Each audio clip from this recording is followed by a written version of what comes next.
Furthermore, Nusa is characterized by its high and low terrain. To make it convenient for players to move around quickly, we've added zip lines at corresponding locations on the map, which players can use as they approach them. However, the ropes of the zip lines can be destroyed.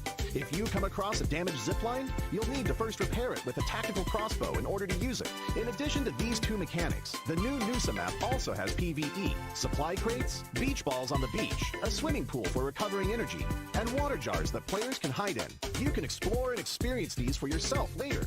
Vehicles and weapons have always been the focus of updates for players. We've updated one new vehicle and two new weapons. Let's take a look at the new vehicle, the Quad. As a two-seater vehicle, it is light and flexible and is great at going uphill, which makes it perfect for navigating Nusa's undulating terrain. Its excellent stability also means it isn't likely to flip over when traversing complex terrain, giving players a better driving and riding experience.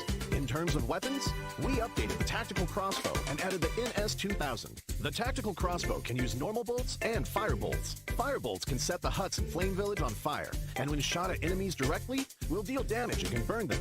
The new NS-2000 is accurate and powerful. Hip firing uses 12-gauge shotgun shells, while slugs are used when aiming down the sights. Whether it is used in melee or mid-range combat, it is still a powerful weapon. Stay tuned. Erangel has also been updated. Let's start with the updates made to the hospital. The fence and building of the hospital have been given new paths to give players more options when moving in and out of this area. The interior of the hospital has also been simplified so that players can search for supplies more quickly. Near the hospital, we added an abandoned ambulance and medical supply crates, as well as more vegetation to provide more cover for players. Milta Power has also been updated. We've improved the internal structure of Milta Power to make this area more reachable so that players can see more and plan their routes better. In this update, Erangel will get 3 renovated ports, which will be found at the ferry pier, the farm in the southwest, and Sosnovka military base in the south. These ports will bring more supplies to these 3 areas, so make sure to keep these 3 ports in mind and treat them as new supply collection points. We've added many new mechanics to the Erangel map. For example, there is a shed where bicycles can be obtained, a flash shop that sells discounted items, targeted supply crates that can be found inside buildings, and a trunk that teammates can use to trade items while riding the vehicle, and a gas station for refueling vehicles. Make good use of these new mechanics to win more matches. We've also improved Firearms. In this update, we have significantly improved both the SKS and Mini 14 by greatly improving their handling. This will increase their stability when fired consecutively and increase the damage dealt to enemies. Among airdrop weapons, we have adjusted the AUG and MK14's handling and damage to better balance the airdrop weapons. We've made a series of improvements to the throwing wheel, throwing arc display, item marking effects, and more. We believe these changes will give players a better combat experience. Cycle 3, Season 8, will officially begin after the version update. The new season's rewards include the C3S8 set, C3S8 parachute, C3S8 SKS, and other legendary outfits. Meanwhile, sub-tiers have also been added to Ace and above. Every 100 points is a mini-tier, and players can accumulate stars. We've also added titles to Ace Master and above. Best wishes for ranking up. We've also upgraded the game's social system. We've adjusted the friend limit, synergy required for reserving matches with friends, synergy system, and other social gameplay to an extent. Players are also able to set their gender on their profile card, and new interactive gifts are also available. I believe these changes will give players better interactions and social experiences. Finally, RP M15 and N16 will have new rewards. New characters, outfits, and items will also be added later. The workshop for upgrading firearms will also be improved. In the new version, we've introduced harsher penalties for violating the game rules, so that players will have a better gaming environment. At the same time, more amazing content will be ready for you in the new version. The new themed game mode, Gearfront, will be available at the end of the month. Come and experience the new skills gameplay and the Halloween-themed Strange Town. Stay tuned. Alright, that's all for this video. We hope PUBG Mobile version 2.2 will give everyone a good gaming experience. For more details, feel free to follow the official PUBG Mobile community. See you next time!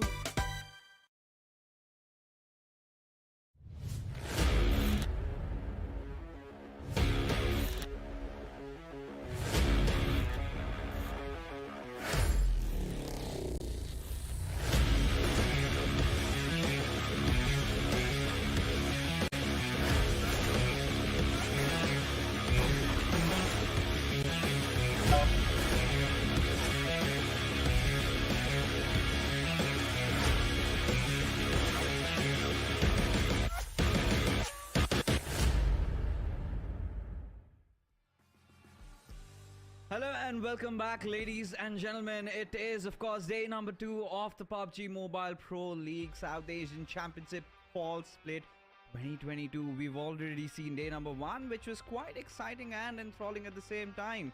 The Mongolians having a really nice domination, but the Nepalis aren't really far behind.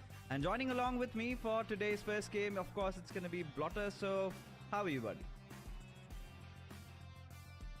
Well, doing really good, mate. But of course, when it comes to the atmosphere or right here in the background itself, it is looking very... I mean, the tension can definitely be cut with a knife right now because you talk about how day number 1 went. Yes, there was a lot of prowess plays that were showcased from, teams joining in from the SA region. But overall, there was a little bit of a lackluster approach that we saw from the Pakistani teams. But again, that was just day number 1. Teams were getting introduced to each other's playstyle and, of course, what sort of drop location are going to be showcased from them. So today, I'm expecting to be a very important day, definitely. At the same point of time, I'm expecting a comeback story to perhaps be showcased as well from the teams who are underperforming majorly yesterday. I think, I mean, if you talk about the underperformers, there has to be an entire region, right? That has to be Pakistan.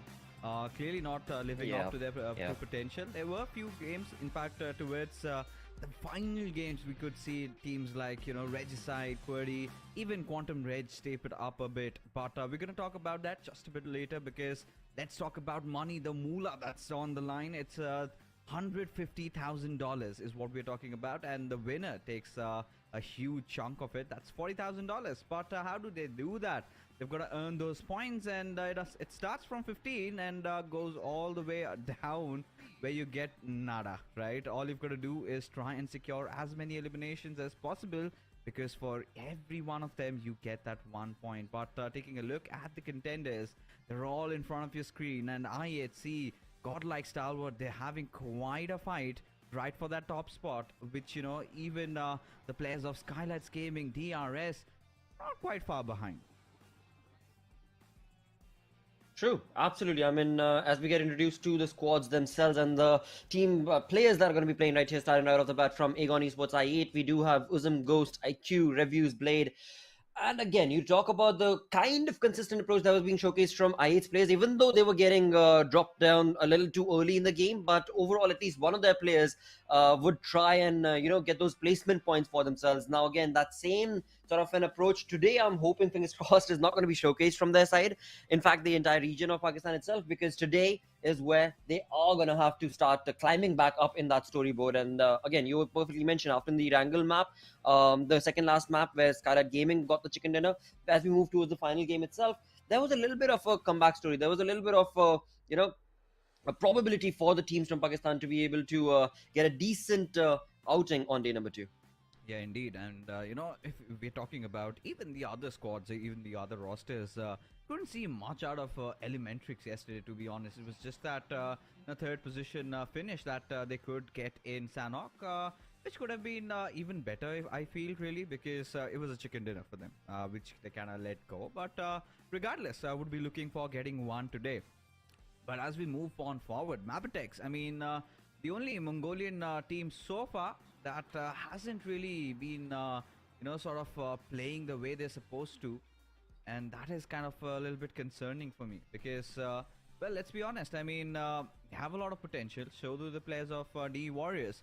And we did see how good DE Warriors are, especially just winning their PMCO, coming in and outperforming everybody. Now, Mongolia is one of those regions that never really ceases to surprise us, right? So, I mean, I'm kind of anticipating them to be climbing up a few spots up the ladder. But as we take a look at the overall ranking so far, I mean, High Voltage had a really, flying start. But after that, kind of lost a little bit of grip. Still not far away from the competition, though. But today's day is going to be so important for all these teams to really solidify that top 3 spot. And for all those viewers that are new into the realms of PUBG Mobile, of course, we've got to announce that Godlike Stalwart, IHC, and few of the other teams have also qualified for the PMGC. That also includes Team I8 as well. So they have got not a lot of things to worry about. But then again, when it comes down to Skylights Gaming, DRS, T2K, everybody, they're just gonna try their hands out in securing that top 3 berth. and heading on to play against the best players in the country. But as we move along down below, this is where, you know, you kind of expect bigger things, because look at Magnus Esports right at the very bottom. 6 games, 16 points is certainly unacceptable for one of the finest teams from Pakistan. Quantum Ridge, however, did somehow manage to redeem themselves in that final game of Miramar, getting a good, decent position finish. Team TUF, I mean, they've had their few early good fights, but towards the mid game and the late game, they kind of tend to collapse. Venom Legends, I think, just few games made those top 4, top 5 finishes, not with a lot of eliminations though. So today they're going to be working out on a lot of things, and yesterday was sort of an eye-opener for teams, especially from this Pakistan region, because now they understand how they need to approach the lobby. They had some time, you know, just to go back and rub it off their shoulders and realize that yes, we need to wake up. This is how we're supposed to play. But we did, you know, discuss about you know, the prospects of the Pakistani teams. How could they play better? And this was constantly brought upon that you know, they need to do what they're really good at. But we'll talk about them just a bit later, because right now, let's take some statistics at some really brilliant teams that performed, and this is one of them, that is Skylights Gaming, their PMPL finals and their SA Championship Day 1 performance, and clearly they have exceeded expectations. Oh, they have, and they've got a rock-solid start as well, where indeed not only one, but I do believe 2 chicken dinners, right? I mean, one on Miramar, game number 2, and then with game number 5, they got another chicken dinner as well from Skylight Gaming. So definitely a very good play that was created from them, good conversion of opportunities that was showcased from the side of Skylight Gaming as well. And again, that is what is going to be, of course, skyrocketing their performance, hopefully today, as well as the momentum that they started off with yesterday is just going to keep on trickling in their favor, hopefully. But at the same point in time, just to recap as to all the different chaotic fights that they were part of, well, the synergy clearly going to be showcased right here, where even if they were down with 2 of their members already down on their knees, they were able to capitalize on those perfect sprays, and of course, in return, get those perfect elimination points for themselves as well. And you know, not just that, they were just the only team that managed to get double chicken dinner yesterday, right? And that too in 2 of the, you know, primary maps, in one in Erangel and one in Miramar. And yeah, the Miramar game could be a little debatable, because again, they had that pretty early rotation down and took over the hills, and as a result of which just held on to it really strong.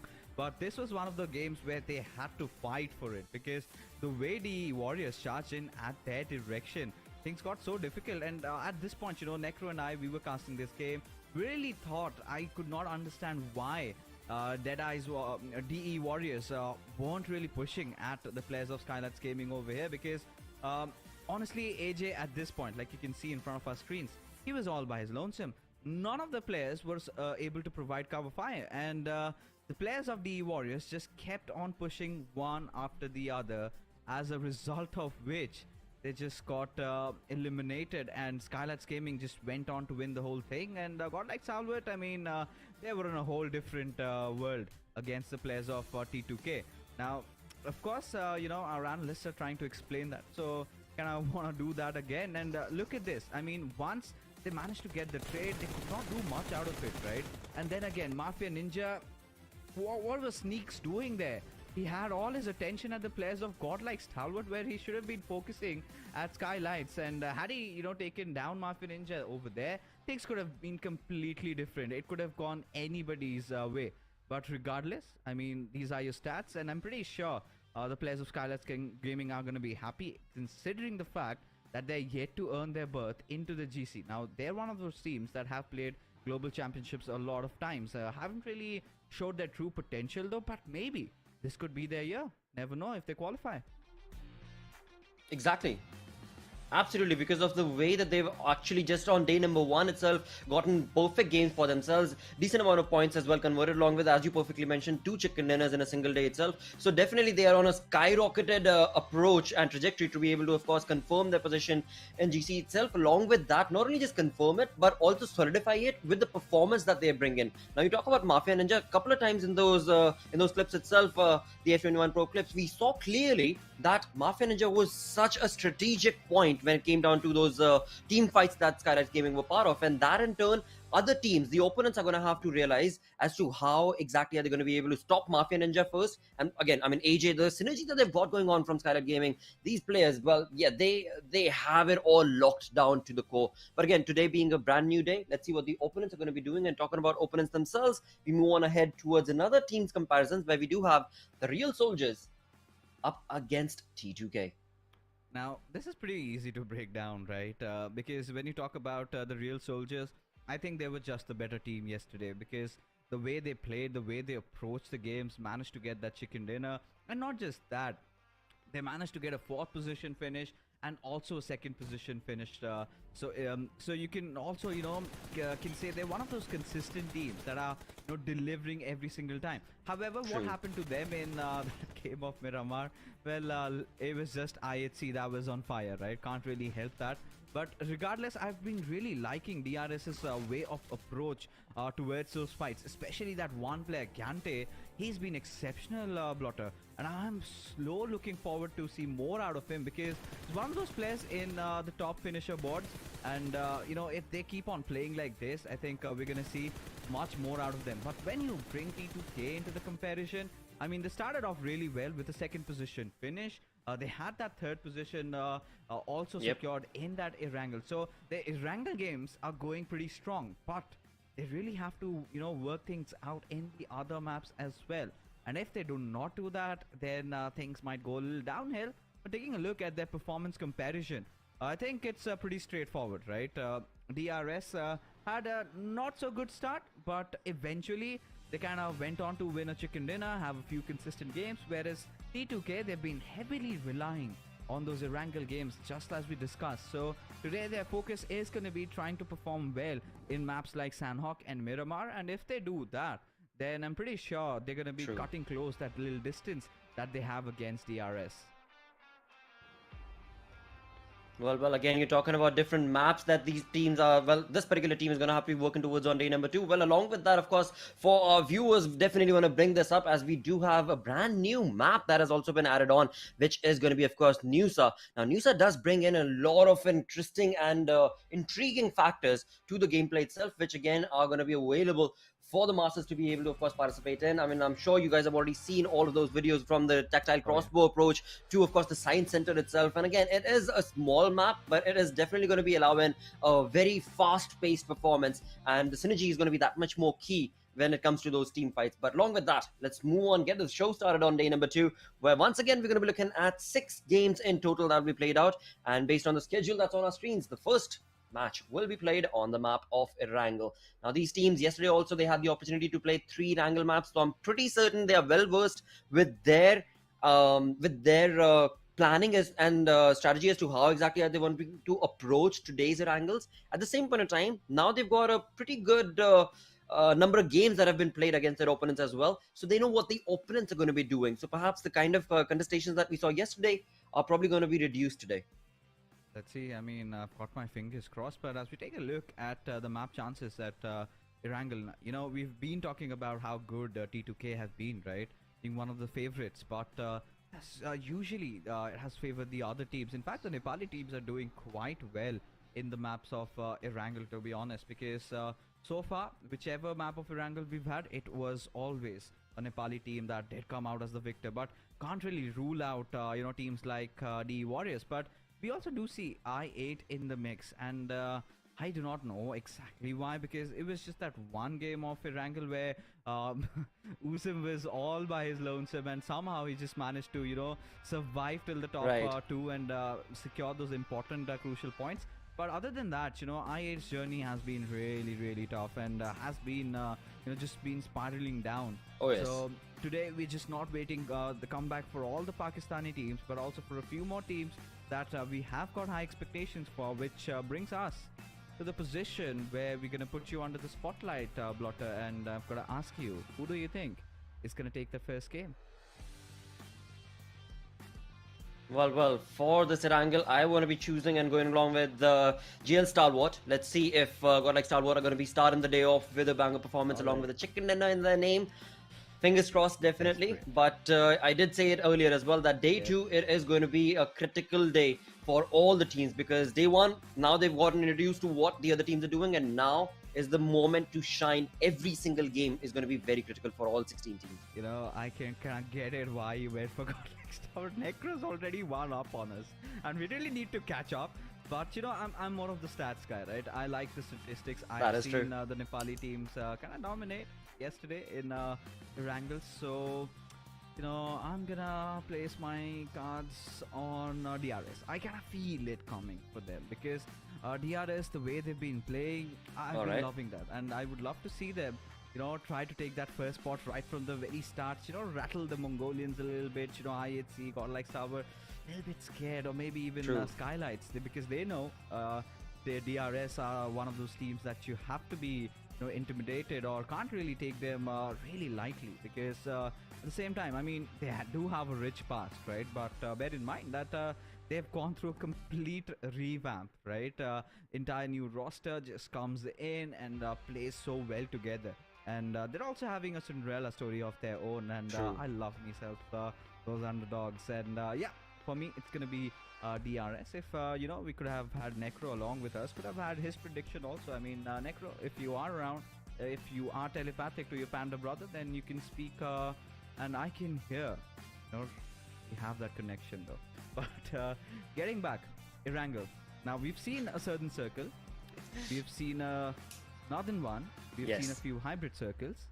Where do you want the zone to be this time? That's for you viewers as well. Where do you want to see it? I want it to be chaotic. I want it to go towards maybe above Yasnaya perhaps, or maybe all the way up towards shooting range as well would be an interesting one. Stalberg, why not? Because all the other sides, we've actually seen the zone already showcase itself on yesterday's Erangel game. So perhaps today we could work more towards the, you know, northeastern side and the eastern basic essence of the map itself. But again, we know for a fact that it is the zone that listens to nobody, and PUBG Gods every single time are going to be delivering quite a punchy performance based on how the zone in the end starts, you know, shifting away. And we want to be able to see those sort of plays as well, because well, that's what makes the game that much more interesting as you move towards the latter half of the game, towards the 4th, 5th zones and onwards. Of course, and you know, the way things have been panning out yesterday, quite honest, I'll have to tell you, I mean, a lot of teams have had to change their drop locations. They're dealing with the brunt of it. They're having so much trouble, you know, to kind of try and get those rotation timings right. And there have been instances, especially with I8, where, you know, they wanted to go towards northwestern Georgia Paul, and suddenly the flight trajectory goes from that southern side. The moment they drop down, they have to take a fight, and they got clapped. And it was Uzum somehow did manage to survive though, and he did manage to secure that #2 position, and that's commendable. That's but you know, they cannot rely on that style of play every single time, right? We know they've got that firepower, they've got that punch in that team. Now once Coast starts, you know, going you know, just going bonkers, there's nobody really stopping him unless it's Wally with an MG3, because we need to also see that 1v4 clutch by this lad yesterday in the map of Sanhok. So many amazing moments were created yesterday, but I think it is time to create some more as we head into day number 2. And so the viewers, you've got to let us know, who do you think is going to win this first game? Because I'm really excited. I've gone for the Nepalis. Lakshya's gone for the Mongolians. Who do you think? Is it going to be someone maybe from the Pakistani region just bouncing back? I can see Gravity all coiled up, just ready, you know, to stride and get a chicken dinner. Because honestly, Lakshya, you and I have both seen what this kid can do, right? Once he gets going, who's there to stop him? The MVP of the region. Indeed, mate. Absolutely. And you know, just to add on to that same exact region that we are talking about right now, or focusing on just a little bit for this conversation, that's going to be Pakistani lobby teams. So one thing that we can bring up in basis of the storyboard right now, right? I mean, we see Magnus sitting on the 16th position.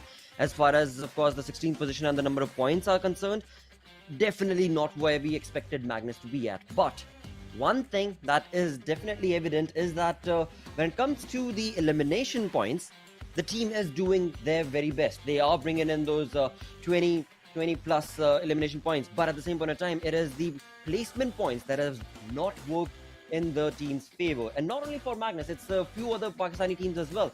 So I'm hoping that today, apart from just the over-aggressive force that we see from Pakistani lobby teams, I want to be able to see them work towards those placement points as well. TUF pretty much in the same category as well. They have decent amount of elimination points, but sadly not enough placement points to get them racket up in terms of the overall leaderboard. But again, with that is all speculation that I want to be able to see from these teams. But apart from that, we do of course have the flight path starting all the way from down south near Primorsk, going up north towards Severny itself, which again is going to be helping and allowing the teams.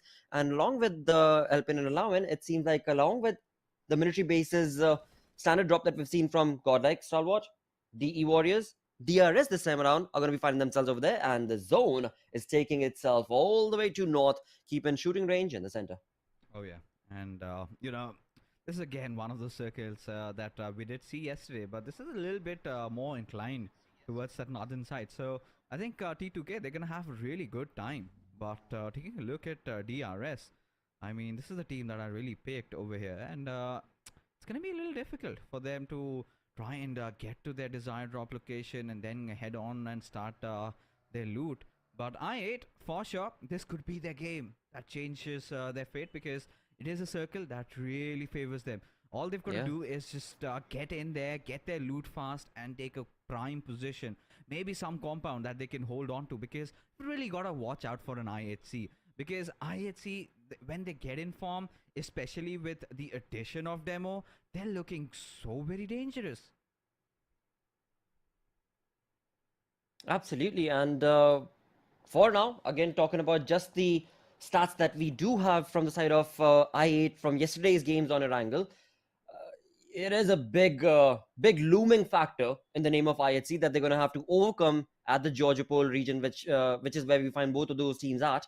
Because in yesterday's Erangel game as well, I remember I8C were left with only one-man army. But before that, the team's synergistic performance had already accumulated 8 elimination points for themselves. So definitely a very well-versed team of I8C, and we know the players. I mean, there's no denying it that they are very well talented. You've got Demo, you've got Godless, IC, Alex. I mean, all of them, they bring in their level best when it comes to, just overcoming your opponent. And for that, I8 are going to have to be a little street smart in terms of all of that. But we'll see. We'll come back to that, because right now it's too early to anticipate that fight, because for now, we do have the Warriors on our screens, a team that we've seen go down towards the military base. Nothing to worry about for them as of yet, apart from the fact that the zone has actually moved quite a long ways away from their drop location. Same is the case for DRS as well, as this is another team that was initially towards the military base, but now have made their presence felt towards the Milta region of the main island. I mean, DRS, one of those teams that is being quite talked about lately, the way they've been playing, and Rules is one of the players, and even Killer and Delta. I think we've seen them in action in former teams, and Killer is definitely one of those players that really outshined, and IQ using the bike over here. I love it. I mean, I would love to see someone taking this bike into a fight, right? Can't be destroyed, and it's gonna be so much fun, and especially riding that out. It's the very sound that makes you feel so satisfied. Exactly. Just riding it along. But well, to be honest, IQ, one of those players that is the latest addition to this roster, one of the finest of Pakistan, and he's been holding himself up pretty well. Still yet to get there though. Still the kind of I8 that we've seen along with Crypto.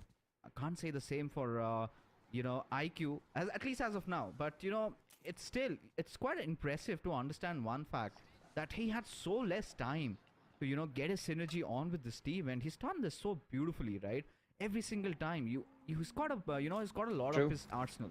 You ask him to play a little bit safer, he'll do that. If you ask him to go in for the push, he's gonna do that. That versatility he kind of gets along with him is I think one of those reasons that he was picked up from such a huge pool of players in Pakistan. Something I'm pretty sure Trinda and Uzum did see in him, and I believe for all the good reasons he has a good future if he sticks along with this roster. Definitely, and he showcased that time and time again in different lobbies that he's played against with his teammates, of course. And in all of those fights that we've seen, one thing has always stood out for the player IQ from IR is the fact that he's always willing to learn and improve his performance that much more. And that indeed has at times come at such a precarious time where I8 needed him to perform, and he's outshone himself. I mean, definitely there's no comparison to Crypto, definitely, because it's a different ball game altogether, to be very blunt about it. But at the same point of time, he's, like you perfectly mentioned, right? He's picked up the baton has never once showcased that he's not up to the mark to be able to get that performance delivered that I8 needs from him, and that in turn definitely puts him in a very good position for the team that he's in. And he, all in the end, it all boils down to how good is your synergy and how good are you able to actually understand what your teammates want from you. That is something that I8 has many a times delivered, even if he's just a one-man army as well. So definitely looking forward to what exactly is going to be in store for this lad from I8. But overall, for now, definitely very, very happy. I am looking at his performance. And moving away from there towards Skylight Gaming, a team that got not one but two important chicken dinners yesterday. The first one on the map of Miramar, and then moved on away from there towards the second chicken dinner on the map of Erangel, the second last match of yesterday. So a very good start for Skylight Gaming. It has definitely been. We were talking about it in the pre-game segment as well. AJ and Mafia Ninja, the way these lads were approaching those fights in the F21 Pro moments that we saw, immaculate. There's nothing that needs to be changed, or maybe there is room for improvement that definitely is going to be showcased, because that's always going to be a case with any team that you talk about. But moving away from one team to the other, now comes in high voltage. A very high octane start is what they got yesterday on the first game itself with the chicken dinner. Yeah, of course, and they really had to fight for the circle. But again, talking about Skylights Gaming, I really want to bring the conversation back to them. Now, one thing for sure, clearly they were the team that managed to get two chicken dinners yesterday. But if you take a look at their other matches, did not quite go the way they wanted it to be, right? And one of those games, they were really smart in taking over the hills. The other game, they were just holding on to that compound, and the circle kind of panned down at them, right? It took that eastern shift. But we just got carry on with the conversation just in a wee while. But right now we did have some action just brewing right away, or maybe not. So coming back, those two games in which Skylights Gaming managed to get the chicken dinner, the zone somehow managed to play a very vital role over there. No doubt, they've got their defensive prowess. They are one of the best defensive teams in the region, no doubt. But I think Skylights Gaming has still some room for improvement in how they're going to decide to charge in and attack on the other teams. Now, one of the primary examples, however, would be the first fight yesterday in the first game of Erangel. Godlike Stalwart and Skylight Gaming, they got demolished. All they could do was just get godless. So the trades were certainly not there, and that is something that Skylights Gaming really needs to work at. Now, if they do that, then you can clearly look at them being one of the finest, or maybe one of those teams that gets the golden ticket for the GC. Absolutely. And like in the pre-game segment as well, we spoke about they're working towards it. They surely are. And room for improvement is definitely going to be drawn out for them. And hopefully, fingers crossed, they are going to be willing to be able to, of course, bring that dynamic play in these days that they are a part of. With that, it seems like the first elimination is right around the corner, where Quantum Rage is serious, has taken on shots. And yep, that is going to be the start for the elimination point itself, as it is going to be Regicide and another who are going to be sprayed on upon, and one elimination point will be confirmed for Quantum Rage. So definitely another team that we can bring up in terms of improvement is going to be Quantum Rage. Yesterday we saw them being one of those teams that were getting eliminated, or if not eliminated, was one of the teams who were getting sprayed on upon and losing out on, if not one, then two of their players in the early moments of the game itself, no matter the map. We saw that happen multiple times with Quantum Rage, and that is something that today it seems like they've changed a little bit in terms of how they're approaching things. They moved on towards Starborough as it came down to the drop location itself, and now they're capitalizing perfectly with that northern zone that's already working for them. Oh, look, I mean, Quantum Rage getting some early action for themselves, destroying first blood over here. that is positive signs. But T2K, this split, Necro has been talking all about them and really is a firm believer in T2K, courtesy to his brother Anj, as they've got quite an interesting position, really. A lot of map control, they've got that high ground, not so easy to be pushed at. Sandesh just playing on the shorelines, so at least they've got three of their corners checked, right? If it goes to a compound, they have it. If it goes a little bit up north, Sandesh is there. If it comes down to, goes down towards those hilly areas, you've got Rake present. So at least that northern side is kind of well secured for the lads of T2K. And even if the circle goes out to shooting range, you still have Jane. So now what makes things really interesting is, now do they have enough avenues for providing cover fire? Because right now, if Sandesh gets isolated, I think Legend and Rig might be able to provide cover. But I cannot say the same for Jane, especially with TUF also being around in the nearby vicinity. Now, I am really loving what, Aegon I8 are doing right now. Just going in from the northern side, respecting the shorelines, keeping things towards that western side. But are they aware of TUF's presence though? Because they're just right beside them. Regicide had an amazing first start in that game of Erangel, where they kind of got obliterated by the players of, in fact, by one of the players of T2K, that was Rig, and a combined effort by the players of T-Warriors, if my memory serves me right. Even High Voltage had an important role to play. But this time, they have themselves just hunkered down around those bunker areas. Now, if we talk about the eastern side, however, that is occupied by teams like Venom Legends. We've got T20 QWERTY, even the players of Skylights Gaming. Now it is all about, the mercy of the gods of PUBG Mobile, and they've decided that they want the circle a little bit towards the eastern side, and they love chaos. And right from the first game, we've got so many teams. If we could have the map feed, you can get much more vivid picture of what's really happening. True. So many of those teams are going to be, migrating from that western side, and it is going to be a frag fest for Team Magnus if they decide just to hold on to their grounds and try to get a few teams, because IHC is really in close proximity, and taking down IHC from the very start, that could be such a huge blow for a team like IHC, who's been competing for that spur spot. And well, sugar in my mouth, already those knocks are coming in.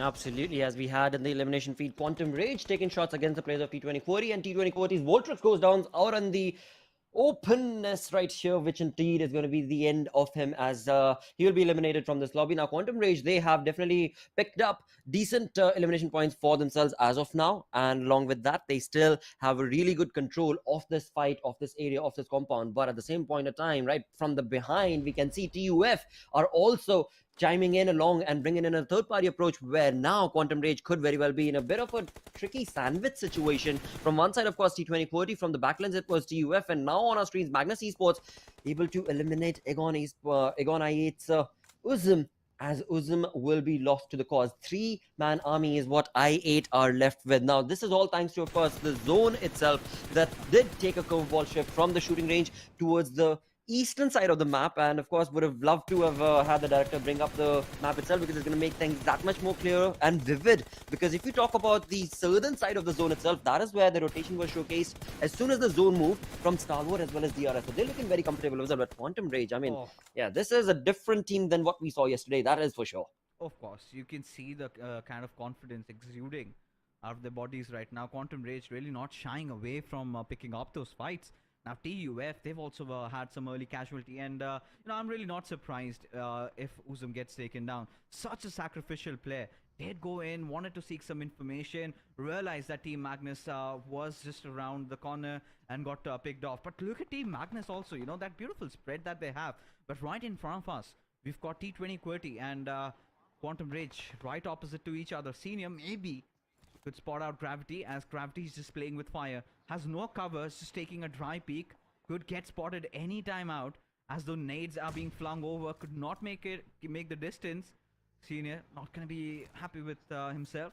At this point, those utils are going to be so important. Still has 4 grenades to work around with, 6 smokes. At least Quantum Rage, they're quite decked up for now. But the next circle shift, it's going to dictate the pace of the game as to who's going to have a really good stance in winning this one out. And both the teams that we have picked, Blotter, are inside the circle and are in a really good position. DRS right at the heart of the zone. Godlike Stalwart in a very good spot at the southeastern side with not even a single team around them. So a lot of room. If they can capitalize on that, get that eastern control, it's going to be so difficult to try and stop them down. But Mabitex have other ideas. They want to pick a fight against Team Magnus. Faster has already been picked up. 3 players already charging in on this compound. Zen has been spotted out. The grenade has been thrown at his direction, already on quite low HP, as Wally has been dealt with. The trades are definitely coming in as Knock from the far fray, from the backlines, is making things so much easier for Team Magnus as one after the other, the bodies are falling down. It all comes down to Baron just being that lonesome survivor. Team Magnus have got a sigh of relief. They can try and go in, but Baron, he still wants to put up a fight. But can he come out swinging? Can he become the winner? It is going to be a really tough situation, but it is very difficult to tell at this very moment because he's decided to go for the res, and he's doing it. Team Magnus do not want to engage. They realize the fact that they need to get faster back up, and Regicide from the far away could shoot at their direction any given time. Absolutely, Magnus. They have been able to, create a little bit of a flank. At the same point of time, they've been given a sigh of relief as they can get all 4 players standing right now. As we saw Finisher fall back to allow faster that revival. At the same point of time, Maptex with Apex and Baron are going to be pushing on their luck with the approach. Going to be able to bring down 2 of the players. Magnus as Zen and Faster go down. Rollin and Finisher are the 2 players who are now going to have to really capitalize on this entire messy situation that they've been stuck in. At the same point in time, a perfect approach from Rollin is going to be resulting in Baron going down. It is a 1v1 situation. Finisher against Apex, and it seems like Apex has the last laugh, as indeed he will be the one eliminating the final player of Magnus Esports. Thus, we can bid adieu to the players of Magnus Esports as this becomes the first team to get eliminated. But chaotic fights are taking place all across the board where I8 themselves did not anticipate this out of a chaotic mess against Elementrix. I8 were up front, moving in through a charge into the zone from the left-hand side, from the western side of the zone itself. But now it seems like Elementrix have a very good precarious situation because it is Precious against Ghost. Oh, indeed. And Ghost has to somehow get those rests back up, and quite a chaotic fight did we get to witness. It's still far from getting over because Elementrix, they still have one of their players alive right now. Ghost has to pick up that fight. Still has taken quite some damage out there, but decides to, just cut on the losses and make a run for his life. Needs to survive for his team, and I really loved how IQ dealt with that situation, right? This is what I love about this play. You want aggression, you get it. Did manage to get those 2 picks out there, but was a little bit unlucky. Got picked off by Precious, but at this point, Drake spotting out Knock. Such a good player. He'd been doing so much, tried to dish out so much damage to the players of Mabitex, who somehow managed to heal up thanks to Team Magnus, who kind of decided not to go in with that push then and there. Eventually had to lose out on their life and have now been eliminated from the server. But that being said, ladies and gentlemen, T2K at this point, they are at a decent spot. Still, they have to make some work. They have to find a better place, and they're on the path of trying to do so. Absolutely. At the same point of time, Fixes bringing our attention towards our predictions themselves. It is DRS against Stalwart. But we'll come back to that as that fight has turned into a little bit of a stalemate as of now, as Godlike Stalwart have made a rotation to get into the moving zone itself. There's nobody in the center of the zone. Everybody's sitting at the edges as of now, but majority of the teams are still stuck towards the western side of the zone itself, where High Voltage with all 4 players are alive, but they are out of the zone. They need to make their way. As they do, DEW is another team that they are going to have to be very, very careful of. That's going to be High Voltage, of course, from the players of Aegon I8. We only had 1 final player remaining. That's going to be Goost, and all he can try and deliver is survive for as long as he possibly can. With that, 11 teams do remain, 32 players in total. IHC in front of us with a 2-man army of their own, IC and Demo. Another team that is definitely, we want them to be able to, get those elimination points, want them to be able to get some perfect plays and sprays, but it seems it is not looking likely to be the case, as it is going to be T2K's Sandesh bringing in a perfect valiant effort to bring down IHC's player. IC goes down. Demo, the 1 final player remaining. Now, again, it is a 1v3 situation right here. never mind that. High Voltage is going to be converting that with IHC getting eliminated at only 2 elimination points. 9 teams remaining. Make that 8, I believe, as I8 got eliminated as well. Oh, indeed. And, DRS getting the better out of the final play of I8 as a High Voltage and T2K really close. Rig already being taken down. Legend has taken a lot of damage. Will eventually be brought down as well as High Voltage in a prime position in this fight. But bear in mind, they also have to get inside the circle, Lakshay, and that's going to be such a difficult task considering the fact that you already got the players of Skylights Gaming just at the edges of the circle. High Voltage do realize that Skylights Gaming haven't really been making a lot of noise. They're waiting for the right time, right opportunistic moment as Sandesh, the messenger himself, well, just, fisting his way up in the air, trying to not give any of those audio cues. And now finding that right moment to strike. Maybe still has the buggy to get inside the circle though. We'll have to look at, being the smarter player over here. Has to look at surviving, but with Skylights Gaming also right in front of him, it's going to be so difficult to do so, and already has been spotted out. Will be dealt with by Nima, no trouble whatsoever. And T2K, they get eliminated at the 7th spot.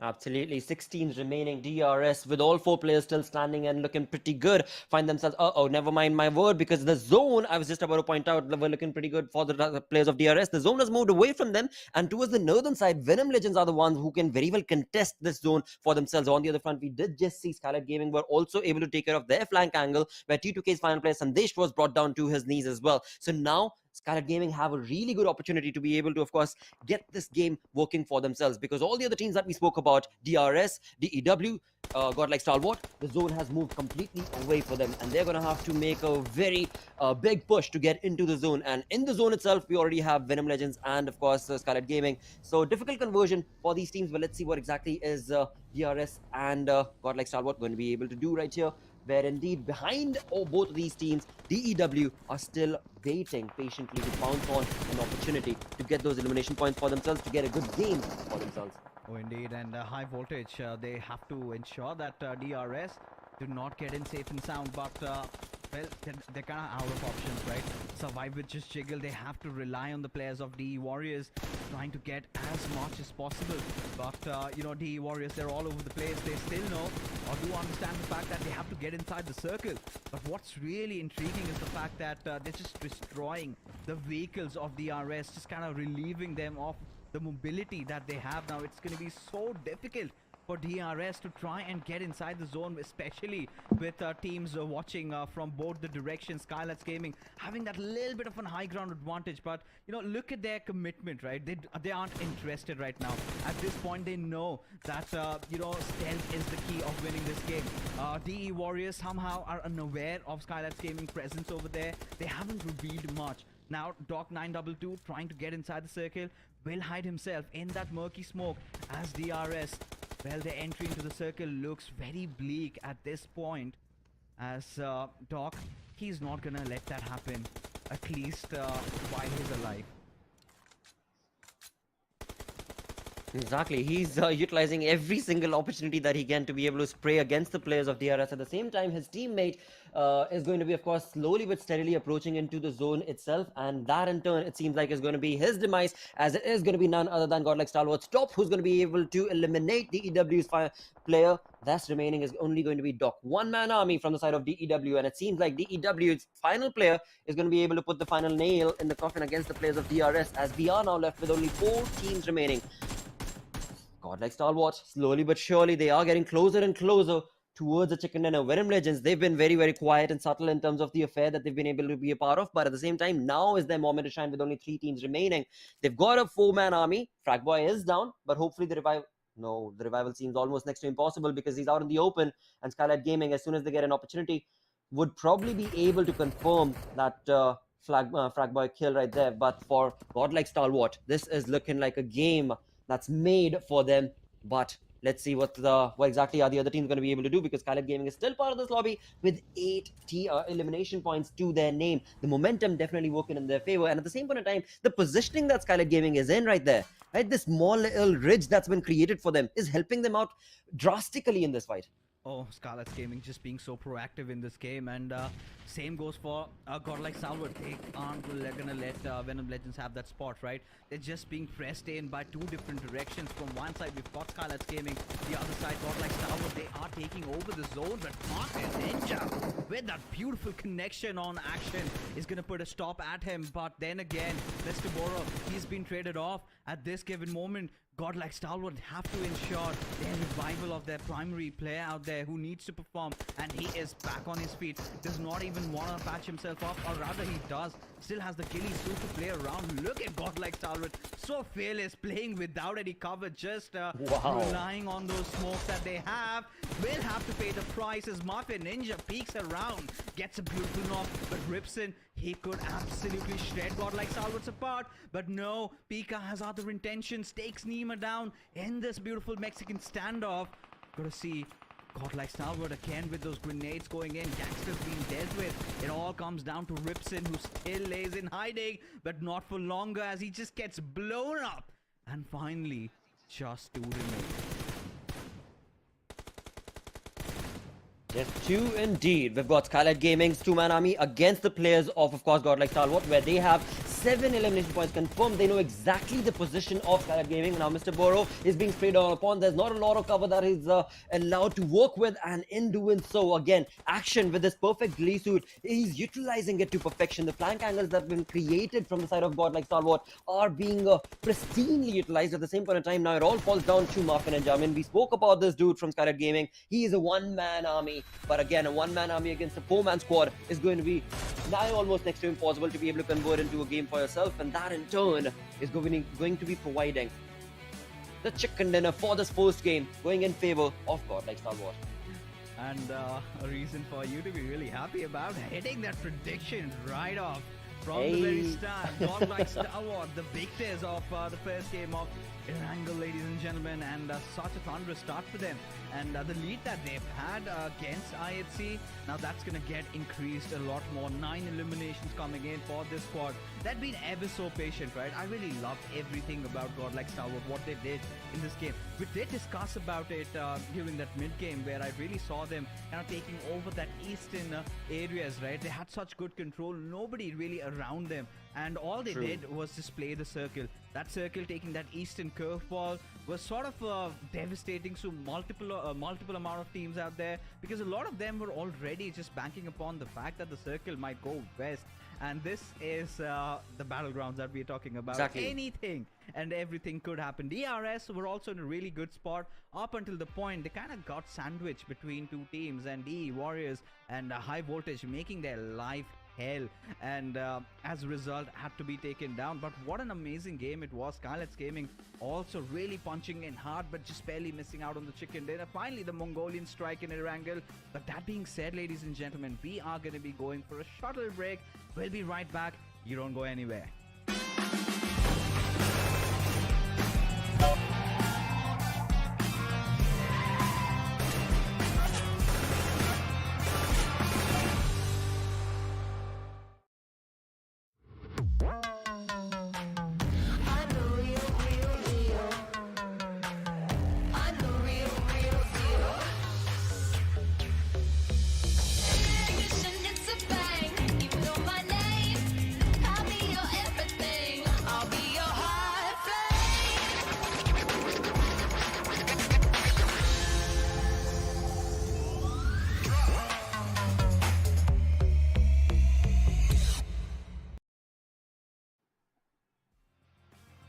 We're back, and you know, the first game being dominated by Godlike Stalwart. Of course, before that, you know, a huge shout out to our sponsors Oppo for making this event happen.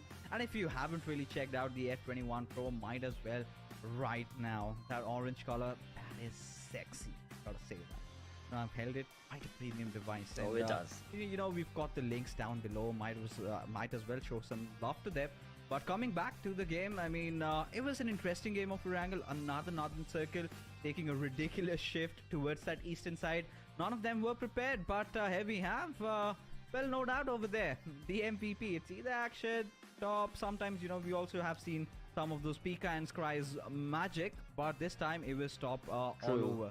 866 points of damage, and clearly shows how dominating this player was when, Action getting so much room, and that freedom. Because even if he gets knocked out, it is always top or maybe Pika or Scry, just providing that room and space to not just get a trade, but also get the rest back up. And God like Starwood just went in ham in this particular game. But taking a look at the other players, well, if you have to talk about Skylights as well, right? They were kind of holding off that eastern area right from the very start, just looting around the Asnaya Pollyanna. Did not get to see that early fight against Quantum Rage this time. So, but then again, the shift massively favoring them, and they made good work of it.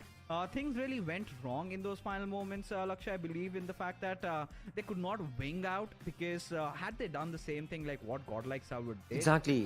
Things could have been much better. But Godlike Stalwart had a lot better terrain to play around with and capitalize that. But nothing taken away from Mafia Ninja, Nima and AJ. They played exceptionally well.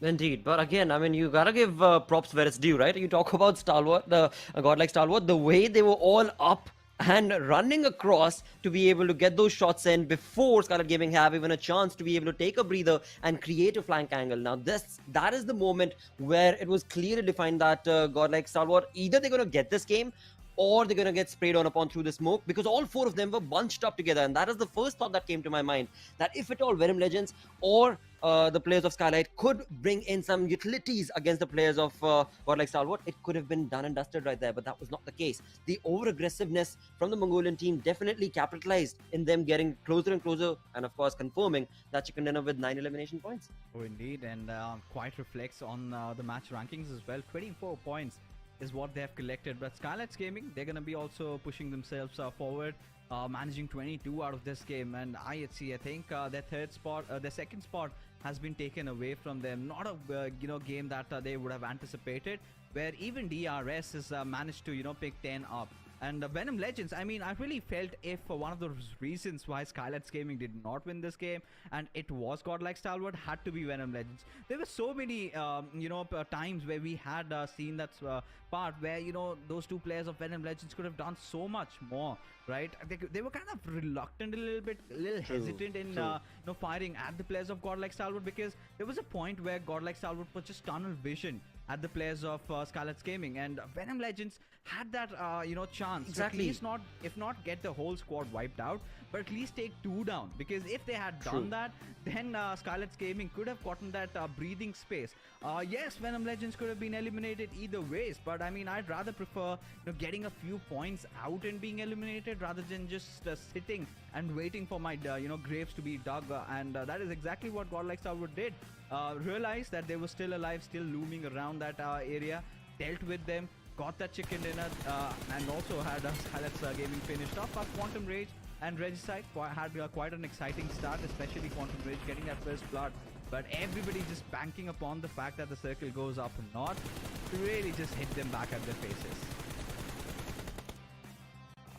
It definitely did. I mean, so many teams were just not ready. They were not prepared for that sort of curveball shift coming in from the zone, and that indeed did put them in very precarious situations where they were trying to make those rotations when they got into the fights itself, the sandwich situations that we saw. But this is where Action, along with, of course, that perfect approach that he had with his nade and, of course, the ghillie suit, resulted in Venom Legends not being able to do much. But you pointed it out down to the teammate. Had Venom Legends 2 players been a little bit more proactive in that fight, or decided to pounce upon the opportunity, then Godlike Stalwart would have had a tough conversion over there. But you know what? Never mind all of that, because in the end, it's the result that counts. And talking about the result itself, well, Godlike Stalwart with 1849 damage dished out, compared to 2058 damage dished out from the players of Skylight Gaming.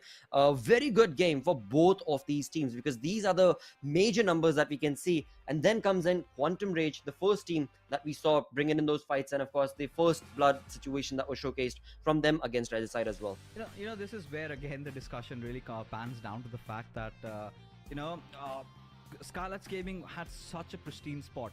They had a little bit of that, hilly area, a little bit of a, duney area over there that they could have really capitalized. But once the zone went a little bit towards that eastern side, that is where the trouble arose, because Godlike Stalwart now had the high ground and Skylights Gaming had to move in. But that being said, ladies and gentlemen, it is time for me to step it out a little bit, because now my panda brother Necro is going to come in for the game of Miramar. Absolutely. Now, as we move on towards game number 2 of the day, we're going to be joined in with Necro once again, as Miramar is going to be upcoming next. And again, welcome to the desk. First things first, of course, Necro, but then moving on ahead towards this first game that we were just part of. It was quite an exhilarating performance being showcased from these teams compared to how they were yesterday. I mean, indeed it was, man. Look, now clearly the game plan over here from teams like Godlike Stalwart is to gain a lead and at least have some sort of a cushion. But if they're not able to have that cushion on day 2, then things will be even more tricky for them coming in the day 3. Because from what I've known, how Godlike Stalwart really likes to play is they like to have a little bit of cushion. Maybe one day at least they will let things loose, and then on the final day they will strike strong again. So today has to be the day where Godlike Stalwart will either try to make a lead or just take a little bit of backstep. But so far it seems like the intentions are pretty clear. They're here to make a lead. And Blotter, with that being said, it's time to make the predictions. And what are your predictions going to be for the second game, Miramar? Well, for the second game of the day, I would love to be able to see... I don't know.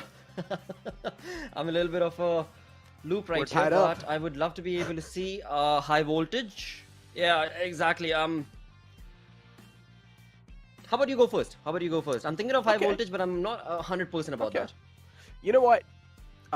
So Skylights Gaming had a phenomenal previous game. DRS, an okay game, I'd say. They were still there in the final few moments. So if you talk about this game, I'm gonna go with DW. Let's get it, man. Deadeye's Warriors, I think so. They really do have what it takes to pack a punch inside the map of Miramar, and they probably will. Now it's your time, okay? We're tied up, Blotter. This is a serious game, okay? We're tied up. All right, mate. We're looking for a lead. I'm looking for a cushion.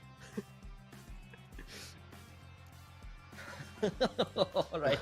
I think I am going to choose a team that I would love to be able to see walk away with a chicken dinner on this map of Miramar. It is going to be the Real Soldiers, DRS. I want to be able to see them pack a punch, bring in a performance that the fans want to be able to see. So do I, as well as everybody else, I'm sure. But at the same point of time, what I am honestly hoping for, not only from DRS but the entire lobby, is to start, pacing themselves in the entirety of the game. Once again, when the show started off today, I pointed out that the teams from Pakistani region, they are bringing in those elimination points. But the placement point is something that's not working for them. In the previous game, we saw Quantum Rage walk away with 4 eliminations to their name, but 0 placement points. Pretty much the same case from Magnus Esports as well in the previous game. And that is something that needs to change, especially today, because if they don't start working towards those placement points, things are going to get really difficult for them to cover up in the overall standing is what I'm thinking. Exactly. I mean, day 2 and day 3 have to be the day of comebacks, right? And if you're not able to pull anything off in these 2 days, then the final day is pretty much going to be a do-or-die situation in which you will have an insane amount of course, pressure on yourself. And top 3 is the name over here, man. If you're not inside the top 3, you're of course not going to be getting yourself the slot. So things will be so difficult. I mean, it's already way too tough right now. To make an entry inside the top 5, they will have to give it everything. They will have to, and they better start doing so today itself, and that is what I'm hoping throughout the entirety of the day, right? I mean, we've just got done with game number 1. We still are left with 5 games to go through, so there's still a lot of opportunity that these teams and players, of course, have to be able to capitalize on a perfect day, simply put, right? At the same point, right now, as we get prepared, so do the players for the second game of the day on the map of Miramar, and with that, is going to be the question raised and asked as to where exactly is the fight path taken is. Well, it seems to be going from the northern side of this map to from Tore Ahmed, going going all the way down south of Los Leones itself. So majorly actually favoring and focusing towards the eastern side of the map itself. That means El Pozo, Crater Fields, all the left-hand side is going to be far out of contestation for teams to, of course, in the early moments of the game itself. Well, let's see, where exactly is the zone going to be taking us? Because yesterday, if I'm not mistaken, it was towards El Pozo region, right? Montenueno, El Pozo? Yeah, it was just northern side both the times. And Skylights Gaming were the one who took that chicken dinner that time too. Sorry. So yeah, it was pretty interesting, right? So That's northern all I was side. about to point out. Yeah, it's nothing side Skylights Gaming. They pretty much just rule it. But unfortunately, even inside the second Miramar game that we witnessed, Skylights Gaming, they made a rotation outside La Cabrera, and the circle actually finished in La Cabrera. And when they try to make the rotation back inside La Cabrera, they got caught off guard in a complete chaos, and they couldn't just make it out of that spot anymore. I'd see they like to go towards Monte Nuevo, but unfortunately, just because the plane fly path, they can't really extend over there. So they will need to drop towards El Hazar, which is their secondary drop spot. But oh, what is this circle? I mean, a decent amount of portion of the circle is all the way in the water line, so that means there's a big chance we might just see an urban finish. Oh, wow. Well, this is going to make things a lot more interesting right now. This is definitely going to be a lot of chaos for sure for this game, because teams are going to have to be making those rotations. And again, like you perfectly mentioned, Necro, that quite a big chunk of the zone is already in the water, thus implying that perhaps early rotating teams are going to be better off. At the same point, right now, this could be the game that hopefully Agon I8 should be able to capitalize upon. If not, then get a really good, if not a chicken dinner, then get a really good finishing from this game, because they are set up perfectly as far as the zone is concerned. They are in Los Leones itself. As Necro mentioned, it could very well be taking us towards an urban finish. At the same point of time, for Agon I8, the best part is they've got no team to worry about in that area. Los Leones is entirely theirs for the taking, and the majority of the teams are still outside the zone towards the northern side. I mean, yeah, there is definitely going to be quite a lot of rotation clash, that's for sure, though. As you said, there are a decent amount of teams on the northern side right now. Regicide, Quantum Rage, all the way up north, and even the players of Maptex are now making their way towards Campo Militar. But speaking about the facts and speaking about realistic expectations inside day 2, Blotter, and as we did see, right, the previous day, which was day 1, of course, it ended things on quite an astonishing note. Now, teams that we expected to have the chicken dinners, they definitely did, but there were quite a lot of surprising factors too involved in it. For example, TDK, with the way they performed, I personally didn't even think that they would have finished in top 6, but they did manage to finish inside the top 6. So TDK so far, they're looking pretty good. In the overall rankings, even right now, TDK are sitting on the 6th spot, so they have maintained their position in the overall rankings. High Voltage is all the way dropped down to 7th spot, so the consistency factor, High Voltage, were not really able to maintain that in the previous game. Hopefully they will be able to do so, though, in the upcoming games, as High Voltage got eliminated on 6th spot, if I'm not wrong, in the previous game. So yeah, they definitely did try their best, but unfortunately couldn't make it there. So that's something High Voltage would really need to try and work on. They'll need to get their consistency up, because that's what High Voltage is known for. And if they're not able to keep the consistency flowing, one single game slip by, you instantly do see those other teams trying to capitalize on it. Absolutely. One thing I love about High Voltage is the way they approach fights. Yeah. And the synergy and strategy with which they are so clinical about converting those into points for themselves.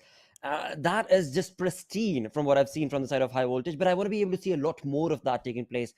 And that is the only way they're going to be able to get those perfect points for themselves, right? And that is something which is still lacking a little. But again, I mean, no troubles at all, because it's only day number 1 that is done. Now on day number 2, we want to see those sort of performances. In game number 1 on the map of Erangel, they did end up finishing in the top 8, top 6, I think they were, when they got eliminated. And that fight also that they took was definitely a decent conversion over there. But we need a lot more action-packed performance from the side of this team. But again, we will keep a keen eye as to what exactly is High Voltage going to be bringing to the table for the second game of the day. As we move on from one player to the other, right now we do have, of course, Assassin on our screens. Now, we did see High Voltage's perfectly yesterday as well, coming in from Assassin and Rabin Knight.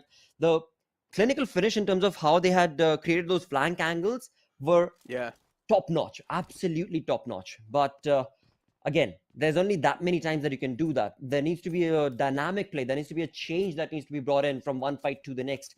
And fingers crossed, hopefully in this game, High Voltage will be delivering exactly that. But right now, as I look at that zone, I am loving the position of, again, Agon I8 as well as TUF, as they find themselves pretty much in the center. All the other teams are still so far out from the zone itself. I mean, Quantum Rage, they are creating a different map altogether as they've dropped down towards Taharamuda, where our flight path started off from. So perhaps from Quantum Rage, we can expect a late rotation in this game. But as of now, the action has not yet started. It's only 6 minutes into the game. The podcast hours, as Necro calls them, are definitely upon us. So what topic do you got, mate? I mean, even the previous game, right? The action hit the deck pretty late too. So, I mean, there were at least a little bit of eliminations where again Quantum Rage got themselves involved in a fight. And always it's just the players of Quantum Rage getting engaged in a fight early off. That's the only team that gives us the action. So I would say they deserve a lot of respect, right? Definitely. I mean, yesterday we saw that happen, but went against them. Today we saw that happen in the first game, but it went in favor of them. So that consistency still is continuing on forth. With that, it seems like the elimination points that we are talking about are definitely going to be right around the corner, as it is going to be T2K Jane and Legend being able to spot out the players of Magnus, as Zen is going to be sprayed on upon. And what a perfect shot, and just like that, Zen definitely goes down. It seems like this is probably going to be an easy conversion right there for T2K, as they are going to be able to eliminate and bring us the first blood from this game, as Magnus's Zen gets eliminated. Now, Magnus have been able to make that rotation, but I wonder if T2K are going to be pushing on their luck and get on behind them for a hunt to get a lot more points converted for themselves. Because again, if you look on to the loot that T2K have right now, they're looking okay. They're looking A-okay. Could definitely do a lot better. But it seems like with the vehicle already in their favor, they've got decent amount of loot already segregated. They could very well go for the hunt, and seems like they probably will on the other front as we move ahead from one fight to the next. We've got the players of IHC on our screens, a team that is going to be in close proximity to Mabitex right now, as they make a rotation from the eastern side, the far eastern side of the map itself. Let's see if IHC's rotation is going to be caught from Mabitex, who are up front, in front of them. I expected a lot of clashes over here, rotation clashes, but we haven't seen that many. It's just T2K clashing up against, once again, another team. It's going to be Regicide this time, and one player was get knocked out from the side of T2K, but they instantly got the traits back, and now T2K instantly have a lead inside this fight. One more to go. Nocto is the only last glimmer of hope alive, but not for long. Nocto as well, knocked out and down and dusted. That's going to be it. Regicide, a quick wipe. You blink it and you miss it. Regicide, as if they were never inside this lobby. Exactly. They were just in for the first second of the game itself. They were here on our screens, and 5 seconds later they were eliminated. On the other front, it was T2K who got all of that action showcased to us. But right now, they need to be very, very careful and cautious, as it is the players of IHC Esports, and it is going to be none other than Godless with the Mini 14 in his hand, bringing in a lot of mayhem and destruction against the players of T2K. Now, T2K have already lost out on one of their players, as I believe it is Rig who has been dropped out. Of course, the revival is going to be right around the corner, but T2K needs to be very, very cautious and careful, because IHC, the strategic approach that they have going on right now is creating those flank angles. The sooner the better. And that in turn is going to be providing them the opportunity to get the entire squad of T2K getting eliminated. Rig is already down. It all falls down to Sandesh. He has absolutely no cover apart from that tree trunk, which is going to be out in the open. And that again is going to be capitalized upon from the players of IHC. Now, IHC, what a perfect approach they've got in this fight. Two of the players from T2K have already been lost, and the revival seems almost next to impossible. Yeah, it's definitely next to impossible. T2K is already damaged way too much, and even now it seems like they should be falling down soon enough. Godless is really trying to find that sweet target through the smoke, but he's not able to find those connections. Nate's definitely do land, chip a bit more damage onto Jane, but Jane is too quick on that patch as well. Finally, Jane will be found. Last man to go. Legend now is going to be the man to get taken down soon enough, because he is hiding behind the rock, making sure he's keeping his anonymous position. But again, for how long his position is going to be anonymous? That's the question. The players of IT are definitely approaching this, bobbing and weaving their way and just jiggling around. It doesn't matter. Godless will put the final nail in the coffin, and T2K out on the 15th spot. How proactive this team is, how aggressive IT were inside this fight. They made quick work on a team like T2K, and I was just having a conversation about T2K, how they've managed to maintain that spot, but just because now this game is not that great from the side of T2K, their position will instantly be compromised in the overall rankings. DRS and Skylights Gaming, these two teams up against each other, really close. And this is something both of them really do not want, this sort of an early moment inside the game. There's still 14 teams and 54 players alive. We are seeing a decent amount of early action, though. Definitely, where indeed both of these teams have been caught up in the blues actually towards the south of Montenueno itself, and that in turn is turning into a stalemate situation between both those teams, DRS as well as Scarlet. But we'll come back to that as we do have a replay on our screens where T2K were easily able to dominate and of course eliminate the players of Regicide. But as soon as they did, of course, all of those gunshots were heard from the rotating team of IHC, and like Necro just mentioned, they were able to annihilate the players as well. So now IHC, they are looking very good in terms of the momentum. Along with that, the fight is continuing between the players of DRS and Skylight, as it was DRS's player who had faltered down. But let's see where or how far on long has that fight gone ahead. On the other front, it is going to be Magnus Esports. Ouch moments indeed for the side of this team as well on day number 2, as they are not able to make their presence felt, and they will be the ones to getting eliminated on the 14th position thanks to Venom Legends. Definitely quite an interesting game, though. We're seeing squads falling down quite quickly. We're not seeing any sort of individual casualties. We're seeing a complete squad wipe. So whatever fights are happening, they're just making sure it's a complete wipe. The only casualty so far is on the players of DRS, as they have lost out on one of the players, which is completely okay. They still have 3 more to go. And DRS have pulled off a chicken dinner in the past, too. It's not going to be that tough for a team like DRS to try and pull something great off in these lobbies. That's for sure. TUF just pinned inside the house. Venom Legends spotting out the rotation of I8. And I4 now, they've found themselves a little bit of safe shelter. But Venom Legends, they've got their eyes locked onto that one. Fragboy was way too much in the front. Did realize that staying there is not going to be too safe. Maybe falling back from that spot has to be the wiser option. That's what he exactly does. Fragboy on the back step in this one. But I8, all the 4 players are just inside the single compound or inside the single house. I don't exactly know how good of a position that's going to prove to them later on. But at least for now, as the next circle does shift right on top of that one, I have found themselves in a decent spot, but not exactly in the center. True. Now, these are the precarious situations that the players of Agon I8, if they're not careful, can be dropped down. The rotation, when they are rotating, that is when we've seen, or rather, I've noticed the players of I8 actually drop down like flies at the front. Now, the zone itself has created a lot of turmoil for all of these teams and players, because earlier when we spoke about the zone, it was towards the Los Leones, but now it has moved away from all the urban finishes towards the south of Chimasera, where we've got a lot of mountainous, treacherous plain that these teams are going to have to be faced with. And fights in these areas is definitely not easy, especially for the teams that are working towards a late rotation right now, because DRS is still nowhere to be seen close to the zone itself. Whereas pretty much in the center, we've got TUF, T20 Quirty making good positions at the same point in time, right? Around T20 Quirty is going to be the players of DEW as well. Now let's see how exactly is this fight going to pan out right now, where we do have God like Sanhok against the players of High Voltage, and right behind them is going to be Agon I8. And look at Lasers just sitting on top, just beaming them down. Finds one. Wally's knocked out. Second one might just fall down.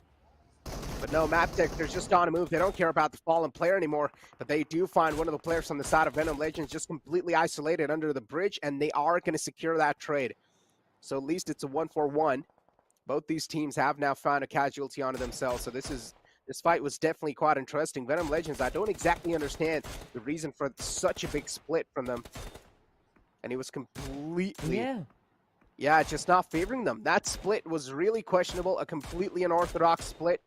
And that's something they will need to pay the price for, but they're still able to connect those taps, and Ripson is just tapping away, ripping him apart one after the other. Finds the second one too. Maptex, not a place you want to be in. And even another player's just completely pinned down. But look at IHC. They were looking to make the work of this one. They did realize that the players of Venom Legends are completely tunnel visioned in the front. IHC try to take a complete advantage of this fact. But instead, situations just flipped onto themselves.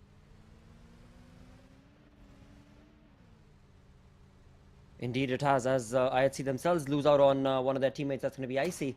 And we've got Godless and Alex now making their way towards Demo, their teammate.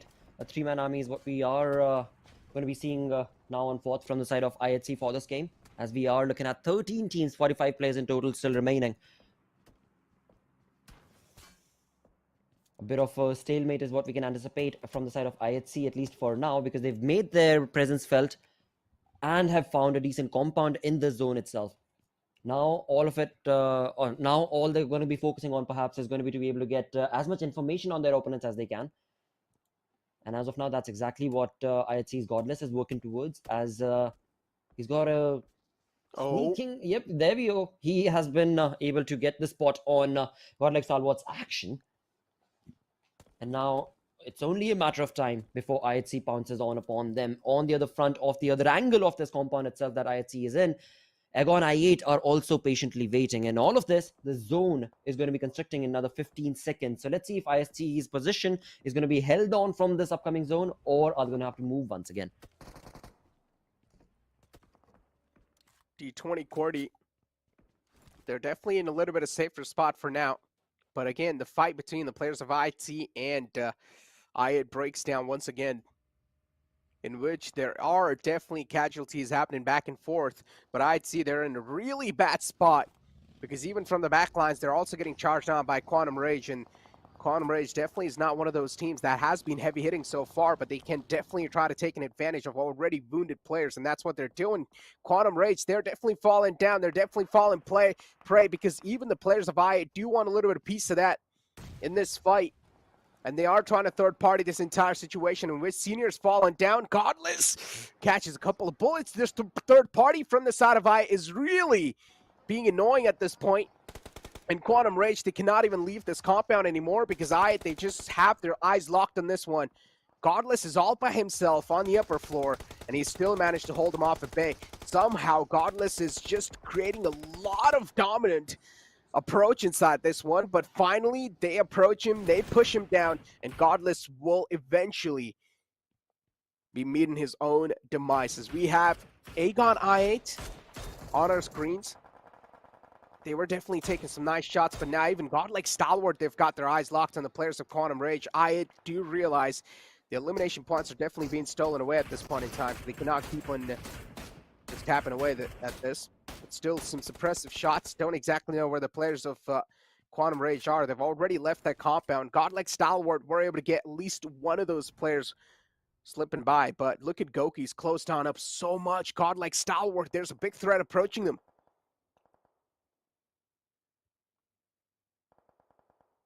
Well, for the side of Quantum Rage, they've barely been able to get out of that compound. Of course, the information was already relayed to them, thanks to, of course, IHC previously holding that compound, where Agon I8 were patiently waiting. Same was the case for Godlike Stalwart as well. So now, having moved away from that compound, Quantum Rage find themselves in a bit of a tricky situation as well against the players of Maptix. Whereas in the backlines, there's going to be Venom Legends players that Quantum Rage, I believe, are unaware of as of now. So third parties are definitely going to be brewing in just a couple of minutes. But right now, it's going to be Maptix up on top of this hill against the players of Quantum Rage. Two players are down south, and Goku is going to be trying to create a flank angle. But as we move away towards the third party approach that could be brought in from the side of Venom Legends, well, never mind that, as Maptex is going to be easily able to bring down and crush out on the opponents of Quantum Rage. But Quantum Rage's Sirius is not yet done and deterred. With a Tommy in his hand, he's going to be able to deliver some massive punches, and with that, Maptex will get eliminated. He was able to not only do that, but also keep two of his teammates, the only surviving two teammates, alive. And now the revival is going to be what Quantum Rage is going to be forced with. 11 teams remaining. Agon I8 slowly but surely are making a lot of movements in this game as well, with all four players surviving. 5 defeat points already converted, and the zone moved away. High voltage, they have everything working in their favor to be able to dictate this game how they want. But 10 teams up against them that they're going to have to, of course, take care of before they can get this chicken dinner for themselves. But right now, as far as the zone is concerned, it is going to be in favor of high voltage. Whereas all of these teams that are in front of us, Venom Legends from the backlines were trying to enter the zone. Right above them, we do have TUF, Skylight Gaming, as well as, of course, I8 making a rotation as well. So a tough luck for Venom Legends right now in this fight. But it seems like Skylight Gaming's AJ is going to be going down as well. Where in the backlines, Nima is the only final player surviving for Skylight as well. So a one-man army from Venom Legends Laser was able to deliver another point to his team. 11th position is where Venom Legends get eliminated. 10 teams in total remaining in this game. Oh, that blows for the side of Skylights Gaming. Oh, that man should not have been lost there, but unfortunately he ran out of bullets and then needed a fresh magazine. That's what he tried to do, but a little too late. Instantly, the man from the side of Venom Legend peeked out, took him out from the game, did some light work, but unfortunately, even the Wall of Death took him out with him. So as we have godlike Stalwart against the players of Quantum Rage, even he will fall prey eventually.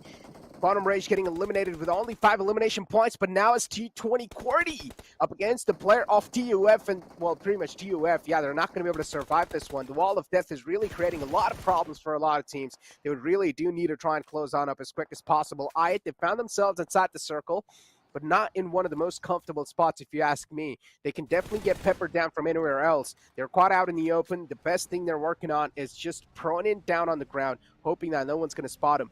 They do have some vehicles as cover, though. I do want to see for how long they're going to be able to utilize it to perfection. As we have godlike Stalwart up against the players of 5 Voltage, really do want the supreme spot. So these are going to be those 2 teams fighting for the supremacy. High Voltage getting challenged, even from the back. They're getting shot at by Elementrix. They don't really have a lot of room to work around with unless they utilize some smoke grenades, and that's what they're exactly doing.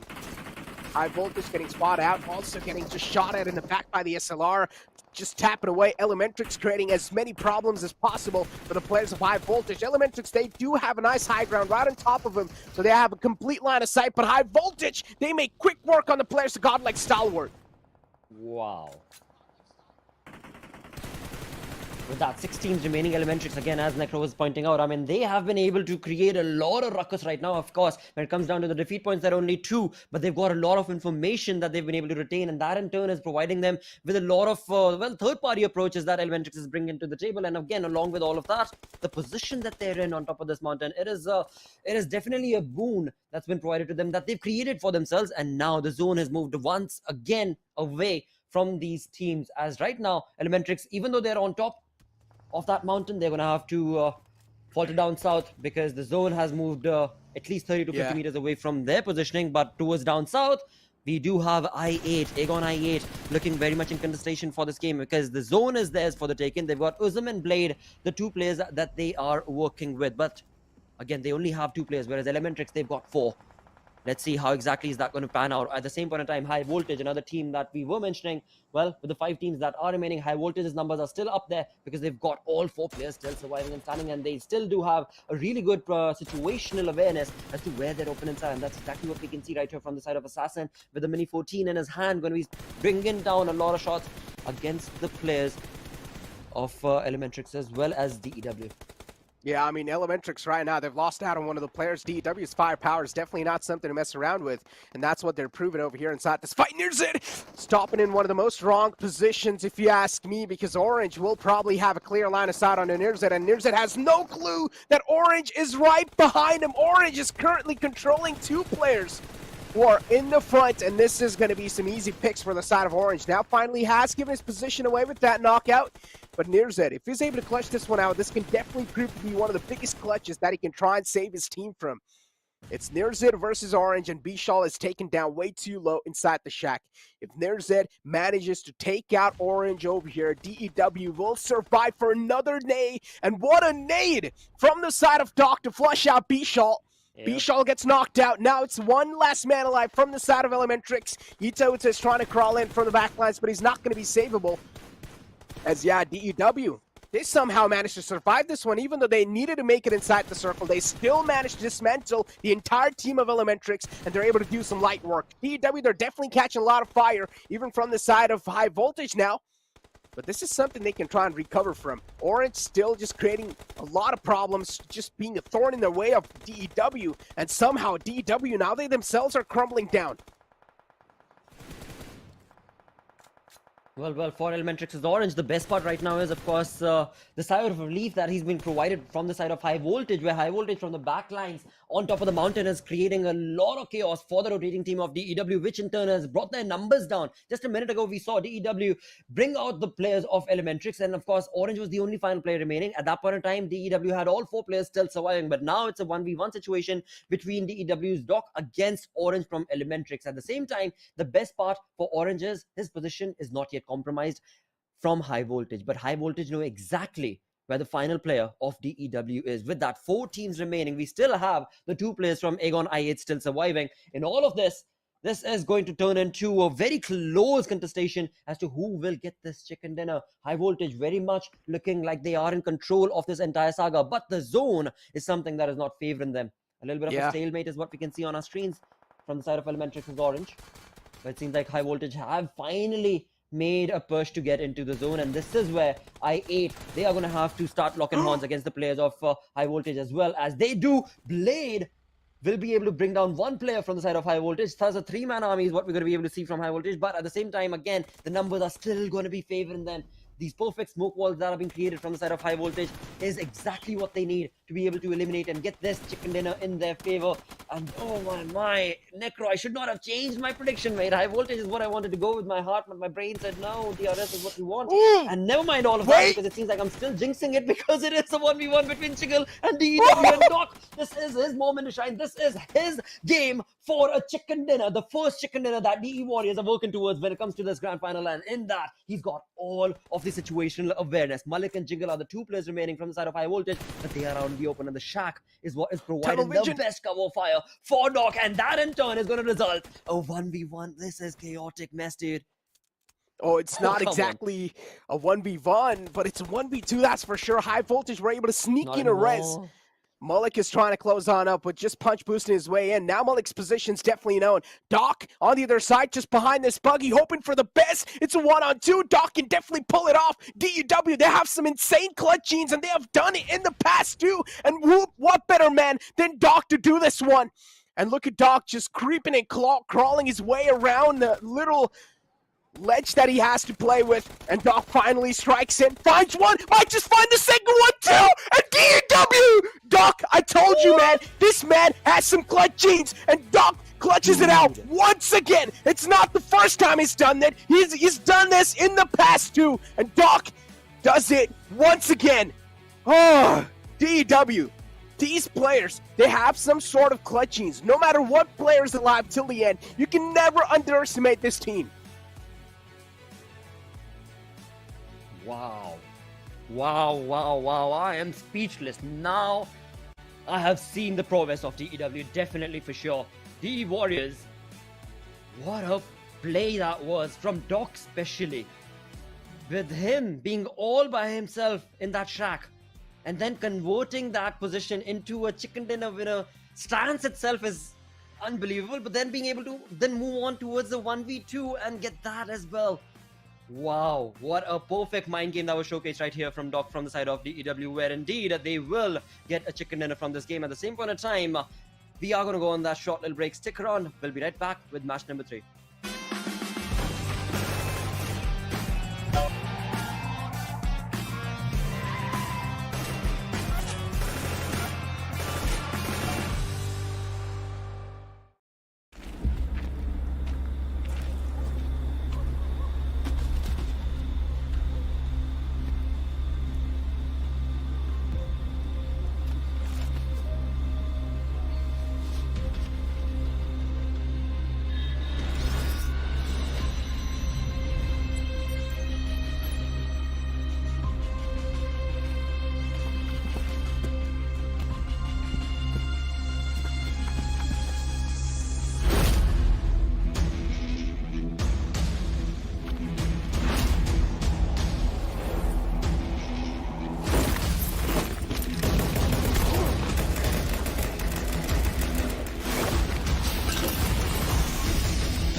Hello and welcome to Pro League South Asia Championship. And again, Necro, I mean, this was a chaotic finish to this Miramar game.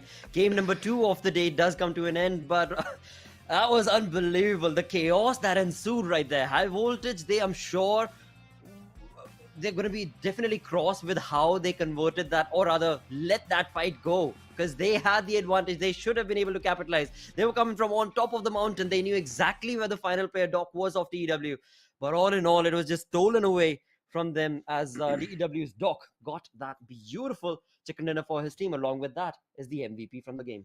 I mean, I'm not even lying. If you have at least one man from the side of DEW and it's a final 2-team situation in which it's DEW versus someone else, I'm telling you, the chances of DEW winning, even though they have all the odds stacked against them, are more than the team that have the most man alive. I don't know what it is. They have always been able to clutch these type of situations out in the past, and it's not the first time this has happened. I mean, this is the second time Doc has done this. Nirzet too once was able to pull it off. And then even another player from this team, I think it was Sneaks, who managed to clutch it out against the players of Skylights Gaming. So this team in general, every single player has some sort of clutching, and they just have been proving it time and time again, all the time. So DEW, man, they're a team you can never underestimate. But on the other side, yes, you have the player focus in front of us, and of course, High Voltage, they definitely did have quite a dominating affair, quite a dominating game in the previous one, but unfortunately, they were not able to secure that chicken dinner, and that could have been a big icing on top of the cake. Definitely could and should have been. But on the other front, again, a definite good game is what it turned out to be. As we move away towards the match summary itself, we've got Praveen from High Voltage bringing himself the highest elimination in his favor. Then comes in, of course, Doc from DE Warriors with highest damage. That is going to be 1025, all by one dude itself.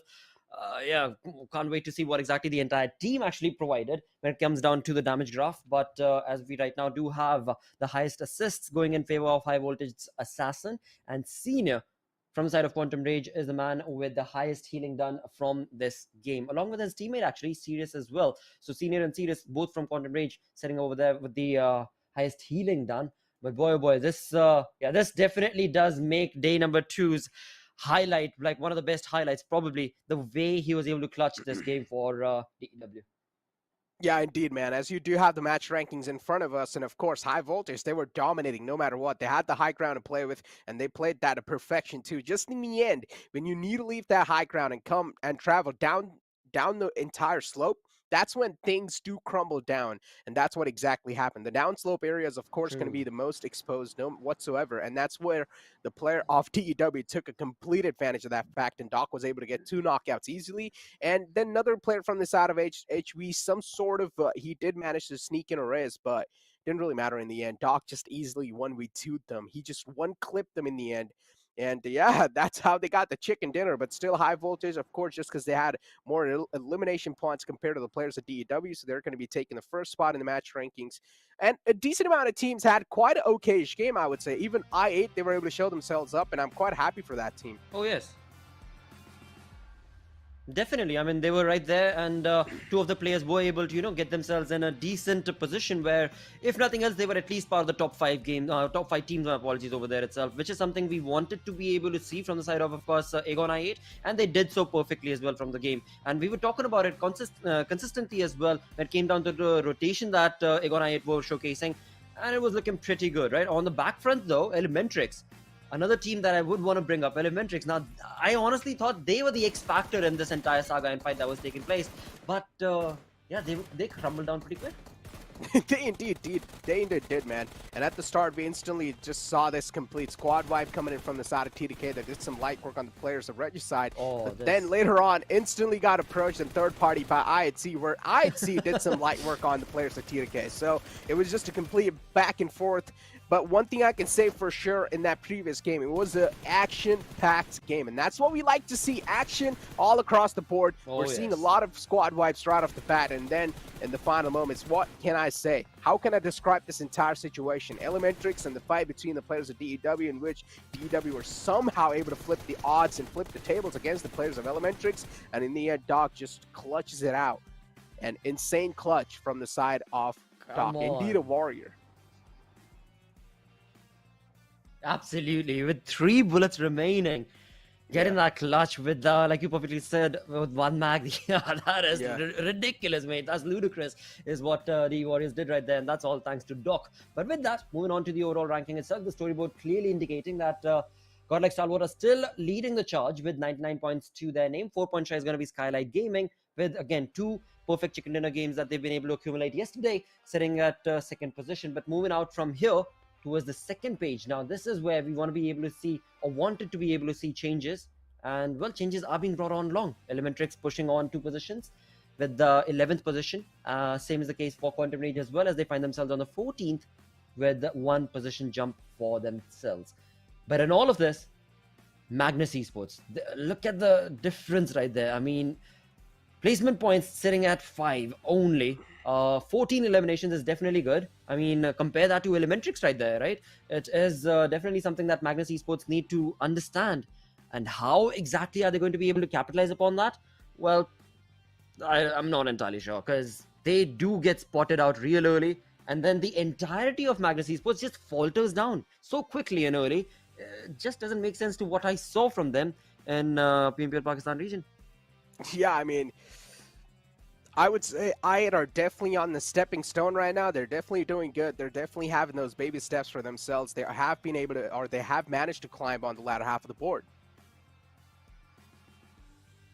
Absolutely, mate. But now, as we move on ahead with the show itself, 2 games done, we move on towards match number 9, or game number 3 of the day, where it is going to be the map of Erangel that we'll be focusing on once again. And this time around, we're going to be joined in with Fixes once more to, of course, take us through the game. And again, Fixes, just in one word or one sentence, if you were to, just recap what you saw in that final game, or the final moment of the Miramar game, where Doc just, annihilated the competition. That was ridiculous. Call it annihilation, abomination, obliteration, whatever. Synonyms fall short of what Doc did over there. But, we're going to talk more about it. I still have a few pointers to, give. But I've still not opened up on my accounts of prediction. Necro's already gotten 2 correct. Lakshay, you almost had it. You changed a few things here and there, but this time again, I'm gonna put you under the bus. Yep. Pick a choice, please. All right. So I'm loving the fact as to what is being showcased from the side of Aegon I8. I want to be able to see what they do in this Erangel game, but I'm not going to be choosing them for my prediction. I really want to be able to see if they can deliver the same kind of consistent approach that they are doing in the previous games. and so I'm going to go with I8C for this Erangel game. Alright, so you're gonna go with IHC. You think that, they've lost a lot of spots and this is their game to redeem. I kind of agree with you, but I think I'd want to play it a little bit safe. I'm gonna go with Godlike Stalwart on this one, because I feel, they've been looking really strong. Perfect. They've been having a really good game of Erangel, the first one, the amazing control that they took. But that aside, we've given our predictions. At this point, I have so much to talk about. Final fight. Nothing really taken away from Doc in that situation, but Malik, I think he needs to get his eyes checked really bad, because for a moment, I don't know if it was just the mobile screens that, of course, it's too tiny for us. We've got those huge TV screens that, but I really felt, you could have seen that those pixels out there when you're just jiggling up and down. There was that easily visible. And, they did try to nade those, areas around. And it's quite obvious that you should not be over there. And there was still that moment where it was not just a 1v1 battle that High Voltage were engaged in, right? In those final moments. It was a 1v2. And still, Doc just managed to crouch toggle and pick both of them up. And this is where I think, High Voltage, their nerves just crashed, right? The camp completely collapsed, and they did not know how to retaliate. It was all about the momentum game. The moment he got that second knock, he knew this was in the back for him. And that was a really smart move, just trying to slither his way towards the other side and find that right opportunistic moment to strike, because he was the one who aggressed them, not the other way around. But what's past, let bygones be bygones as we enter into the next game, and that's going to be Erangel as the flight path trajectory all the way from Gatka towards Stalwart. That's where it is headed to. And the Warriors have proven themselves to be the Warriors. It's just give them the slot already. If the PUBG gods are watching them, especially after what Dog did. And, you know, a nice sweet revenge. Because, you know, it would have been such an easy game for DEW had High Voltage not, you know, taken them down from the skies. But I think, you know, Dog did have the final laugh. And High Voltage, they're clearly going to have nightmares tonight of... what really went wrong over there. I mean, they could have done 146 different things, and they chose to just do what they did and threw that chicken out of the window. I mean, I would have loved to grab that, but regardless, let's just move on ahead. As I'm kind of curious as to where the flight, you know, the circle is gonna form, because I really want to see an eastern one this time around. I'm kind of down with those northern hybrid circles. I'm kind of down with, you know, the southern circles. I want something happening around the east, and it is gonna cause so much chaos because, you know, teams, they will have to traverse. But there you go, another northern hybrid circle is what we get to see. But I'm kind of liking the further iterations of the zones this time around. I mean, it's so difficult to predict, especially once that fifth circle hits. It's you know, it's so difficult to say where it is gonna be. Skylights Gaming, they're gonna definitely benefit from this one because, you know, their zone predictions have been so on point, Blotter. Oh yes, oh definitely. In fact, now that you bring that up, from yesterday's game itself, the Miramar game that they got a chicken dinner from, the zone was moving down south. They automatically realized that this zone is not going up front, or my apologies, towards the northern side. They made a rotation from the north towards the eastern side and got that perfect spot where they were on top of the mountains and annihilated the competition easily, no problem at all, because they had all the information. And that they are doing consistently, being able to read what the zone is going to be doing. And thus they find themselves in a really good spot. And that is something that, well, again, I'm sure a few people are going to be a little envious about as to how exactly does Skylight do it, but they are able to consistently bring that for themselves. On the other front, as we look towards this zone itself, now T2K once again have been provided with a really good opportunity to get a really good game in their favor, right? I mean, the way that they are sitting right now on that zone, it is looking absolutely pristine. At the same point of time, it's going to be a VSS coming in from the side of Godlike Stalwart action. Yeah. Been a long time since I actually saw some VSS action, and very quick scoping right there, as he is going to be able to confirm that first elimination, the first blood situation of this game. You know, to be honest, we've seen, you know, we've considered a VSS to be one of those starters weapon, right? If nothing, a VSS, that's just going to do. And that is exactly what happened. Now, considering how the flight path trajectory went on, Godlike Stalwart, you know, it would have been a tough time for them to try and traverse around. Ideally, the first thought in mind would have been to try and take a vehicle. That is exactly what they did. But in the meanwhile, they did spot out that play of Mabatex, and Action showed no mercy. Quite typical of him. Nothing really out of ordinary, and Action is quite happy. And Godlike Stalwart, I think it is going to be so imperative for them to take that eastern control like they did in that first game of Erangel, right? If they do that, and if this goes unchecked, then this could be a second one coming as well. And that is something that Skylights really needs to watch out for. But that being said, you know, you still have a lot of teams on that eastern side. And maybe, you know, I would love to see a Stalber iteration of a circle this time, because Quantum Rage, right at where Stalber is, and they've been changing a lot of things around. This time they decided, you know, Yasnaya might be too much, and Action is just all fired up, you know, just doing his aim drills over there and doesn't really care. And you know, people have there was a time when VSS was actually in the meta. That is some 2 years ago, but later on people just realized it's better to move on to better and more deadlier weapons, and that is what they did. But you know, talking about this particular circle, right? Again, it's gonna be in easy movement for High Voltage. You know, they can do two things up, they can switch things up and down. Also, they've got that Rozok control, such a vital spot. Especially when you have circles like this, you know, play around a 2-2 split. But, you know, the past kind of says that they kind of prefer to keep things around the Water City also. So they can have 2 players stationed at Water City, 2 players at Rozok. But this time, I'm kind of curious to see if they're going to go for something different, if they can get over the ghosts of their past, of what just happened to them in Miramar.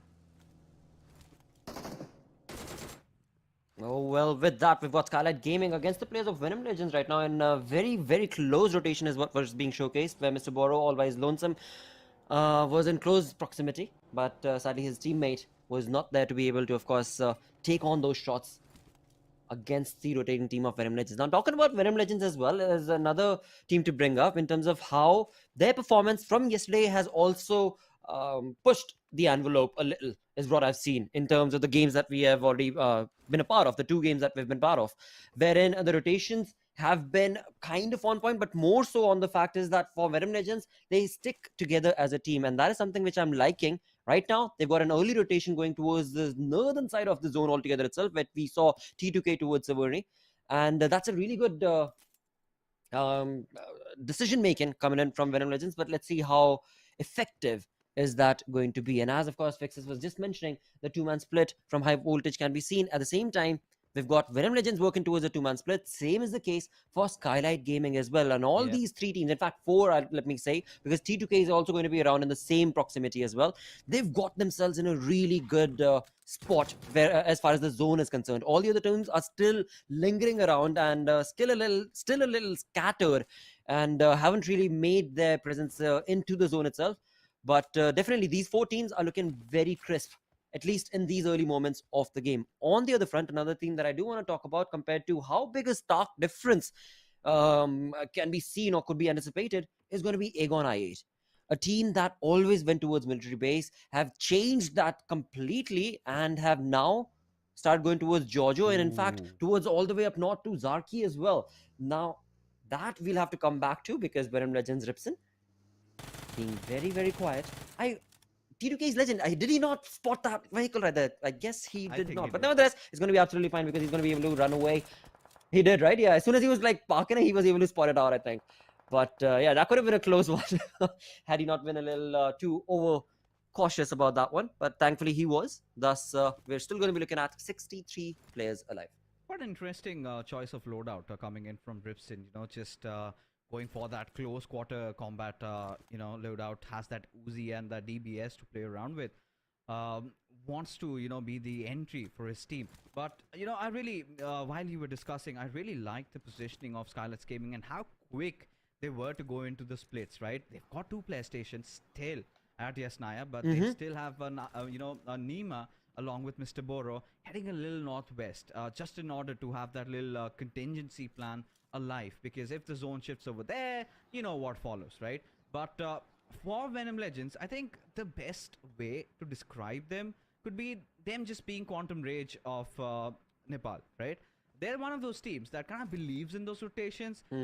Fighting hasn't really been their strongest suit, but as long as they keep racking up those points, I mean, who are we to complain? Because the first game of Erangel, if you remember, they still somehow managed to get that top 3. Can't really say they could have done better, especially how they were just, pincer down on that spot. But I'm pretty sure it is a substantial improvement from how they performed yesterday. So as long as, your graphs are going up, I think we're still going to be satisfied. But T2K, again, this is one of also the teams that has been playing well recently. But taking a look at this circle, kind of a concentric shift, nothing really out of ordinary in this one. Team Magnus still having the center of the zone and right at the heart of the circle, perhaps. But that is where the trouble arises, right? Because we kind of see a difference in the style of play in this particular region, right? You take the center, you think that you might be doing good, but then suddenly you're just being pressed on by teams from multiple directions, and before you even realize, you are done and out of the lobby. So Magnus will have to ensure that they have some safe covers to stay alive for as much as possible. But another thing that we've really been privy to, Lakshya, in this particular tournament so far is how ridiculous those 5th and 6th circle shifts have been. Absolutely, definitely, and that is something that cannot be taken lightly because that is what changes the pace of the game, and that is perhaps the reason why we see DRS as well as Godlike Stalwart working towards a late rotation, because they want to be able to still wait till the 3rd zone, and then after that, the curve balls are going to be thrown on. Now, along with all of that, we do have, of course, Skylight Gaming's Mr. Boro, who was almost about to get sprayed on. His vehicle definitely has been damaged with the spray coming in from Rig right here from T2K, but thankfully, No damage was brought on to Mr. Boro himself, so he's looking absolutely fine for now. But at the same point in time, his position has been spotted out by T2K. And the two-man split that we spoke about from the side of Skylight Gaming, now they are going to be in a little bit of a tricky position, as their position has been caught on from T2K. But T2K, what are they going to be doing with the information that they have? Because they have a two-man split for themselves as well. As on the other front, we've got IHC on our screens. Godless, who is trying to scope out any team and open that he possibly can. And with that, it seems like his crosses are going to be working towards high voltage Ziggle right now. And as of yet, of course, trigger discipline is what we are going to be looking at from the players of IHC, which is definitely a good thing. That is what you want to be able to do right now. Because talking about IHC themselves, they've made an entry from the northwestern side of the zone. For now, they're looking okay, but they are pretty spread out. And that spread out approach coming in from IHC, if they're not careful, can go against them. But for now, it is looking perfect because apart from high voltage, they don't have any other team to worry about. Moving away from them towards the team that is pretty much in the center. That Fixes also mentioned perfectly. I pointed it out in the previous game as well. Magnus Esports. A big downfall is being showcased from their side, and a very good point that Fixes raised is the fact that they are still working towards the PMPL Pakistan lobby, which is go into the center and then try and work your way around it, which again, consistently for Magnus Esports, sadly, is not working out. Oh yeah, I mean, hasn't really been. Especially, I think it's all about the nerves that they're going through, right? And kind of happens to the best at the best of the events. I mean, we've seen teams struggle and crumble down to that, but that is how legends are made, right? You've got to get over those jitters and rise and shine. I think Team Magnus, they have to do it today, because you know, if not today, then there's not going to be left much to win for tomorrow and the day after. Of course, it's a 4-day event, and one day has already passed. We're just you know, coming almost to that halfway marker of the second day. But a beautiful display. But you know, just keeping everything aside, this circle again, we've been talking about those shifts, taking that eastern one. Now, Team Skylights Gaming in such prime position right now. This is what I was talking about. Benefiting them massively, you know, those early shifts that they make. But at the same time, Stalwart, look at them. Now that they've started to rotate in, DRS are definitely going to be a thorn in their paths of trying to secure that eastern control that I was talking about. But look at that plethora of teams, you know, the splash of colors just migrating from that western side. And that is where FT2K, they play their cards right, along with Team Venom Legends, who seem to have been a little bit of a kerfuffle right now. If they play their cards right, then they could rack a few eliminations to their name.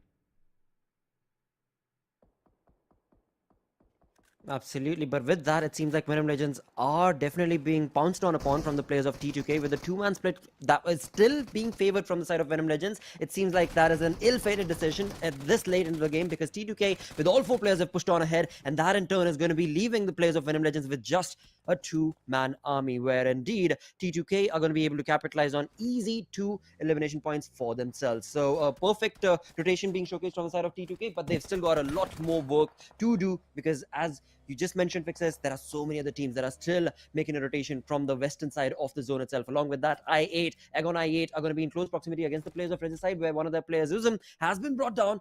But thankfully, of course, the teammate is going to be right around to be able to give that cover, to be able to give that revival. At the same point now for Egon I8 as well, they are pretty much towards Siverny, towards the northern side of the edge of the zone itself. They're going to have to get that revival done and quickly make a decision as to where and how exactly are they going to be rotating, because now this zone is getting well, it's getting really busy. There are so many teams, and there aren't enough compounds and areas for teams to find the safety net for themselves, which in turn is going to be perhaps a thorn that I8 are going to have to face. We'll come back to that. We'll see if that'll be the case or not. But on the other front, we do have T2K, who have been able to find themselves a perfect warehouse, with again a two-man split is what this team is working towards.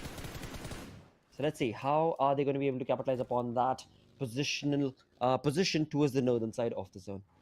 Oh, it's going to be really interesting to see what is going to happen in this particular situation.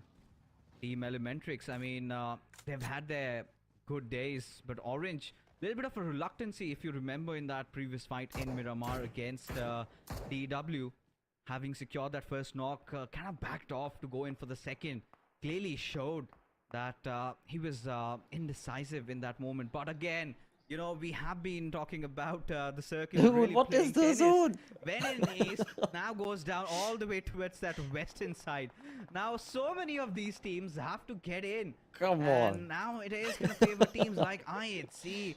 Even the lads of High Voltage, they also have really good control over the lobby, and it is going to be an absolute bloodbath with DRS just opening up on the players of Godlike Stalwart, who are clearly out of options. What they really anticipated did not come true. The res might definitely come in, but DRS, they will have to make an important call. They have to get inside the circle, and now they have gone in for a quicker one, which kind of is concerning for me, because this is the exact same time when the other teams are also rotating in. So might meet a few on the way, and that could cause trouble. Yes. They've definitely been baited for this early rotation right here. But let's see if at all there'll be any other team in their path for the side of rotating team of DRS. But right now on our screens, it's going to be High Voltage. As Assassin goes down, Malik is going to be finding himself pretty stalemate situation that he's in with the smoke, of course. But at the same time, there we have it. He was actually cooking the nade, and that in turn is going to be providing a little bit of damage maybe to the players of Elementrix. With the two-man split is what Elementrix is working towards. At the same point, we do have our first team to get eliminated from this lobby. That's going to be T20 QWERTY. But Elementrix, with the two-man split, they have absolute understanding of High Voltage position. And just like that, Yeta Uta with a UMP is going to be able to bring down not one, but now he's working towards the second elimination as well, as Jiggle has already been knocked down. Thus, remaining are only going to be two players from the side of High Voltage. But this entire fight is taking place out in the open. That means Elementrix, if they're not careful enough, can very well be third-partied in this entire spray and fray. But let's see if that'll be the case or not, because from the backlines we can see the team in purple. That's going to be I8. But for now, I8 have made no decision to be a part of this fight as of yet. No third parties being showcased from their side. On the other front, for High Voltage, it seems like they have been able to convert this push from the side of Elementrix into their favor, and helping them out from far away distance is going to be Magnus as well. Wherein Yeta Uta, finally along with his teammate Orange, is going to be trying to capitalize with High Voltage final player remaining. Yeta Uta, the final player remaining from the side of Elementrix. A 1v1 situation between these two teams. Can Magnus bring in a third party once again and get these two teams eliminated from this point itself? Where indeed Yeta Uta also does go down. All right, my apologies. It was one final player finally now remaining from Elementary. That's going to be Vishal and Praveen. Still, look at that. His helmet is looking very good. His vest is looking absolutely pristine, and he is very much in control of this fight and the spray. And that in turn will be the end of Elementrix, where High Voltage final player Praveen is going to be able to get that knock and a point for himself. But sadly, now he's out in the open all alone. So he's going to have to turn into a very slow snail's pace approach into this game if he wants more points from this game. Oh yeah, I mean T2K, they have been prolific right from the very start till this point, you know, that fight where they kind of picked off the players of Venom Legends, two of them, but look at Godlike Stalwart, they know this is going to be a desperate one. Laser somehow holding on to his fort, has managed to take down Scry, has managed to get another one, but Top makes it in time and saves his team from getting perished over here. Just instantly wants to smoke it off, but Skylights Gaming right in the nearby vicinity. They've heard that Godlike Stalwart, they are wounded, but I think they're gonna decide to go against it, rather try and get inside the circle, as High Voltage and IHC are in good control. High Voltage not having the numbers though, but DRS being shot from afar. Once that knock just cracks open his skull over here, as DRS Gaming need to recuperate ASAP. As Scarlet's Gaming, at this point, they're looking forward to get inside the zone. And it has all been, you know, about the circle just playing with the minds of these players. You know, it's so difficult to be an IGL at this situation, trying to predict the circle. Now, we know the initial renditions of the circles have been towards that northern side. That's fine. But what happens after the fourth and the fifth shift, that is just absolutely disgusting for all these teams. I mean, as viewers, we enjoy so much chaos, but you know, imagine being in the socks of these players right now. Exactly, in the lobby. And how do they get in at this point? You know, they've got to deal with I8, they've got to deal with Skylights Gaming, they've got to deal with TUF. And T2K, they finally meet their makers. They have been eliminated from this game as Magnus, somehow, they have a really good spot to defend. Absolutely. Magnus were able to make a rotation as soon as the zone shifted more towards the western side. And that indeed has resulted in them finding themselves a decent position as of now. But let's see if at all the other teams are going to be allowing this play to be made from the side of Magnus Esports or not. On the other front, on our screen, there's going to be DRS Gaming, where we do have Delta trying to capitalize on the position and of course information that he has against Magnus Esports. But Magnus Esports themselves have a few vehicles and a lot of smoke. That's the only thing that is helping them for now. And on the backlines, we have another fight taking place in Bruin against the players of Skylight Gaming and Godlike Stalwart, where Godlike Stalwart, we saw them push on against Venom Legends compound, but now it is going to be a very difficult conversion for them as we are back with the first fight itself. It is going to be DRS Gaming's perfect spray that is going to be resulting in this fight in a little bit of an equal playing field, where both the teams have lost out on one of their players, knocked out on one of their players. But along with that, it is going to be Skylight Gaming who will be eliminated right here, thanks to Godlike Stalwart. With 9 defeat points, Godlike Stalwart is left with just a one-man army. That's going to be Vika. I'm sorry to really cut you off, but Pika just pulled a squad wipe on Skylight's Gaming. Yes, yes, I mean, he did. I'd love to see that again. And Skylight Gaming invited that. That's what I'm like thinking about. Skylight Gaming invited that. Little did they know. A one-man approach from Pika is going to be their end. I mean, Pika's really stepped up Ouch moments massively as a indeed, player. Not gonna lie, I mean, I've seen this player evolve, because whenever you talk about Godlike Stalwart, it was always about action and top being the doer. But lately, Scry and Pika have been stepping up a lot. You know, gone are the days where they used to rely on those bold action, but for now, DRS really not showing that give-up attitude.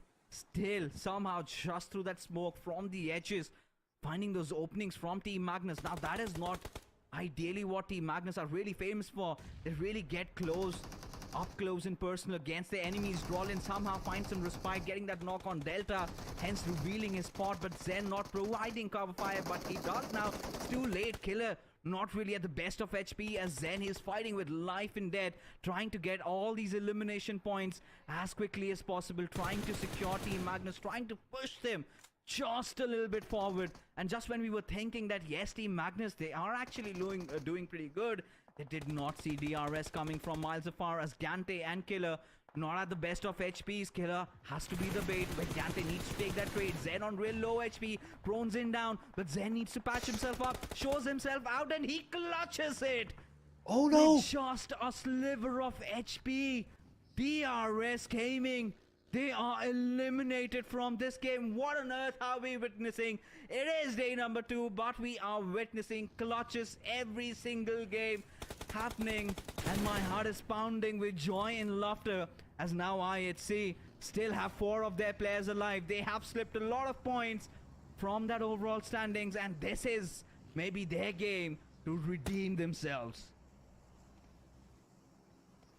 Absolutely, looks very much likely to be the case, with all 4 players looking pretty good, along with, of course, 11 elimination points, defeat points that IHC Esports have already been able to rack up. But they also need to be careful, because 4 teams is what they're going to have to go through before they can get this chicken dinner for themselves. They've got a little bit of an idea as to where Quantum Rage's players are, but Magnus Esports' final player Zen is not going to falter down before he takes another fight against the player of IHC, which in turn is going to result with IHC left with only a 3-man army. In all of this, Godlike Stalwart Speaker is still here. He's still very much active in this entire lobby, and 4 teams remaining. A 1-man army coming in from, of course, Godlike Stalwart. On the other front, for High Voltage, we saw Prabeen, the final man remaining. 2 players from the side of Quantum Rage, and a 3-man squad from IHC. Make that 2 perhaps, because the spray was so on point from Pika, but IC was just in the nick of time able to move away from that crosshair spotting, which in turn should at least give IHC a positional awareness of where Pika is, because nobody seems to know where he's at. I mean, they do have that idea, you know, considering that smoke has been laid out. But, you know, I love what Pika is still doing, right? He needs to clear some angles, because he knows for sure that he cannot mess up with IHC at this point. And he has a little bit of a ridge to play around with. But what he can do and secure more points is try and deal with Quantum Rage that are right in front of him. And now IHC has complete control over this game. I mean, this is pretty much theirs to lose. But Pika, he's already, dug in so much deeper, has his claws fanged in.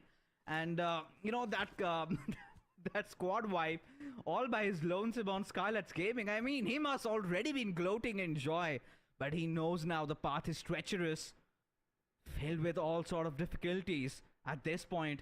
Because now he not only has to get inside the zone, but has to deal with 3 squads.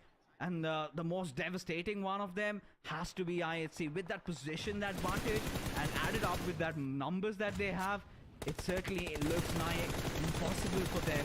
But left at Pika, quite unfazed, still dishing out a lot of damage. And I see as Demo just sprays in at his direction, those low ridges, saving him from the cusps of getting eliminated.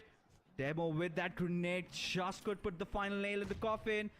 But no, he lives to fight yet another day. Well, and with that, Quantum Rage's Sirius is also trying his level best to be able to spray on upon Pika, but it is going to be Pika who was able to bring down another player from IHC, but sadly he himself will be eliminated. Demo is the man who needs a revival from the side of IHC, wherein for Godless and IC, the only thing that they've got in front of them is to be able to eliminate Quantum Rage. They're bringing in a lot of utilities right here, but those utilities are not providing them with the amount of damage they need to dish out. Goku finally does get a little bit of damage, but high voltage is Prabeen. His position is so spot on. IHC's IC has absolutely no idea. He's of course got a smoke wall that is helping him out for now, but Prabeen just needs to move ahead a little, and that could actually bring down IHC's IC as well. Where Quantum Rage, again, I mean, they are being surrounded by the players of IHC, where Godless going to be, switching on the God mode, basically. Going to be moving in with his buggy to try and, of course, get as much information as he possibly can. Exactly, right? That's how he wants to finish this game. Not quite a More viable the spread, opponents. to be honest. I mean, sorry, Laksha, just to, Oh, punch yeah. in. But, I like this. This is something that we used to see, like, let's say a couple of months ago, where teams do have that advantage. They have that luxury to, try and flush out the enemies. Just drive past the buggy. Somebody, some snake might just slither out of his cover, and that is where the other players would want to take him down. Really well thought by IHC. But, Prabeen could really prove to be a thorn, and indeed he's trying to go for it. Has managed to secure a knock, but Stowe out in the open. Godless is going to show him no mercy. But now, we're in a very tough spot. It could just be anybody's game. Quantum Rage really have to just amp it up. But IHC have those lovely angles, and Demo on that flank really proving instrumental for his squad. Getting that knock onto it serious. It all comes down to Goku, and he needs to go to his Super Saiyan mode right now, as Godless just charging him on him at one direction. You've got Demo trying to obstruct him, and there you have it. IHC come out as the conquerors of this game, as they have managed to get another chicken dinner in the bag. Will certainly get a lot of valuable points and push themselves up in the point standings. And where do they go? Right at #2, right at where they started this day. But godlike stalwarts seem to have been, trying to just push on that lead that they have built up. Now, if this keeps on happening, if godlike stalwart have a decent amount of lead by the end of this evening, tomorrow, we are gonna see them going all out, just unleashed. But for now, IHC, they are the victors. They're not the ones to back out, and IHC have been playing quite a very stable game, not really just meddling around others' affairs, playing what they're supposed to do, playing how they're supposed to. There's zones, the circles that had been formed, but this match was filled with clutches, right? Right off the start, we could see just Pika going all out. Then again, coming in from Magnus, Zen just pulling it off. Back to back, things are happening left, right. We're enjoying all this fun, and this is gonna keep carrying on. But for now, we're gonna go in for a shuttle break. We'll be right back. You don't go anywhere.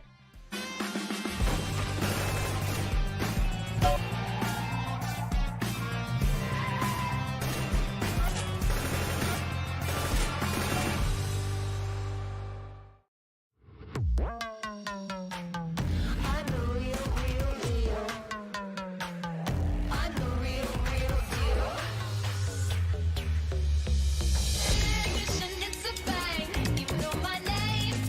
I'll be your everything.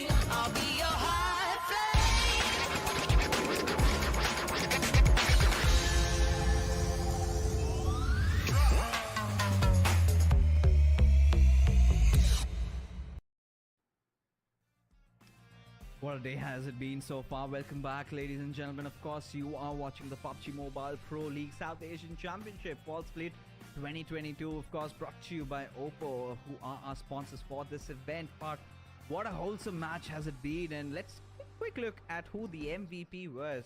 I don't think we're going to have a lot of surprises over here. Has to be Godless this time.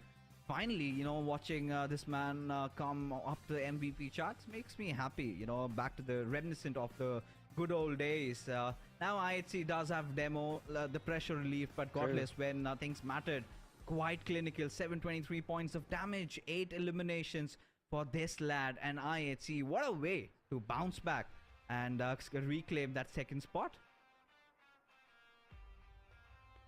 Absolutely, but again, I mean, it was definitely godlike stalwart Speaker who could have been a nail in the thorn. At the same point of time, another player, Zen, I believe it was, from Magnus Esports, who also got so very close to bringing down the numbers of IHC. He actually was able to do though, but again, it was not an easy conversion for IHC Esports, that's for sure. As we move towards the players to focus after the MVP, we do have Icy right there with 3 eliminations of his own, but 1114 damage that he was able to dish out right here. And then comes in Pika with 3 eliminations. Of course, before him is Zen with 4 eliminations of his own from Magnus Esports. But then comes in Pika. A very, very important play that was made was from godlike stalwart Speaker in the final moments of the game. Oh yeah, I mean, especially it all begun with that fight against Scarlet's Gaming, just clutching the whole squad all by his lonesome, and then still just staying alive, getting those crucial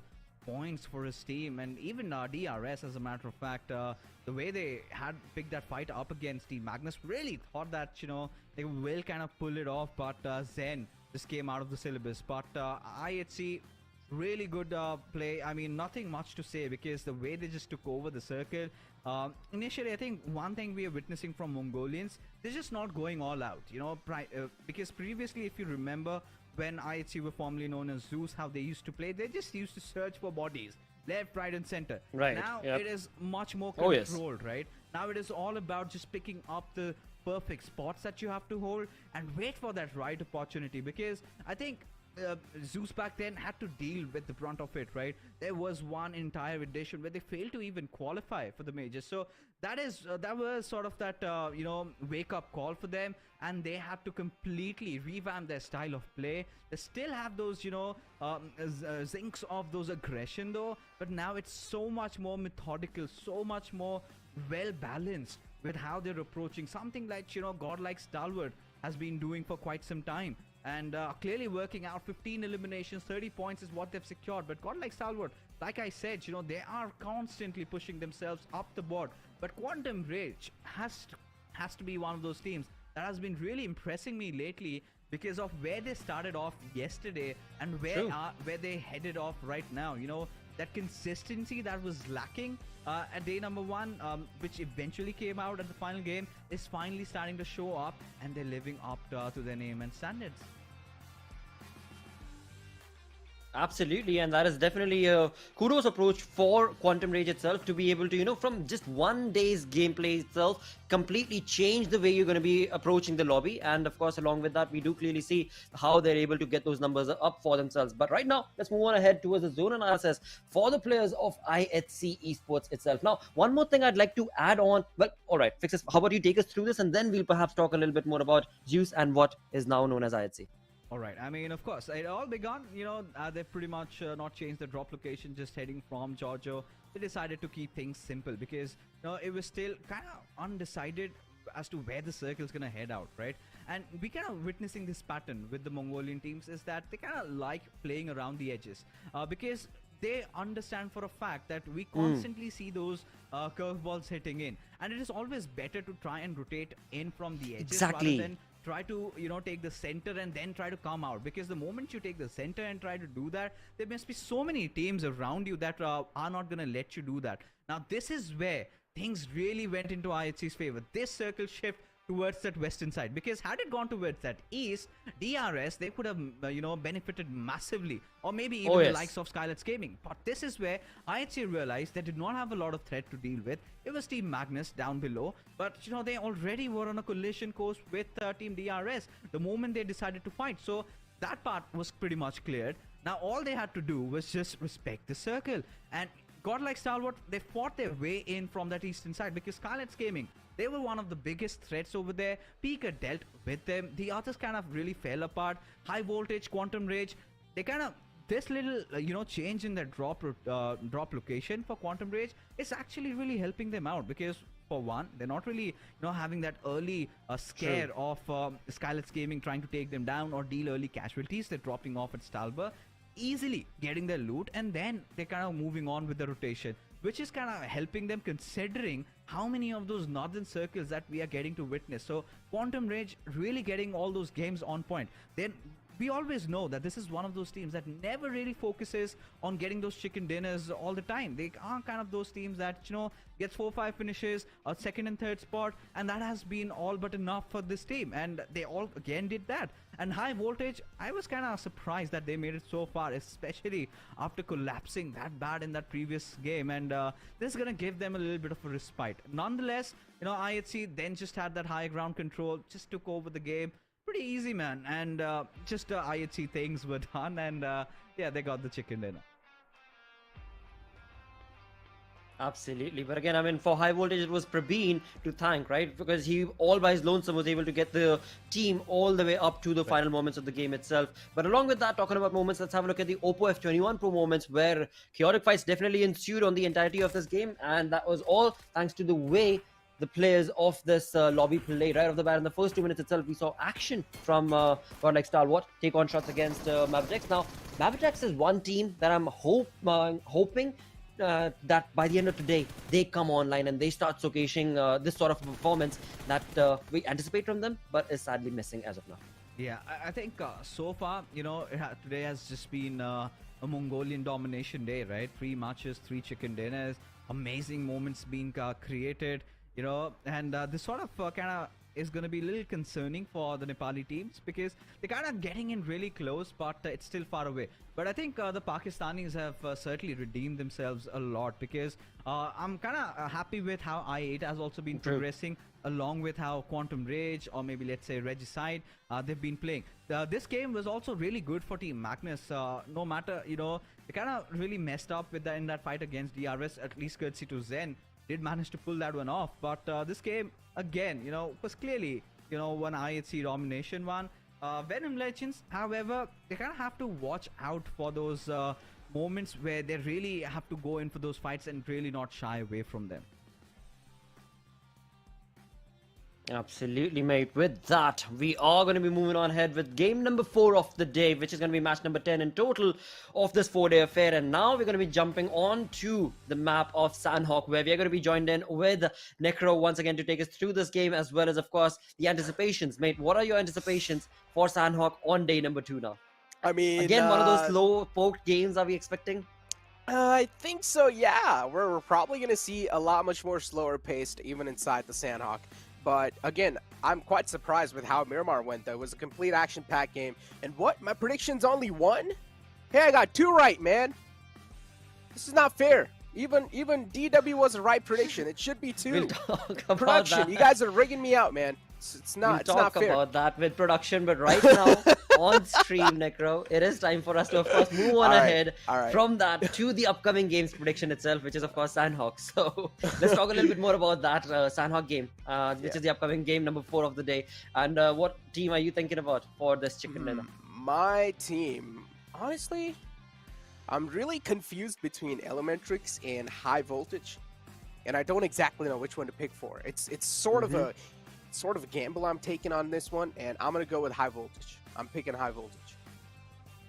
What about you? All right. Again, I mean, I'm definitely going to be back in that approach from you, because if you talk about Elementrix on the map of Miramar, they were looking so confident and comfortable where they were sitting on, right? And then it was just stolen away from them in a matter of seconds. We spoke about that. So perhaps High Voltage's strategic play is going to be a good pick. I am going to be going No, I'm not throwing anybody under the bus. It's just what I've seen, right? What's been showcased in today's games. But for the Sanhok, I have an inclination towards T2K. I would love to be able to see them get a chicken dinner for themselves. Are they going to be allowed to do so or not? Only time can tell, because again, the zone has been a crucial, critical factor for these teams not being able to get the game in their favor. But T2K is going to be my pick for this one. Okay, T2K, honestly, I would say a pretty solid pick, but considering how T2K have been performing inside the map of Sanhok, I would say they have got those placement points and they have got those elimination points. But if you ask me how well were they doing inside the chicken dinner sort of compartment, I would say T2K were really struggling when it comes to getting those chicken dinner inside Sanhok. And that's the only map that has been nightmare for a lot of teams. And Sanhok usually is one of those maps that brings in sort of a variety, that gives a chance for other teams to try and get a chicken dinner for themselves and to try and showcase and to try and pretty much just have a momentum for the rest of the tournament. Now, if this Sanhok is being capitalized by any of these Pakistani teams, this can be really great for them because this can also be a momentum catcher. Oh, it definitely should be and has to be. I mean, for the likes of TUF for one, I would love for them to be able to, of course, get a really good game of Sanhok from this one. But with that, the flight path going to be on our screens. It is, of course, starting all the way from down south towards the eastern side of the map. From docks, it is going to be taking us all the way towards Cow of the northern side of this map. Now, again, we know it is a pretty small map, so no problem at all for teams to be able to transverse across the entirety of it. But just a matter of minute or two before we find out where the zone itself is going to be taken itself to. What do you think about Camp Alpha Zone, Necro? Do you have any thing to add on to Camp Alpha Zones? I mean, Camp Alpha zones like are them? pretty much like military circles when it comes to Erangel, or I'm comparing the difficulty level, okay? Because if you do take a look at the entry paths, you only have two bridges, which is on the bottom left and then which is on the right side. True. Rest of it is completely water lines. Now, you can try and gamble, and if you're quick enough on your feet and if you're able to make it on inside the top left island, which is of course the Camp Alpha island, then yeah, you're going to find yourself in the lucky shoes. But if you are going to be one of those teams that is opting out for a late rotation, then just cross your fingers and hope for the best. That's all you can do. Later rotations in these type of zones will never work out, but luckily enough for these teams, that's not going to be the zone. So, Blotter, your pick can definitely do really good inside the circle. Ooh, I am looking at T2K. They've got a two-man split going on right now, but around them, again, towards the northern side, they're looking very comfortable. They've got no team to worry about, but around them, they've got Paradise Resort, where indeed it is going to be Magnus Esports. Right below T2K's two-man split, we do have Skylight Gaming as well. Yeah, these are tough teams to of course, not take lightly. That is for sure. Venom Legends are another team that has been slowly but surely picking up their pace in terms of how they're performing on day number 2. But that's what we've got going on in the zone itself, towards the center of the zone itself. As we move away from the zone, outside the zone, we've got towards the southern side, Quantum Rage, IHC, who've got a very big split coming in from their side towards the docks and Kampong. At the same point, for DRS, also a very late rotation perhaps is what we can anticipate from them from this game, as they are sticking towards the southern edges of this map as of yet. We'll see how exactly is the rotation going to be brought on from the real soldiers for this game. At the same point of time, though, I'd love to draw your attention towards Mabitex. Now, Mabitex is one team that we know, again, I mean, Wally, Baron, I mean, these are players who are very well versed. The skill level is definitely on top, right? But where do you think are they slacking, or where do you think is it missing for their game performance to not be on target, not be on point? I just feel like they're missing the main piece of the puzzle here, Demo. Demo used to put so much in this squad, and this squad used to revolve around Demo so much in general. Demo always used to be that entry fragger. His firepower is just immaculate, and that's what the players of Maptex or Seal used to rely on back in the day. But just because now Demo is taken away from this entire roster, it seems like the entire team is just falling apart. But personally, I think so this team just needs a little bit more time to try and just really get used to the fact that, okay, Demo is not over here, because it's definitely been quite a big of a shocker for them. And again, as you said, Nothing taken away from True, them. true. They're a really well-known team. They have been playing with each other for a really long time. And these 4 players have a lot of experience in the bag as well. And of course, they're from one of the most dominating regions in the entire South Asia, of course, the Mongolian region. So what do you Exactly. expect? Just greatness from this team. But so far, inside this entire PMPL that we've been witnessing, the struggle has been insane. And that's what I was talking about with even Johnny when we were casting the PMPL fault split. I was like, what exactly is going on with Maptex? I don't understand. This team is so experienced. Every single player in this team used to be so dangerous in the past. And now what has happened? Maptex is just completely deactivated. It's inside the lobby. I don't exactly know what's going on, but hopefully, in the back lines, they are trying to figure it out. I'm sure they are. I'm sure they are. And I hope that they are going to be able to showcase that exact same sort of a play style by the end of today as well. Because Fixes did mention today is, of course, day number 2. We are now with the game number 4. So we've already kind of crossed the halfway marker for today. And that in turn also is going to be a cause for concern perhaps for the teams that are underperforming, because now they don't have that many games remaining for themselves, right? They've got tomorrow, day after, 6 games per day, so 12 games in total is what they're looking for in the next 2 days. But right now for today, if you exclude this one, there are only 2 more games. So yeah, I mean 12, 14 games is by number quite a lot, but the stark difference that is being showcased on the storyboard itself in terms of the points that have been accumulated, especially by the teams that are in the top 6 to the top 5, it is turning into a tough cookie to crack for the teams that are underperforming. But again, enough said for that, because we do keep our fingers crossed, or I definitely do, and hope that they are going to be able to change the pace itself, like we are seeing, right? I mean, Quantum Rage, Venom Legends, you've got IHC, of course. Godlike Stalwart has always been on top of their performance league. So we are seeing changes that are being brought in from these teams compared to how they performed on day 1.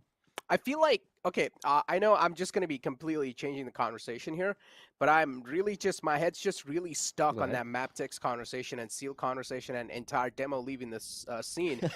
But I feel like another team that can be taken as an example has to be I8, right? You can completely agree with me on this. Crypto, not inside the roster anymore. I8 is definitely struggling. Crypto? And with the way I used to play in the past inside the SA lobbies, they used to dominate. Let's be honest. They used to be somewhere in the top 3, but that's not the case right now. I8 is definitely on their struggling phase. Hopefully they are able to recover. But just because Crypto is not inside the roster, they are taking a little bit more time to try and adjust towards the lobby, try and know how they want to play things out. I mean, of course, Crypto is now in Unicorns 11. He's having a great time over there. But yeah, they're definitely having quite a big punch in the gut so far. Indeed, I would definitely second that, because as soon as you brought in the 2 names, automatically, yes, if we are to talk about it realistically, it does make a lot of sense, right? I mean, you talk about how Maptex back in the day, as you perfectly pointed out, based on how Demo was the one who was pushing on forth, and that in turn made the entire teammates of Demo from previously known as Seed push on along with him and give him that support and cover to be able to then get those points. Same was the case for Crypto from the side of I8, where indeed it was Crypto who was almost on top of that kill leaders list. He was almost on top of getting the highest dragon game from the side of the team of I8. So it definitely does make sense. But again, let's just hope that it's not the downfall of these teams, and definitely would love to be able to see by the end of the day or the start of tomorrow a showcase of that prowess from both of these teams. But with that, moving away from the podcast hours to the game itself, we do have a little bit of change taking place. Initially, when the game started off, every team and the players were scattered all across, but now slowly and steadily, so many of them have made their way into the zone itself, into the center, and we are going to be looking at the zone constricting itself as well.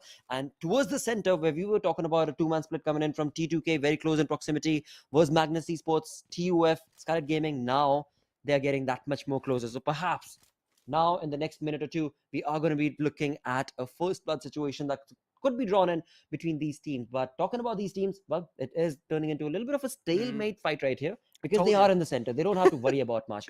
And right, there's a decent amount of loot as well, and so it is going to be a slow poke game on the map of Sanhok once again. Yeah, I mean, I told you, man, it's going to be a slow game today and tomorrow. is going to be a little bit of slower day, But still, as I said, I was quite surprised with how the Miramar went. It was quite a quick game, and it was just an action-packed game. Yeah, at the start, for a couple of True. minutes, we didn't really see a lot of fights, but then later on, as the fight started, they were just not stopping. It was a complete obliteration of all the other teams. Squad vibes. Yeah, exactly. Yeah. Squad vibes. We didn't even see a lot of individual casualties until the later phase of the game. But right now, Maptex definitely do have a little bit of split going up for themselves. It's a 3-1 split where Apex is sort of separated out. They do have some sort of hill cover right now. And the only team that's the closest is Quantum Rage, who are right inside the quarry. I don't think so Quantum Rage have a lot of confidence to try and approach a fight themselves. They have been able to survive till the late game situations, don't get me wrong. But when it comes to the gunfights, Quantum Rage is definitely lacking. Well, they take it slow, that's for sure. They take it, they like to, in fact, play that sort of safe approach to the game itself, which is what I've seen from them in the PMPL Pakistan region itself. But right now, they are, compared to how they were doing yesterday, definitely understanding what they were doing wrong and have capitalized on those mistakes at least.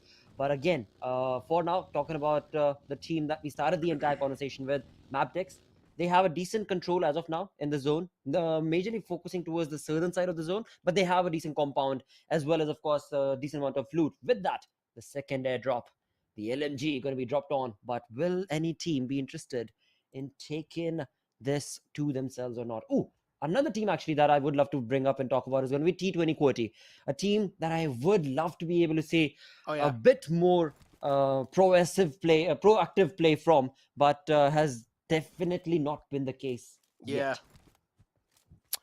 And from what I've heard, even they themselves are having their own issues, right? There's just a lot of things that do go on behind the scenes too. So yeah, as I said, even these players, they have their own real life, and there are a lot of things that do happen behind the scenes that you guys don't exactly know. So just even if they're not doing great inside the game, don't just straight up go out and judge them and call them a bad player. You never know what's going on in their real life. True. So just don't hate on them, man. Just show them love, support. So hopefully next time they can try and come back even stronger. But right now, as we have Godlike Stalwart on top of this hill, of course, this is their hill that they always like to try and contest, and that's what they've exactly done. Pretty much just textbook strat at this point in time for them. Elementrix 2 is going to start to close in from the back lines. High Voltage, they have been quite quick in their feet. They have found themselves in quite a decent spot inside the circle. The next circle is definitely going to be quite crucial for a lot of teams. If it's going to move away and completely take a hard shift, just like the previous game, what exactly happened in Erangel, I was just sitting back, relaxing, having a sip of my coffee, and just watching the zone take those curveball shifts one after the other, and I was having a little smirk on my face, I'm not going to lie. Seriously, because you're not part of the lobby, you definitely ought to have a little bit of smirk, because PUBG guys, they're just tossing around the teams and the players like, so you thought it's going to be Yasnaya? Well, hold on, mates, they're not that easy, all right? And we move to the west of Yasnaya, and teams finally start moving towards that side, and automatically, once again, PUBG gods are like, oh, this was a little too easy. How about we go to High Voltage Paveen, who's all by his lonesome? How about that? They were just pulling out pranks. The zone does have some parabolic shifts going on throughout the entire 4-day affair that we are part of. Yeah, I mean, the zone was just like, yeah, you thought it was a prank, little bro. But yeah, the zone. It definitely was. But that's what it's doing. That's what it's adapting itself to, apparently, is at least what we are witnessing from the PUBG gods. But on our screens, again, we are reaching the 12-13 minute marker, as we are yet to see any teams cope and spot out their opponents, or bring in a first blood situation, or if nothing else, just bring in a spray.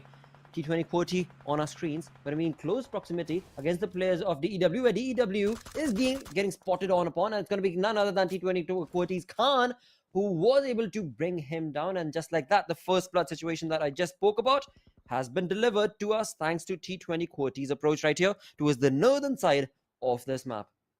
Exactly. I mean, T20 QWERTY right now, as you said, they have an okayish positioning, and they can try and just hold on to it for as long as they want, as long as if they have to circle in their court. But if the circle moves away, then definitely they will need to find themselves in a better spot. As I said, the next circle is going to be quite a critical one too, so you can never underestimate the zone inside the map of Sanhok. But right now, it's the players of DEW getting picked off, as Sneaks is going to be the casualty, and he's going to be the first man who falls down. East positions compromised as well, as he is giving away those footsteps, and he's catching some bullets on himself. Khan, East is way too close, and it seems like Khan is completely unaware of the fact that East is on the right side, but it's okay. The cover is going to be there, but no, both of them just whiffed their shots on East, and East is able to single-handedly take down 2 players in the front. T20 QWERTY, what a big blunder. Oh, what a big blunder indeed, mate, right there. It seemed very much in control of Khan, how he was approaching things, how he was able to bring down players of DEW one by one. But then it all went south because East joined in. And that in turn resulted in T20 QWERTY not able to get the points that they thought could have been theirs. The elimination points that were right in front of Khan have now resulted in, of course, going in favor of DEW, where T20 QWERTY are left with only 2-man army, 420 Boy and Gravity. Another big trouble that they are going to be faced off with is that now they need to work towards the zone. Gravity all by his lonesome up front. From the backlines, of course, 420 Boy is there to provide that cover fire, that quintessential cover fire, but at the same point, the information has not yet been retained from the players of T20 QWERTY, 420 Boy, even though he is at the backlines on the other side of the map altogether itself. We do have godlike Stalwart taking their perfect opportunistic pick against the players of Regicide, and Regicide knock lost down to almost 30% HP. He will definitely go down with the sprays coming in from Scry, and that in turn is going to be opening up the defeat points for godlike Stalwart as well. But the things are not yet done, because the compound is what Stalwart are going to want to just steal away from Regicide players with that perfect nade to the face of Nocto. It could very well be the end and demise of him, and perhaps the entirety of the team of Regicide as well, as they're left with just one final player. That's going to be Bars, I think. Yeah, godlike Stalwart just make quick work of Regicide. And they're always just getting outplayed and outgunned by every single team inside the lobby. Regicide, they have been struggling with their 4-on-4s. They have been struggling with some head-on collision fights. And that's something now they will need to try and go back in their drawing rooms and try and figure it out, how they can try to position themselves better inside a fight. Just the situational awareness seems so lacking in those. Right now, TUF2, as they lost out in South, and T2K is just closing up on that compound. Now, TUF is definitely completely aware of the fact that they have a lot of contenders approaching them, and one of those is T2K. T2K, as they've already found the opening, of course, they're going to get the flush in through, but TUF, they have 2 players still up and alive. Now, it's a 2-on-4 situation inside this compound, in which T2K clearly know they have the man advantage, and now all they're trying to do is just find another big opening inside that house. Information's there. T2K really looking to capitalize. Thor inside the corner. With that sort of a nade, Thor should be giving his position away too. But what nice catch from the side of Thor. The nade's going to land perfectly right onto Jane's feet, and Jane's going to get blown up. Out in the open.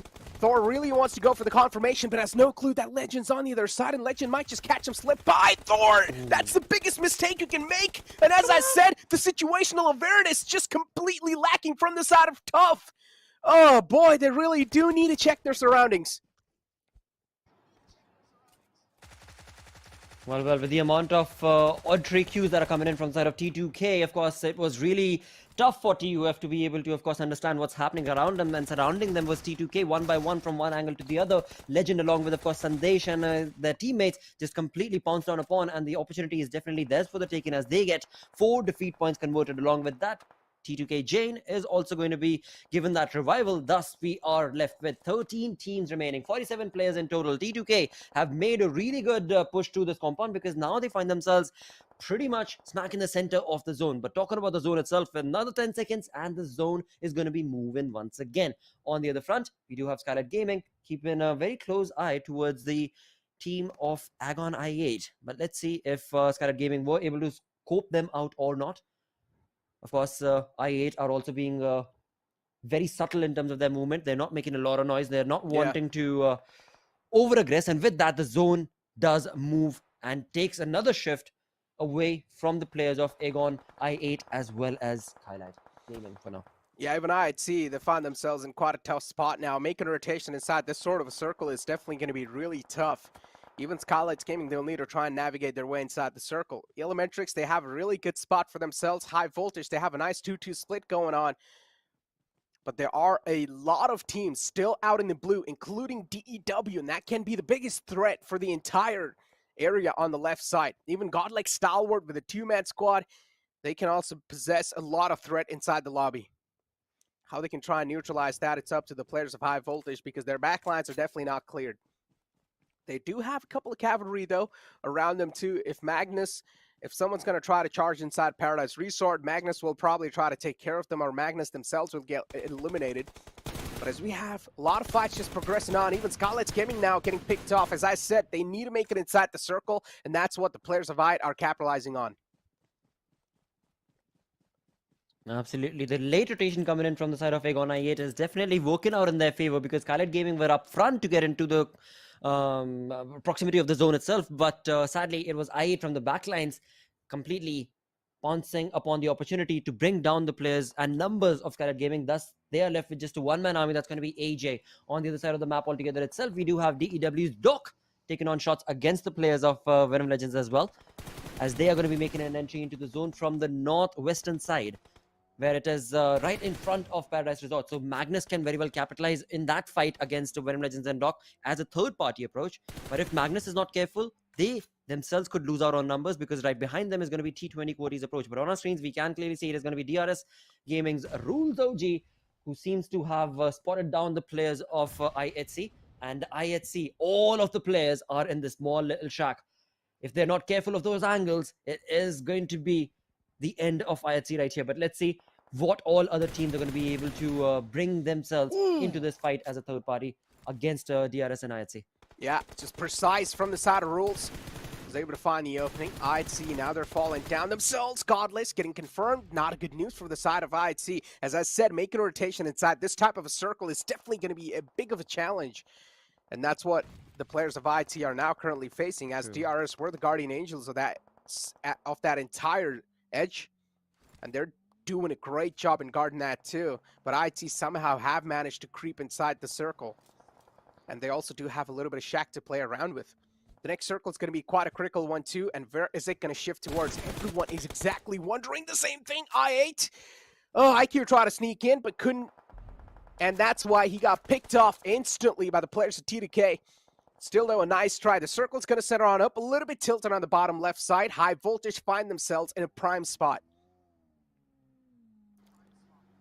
Once again, High Voltage have a really good positioning in the zone as we move back towards the fight between DRS and IHC.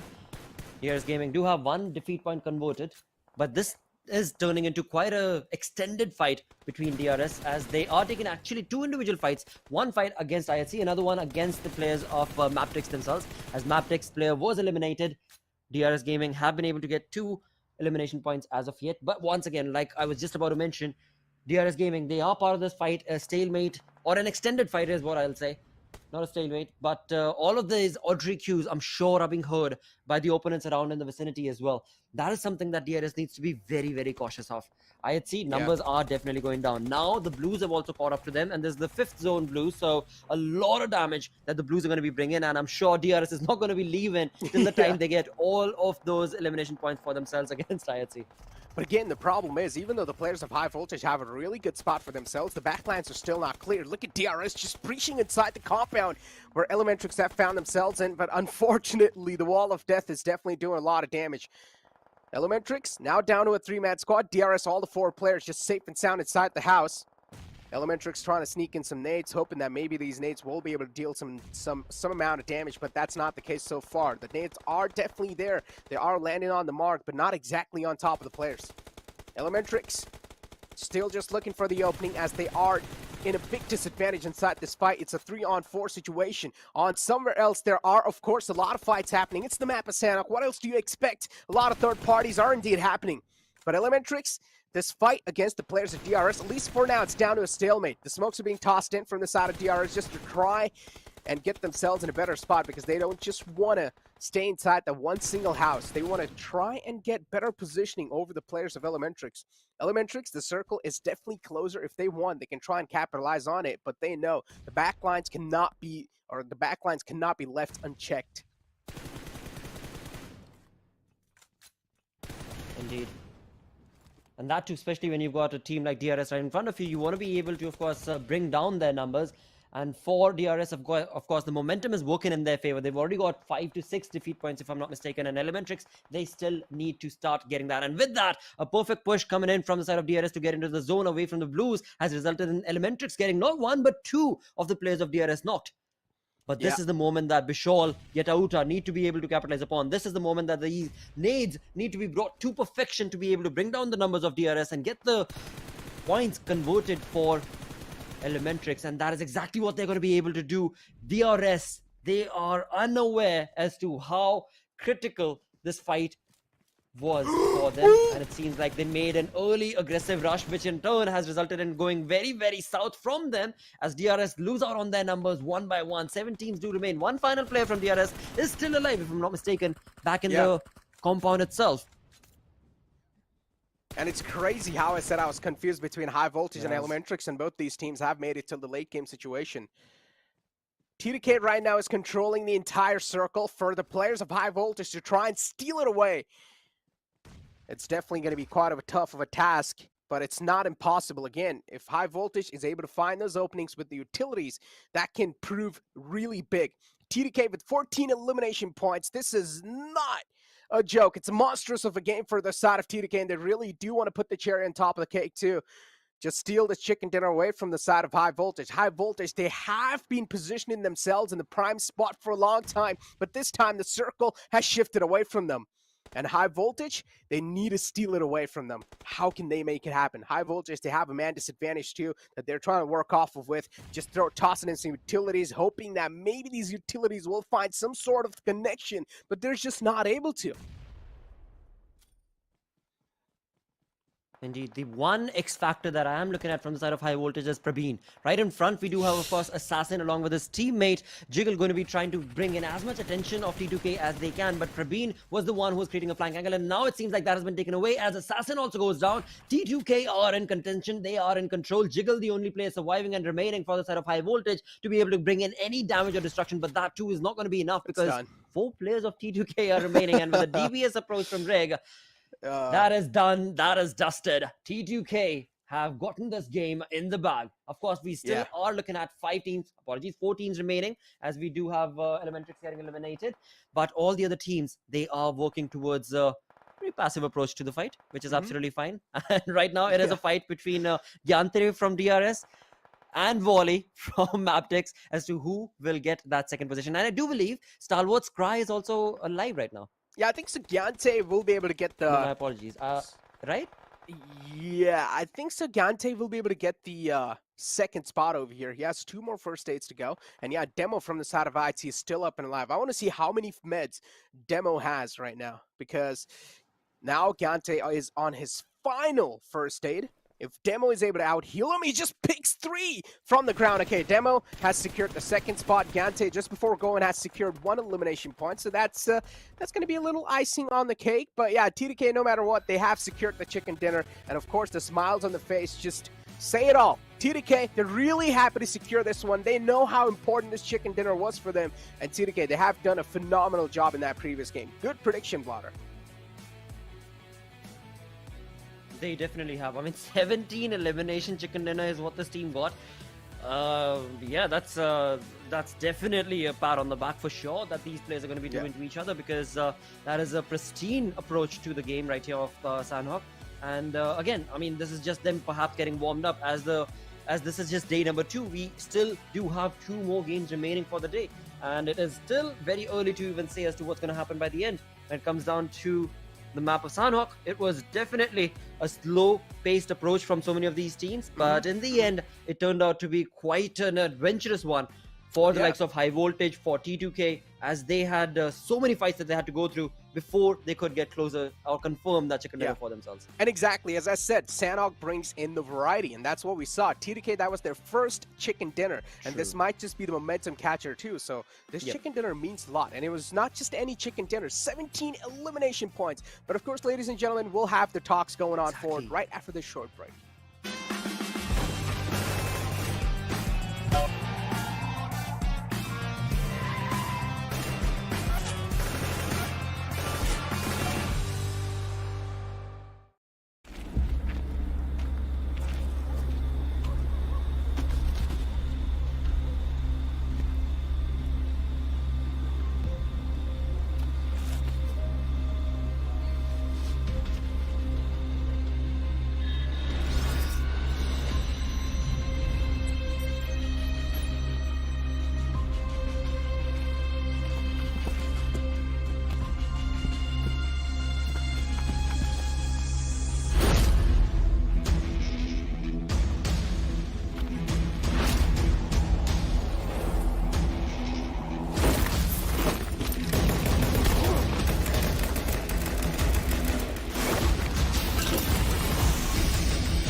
Hello and welcome to PUBG Mobile Pro League. This is the South Asia Championship that we are a part of. Again, fourth game comes to an end on the map of Sanhok, and indeed it was another one of those biting moments between, of course, High Voltage and T2K as to who would have gotten the chicken dinner, but T2K definitely got it.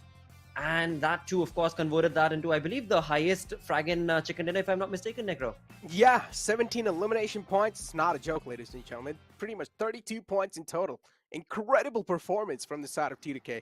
And it's crazy how I said TDK and Sanhok's relationship hasn't been looking that great.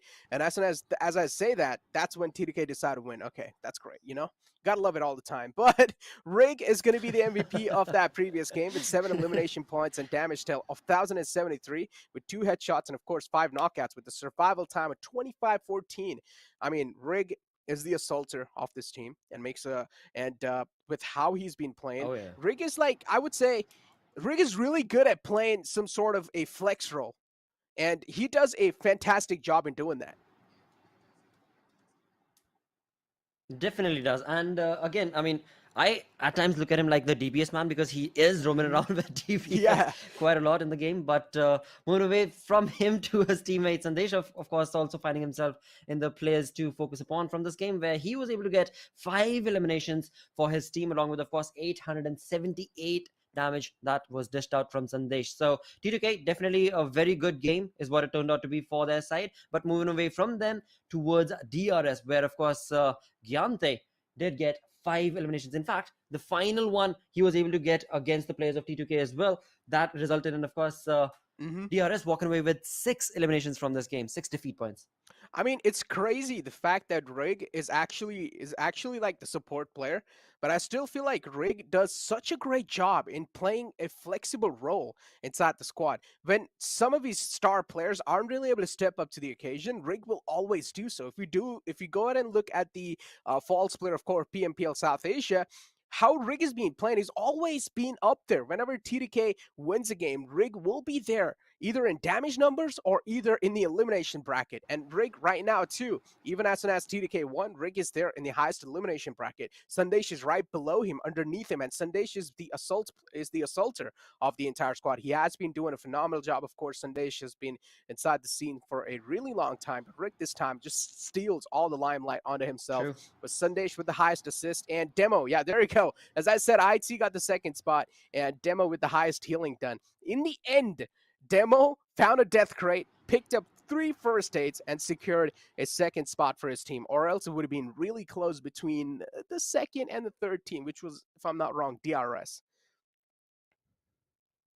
Right, absolutely. That is what it could have turned out to be. But right now, as we do, of course, move towards the match ranking itself, we've got T2K Esports walking away with a perfect, brilliant chicken dinner for themselves, with, of course, 32 points total added on to themselves. As we did see, they have jumped to the 6th position in the overall rank. And moving away from there, from them, we do have the Real Soldiers DRS, with, of course, the 2nd position as they were able to get for themselves from this game. Moving out from that side, we, of course, did also have Mevitex, where we saw Wally working towards that perfect first aid approach in the map of Sanhok. But overall, definitely it was focused on high voltage, and the way the team of T2K, both of these teams, the way they were making those rotations, the way they were taking on fights to get into the center and closer to the zone itself.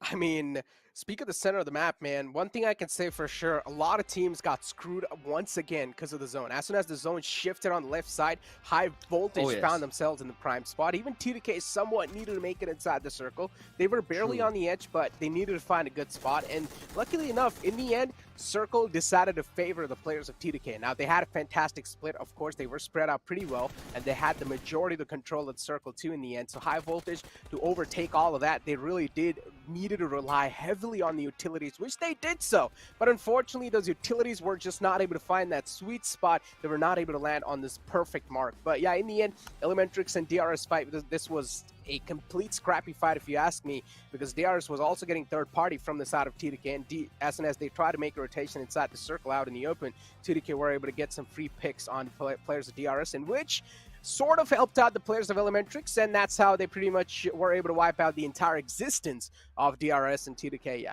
what else can I say? Wow. And TDK, as you see on the damage graph too, of course, the biggest bar in the entire damage graph, but then you have DRS with the second highest damage dealt. Gee, almost 1,000 damage point difference right there between the first and the second team right here on this damage graph. That clearly does indicate the amount of destruction that T2K was a part of in this map of Sanhok. But at the same point of time, again, moving away from there towards the latter half itself when it comes to the damage graph, since these two teams had so much of fight to be a part of, same of course was high voltage as well. The others, they definitely were taking on fights, but sadly were just not able to get the numbers for themselves. As we saw the first fight itself, it was T20 QWERTY against the players of DEW. But moving on to the overall ranking, which is the storyboard, we are looking at Godlike Stalwart on the top with 124 points. 5-point lead is what they have against IHC Esports as of now. Interesting. So High Voltage and Skylights Gaming are pretty much tied up, 99 points. Again, not a lot of difference in the overall rankings too. If you take a look at the second and the first spot, really close to each other. Now, if you do want to breach inside the top 5, the margin's not that much. Even Aegon Ide can definitely do that if they have the upcoming game in their pockets. But to do so, they can pull it off. But are they going to be able to maintain it with the consistency? That's the biggest question at this point. Everyone's going to have, even the chat. With that being said, let's take a look at the schedule once again, as we have, of course, match 11 coming up, and that's going to be played on the map of Erangel, and Blotter is going to be taking leave. So Blotter, it was fantastic casting alongside you with you, but Fixes is going to be joining me back once again. My panda bro is back in the building. How you doing, baby? Well, I mean, finally, just when I was just wondering it's going to be a Mongolian evening so far, the Nepalis do strike back. And yeah, of course, I'm doing great. I was just sipping on my Red Bull and watching this beautiful game of Sanhok, which apparently has a really different pace, especially when you're talking about the SA Championship, where, of course, it has a lot to do with how the circles have really been panning out. But now we do know what comes next. And I don't like that zero right by my name, but Necro, which I'm gonna ask you this. You've got to take that first call so that I get the second. Man, I'm not gonna lie, making the first call is always tough. But, you know, I had this going in the back of my head. I'm going to go with Skylights Gaming. I think so. They really do have this upcoming game in their back. Even though they have gone, what, like 2 chicken dinners already? I think so Skylights Gaming can get a third one. I think considering the first 3 games just went to the Mongolians and then the Nepalis are getting one this time, I think I want to go with High Voltage this time around. And one of the reasons why is if you look at the games that they've played, there were situations where they kind of messed things up. But one thing for sure, these guys are so consistent, man. I mean, if you take a look at all the games that we've seen so far, they've been making it constantly into the top 3, top 4. And I really feel a chicken dinner is long time coming for them. Especially, things have really not have gone haywire for them because, let's be honest, Godlike Stalwart, a few teams have already taken that sizable amount of lead, but they're still in contention. And I feel that if they get a chicken dinner in this particular game, they're definitely gonna match up and even up the scores. But so far, Erangel has been clearly dominated by the Mongolian teams, and well, DE Warriors, they're also doing it. We've seen IHC and everybody, but yeah, like I said again, for me, it's gonna be High Voltage. But that brings us to this impasse where we have to discuss about how many of those northern circles have we had yet so far in Erangel? I mean, 5 out of 6? Yeah. A decent amount, but a lot. You got to also remember one thing. At the start of the entire PMPL, we kicked things off with the Southern Circle, so that was a great start, I would say. But Northern Circles definitely are something that really does keep all these teams on their toes, right? They don't exactly know what to expect, where the circle is going to be forming towards, but I really do want to dial back to the conversation that we were having about High Voltage, right, and how consistent they have been. And this is the exact same sort of consistency they even showcased inside the grand finals of the PMPL Fall Split, and even inside the entire league stage. High Voltage, they have been consistent in first week, in the second week, and the third week, and this is what High Voltage have been known for, right? I mean, all the way from the Carnage days, all the way from the Vibes days. I mean, this team has been together for years and years, and makes a lot of sense too. The synergy is going to be quite well. But another team that I'm really worried for over here has to be T20 QWERTY. Now, I was looking at their performances, I was looking at the stats, how they were playing inside the PMPL Pakistan, but over here, they're not able to replicate, not even close, man, with how they played over there. So, what do you think? So, what might be going wrong for them? I mean, I think it's, again, the same thing. Exposure to the big stages, right? You've Yeah. got Gravity, who was absolutely devastating along with War Trucks in the PMPL Pakistan finals and throughout, even in the league stages. And then suddenly, Gravity is just not that much impactful anymore. I mean, this is where the experience really comes into handy. But, we'll talk about that because I've got a few more pointers as well. But we set sail, and this time it is through shooting range. Quite an even flight path, nothing much to bother all these teams. Even Quantum Rage, they're going to make it towards Stalber. But yeah, I think you brought up a really interesting point, about I8, if you remember when we were having this discussion, them missing out on Crypto. I think what Crypto really offered extra from what IQ hasn't been able to provide so far was that experience of playing in lobbies as this. Now, nothing taken away from IQ because I really feel this lad has been stellar considering it's his first time playing over here. Imagine all those fights that I8 have been taking. He still has been getting all those good trades. He's been doing his job. But then again, when you need that reliable player, someone to patch on your back, everybody say, bro, I got this. That is something that, Crypto used to offer. Yeah. And that, getting that in conjunction with, the situation of T20 QWERTY, this is where the, argument really comes in and stands valid that Gravity, Khan 420, well, they've not got enough exposure.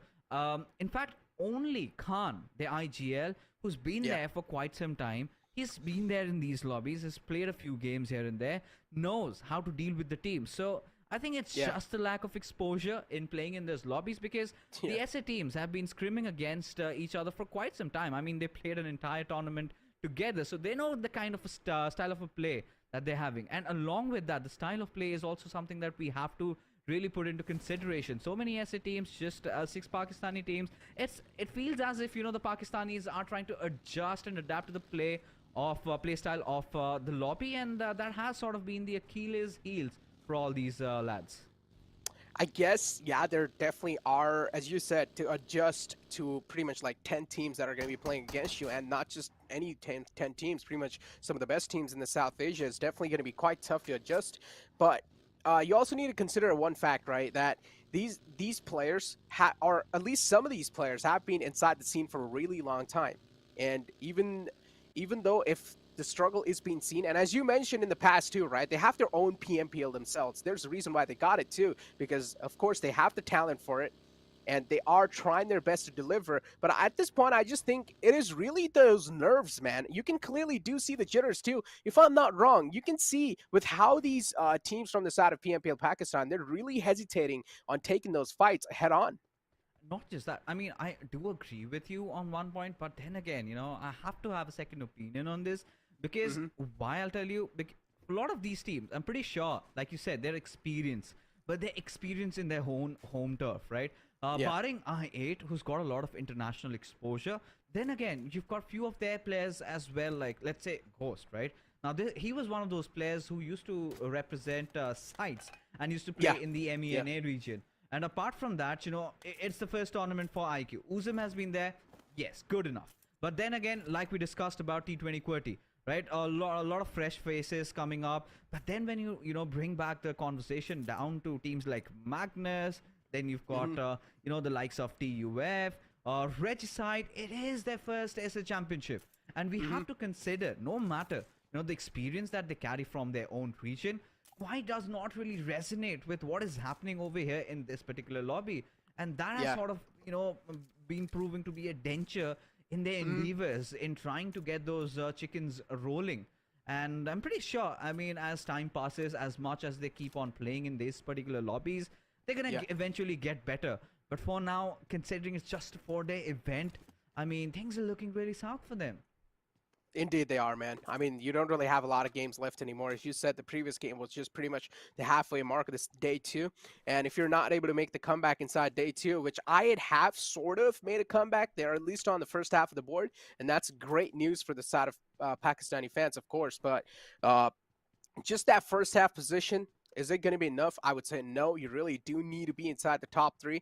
But again, I'd have already made it inside the PMGC, so they have nothing to worry about. Unless if they are looking for a big chunk of prize pool, then you need to be inside the top 3. But even then, I mean, they are still sitting back, relaxing and chilling. but these type of lobbies can really be a great warm-up for a team like IA to try and get their muscle down, I guess, Exactly. for the PMGC. So they really do need to try it no matter what. And you can clearly see, I'm not saying it, I'm not saying that they're not trying. You can clearly see that they are trying their best, but unfortunately, there are a lot of circumstances that are just not going in their way. And you know, this is where I have to agree with what you just said, right? Considering Yeah. the fact that you already know that you're qualified, you should just be trying to engage in all those fights. Now, I really feel strongly that I8 are strong in their 4v4s. The way they engage and the way they have their player's position in all those fights is really amazing and such a delight to watch. And something that they have really been struggling with lately. And one of the biggest reasons is pretty basic, pretty general. We have discussed about this before, is them changing their drops, right? And that massively completely changes their course, their path of rotation, because ideally it is known to rotate from down south. Now again, when you talk about a map like Erangel, them trying to rotate from the northern side, it's so much things to consider about, keep Yeah. in mind, because we're having so many of those teams going in, and I8 was one of those teams that love to play around the edges. Now they know how the SA lobby works, but then again, when you're completely playing from an opposite direction,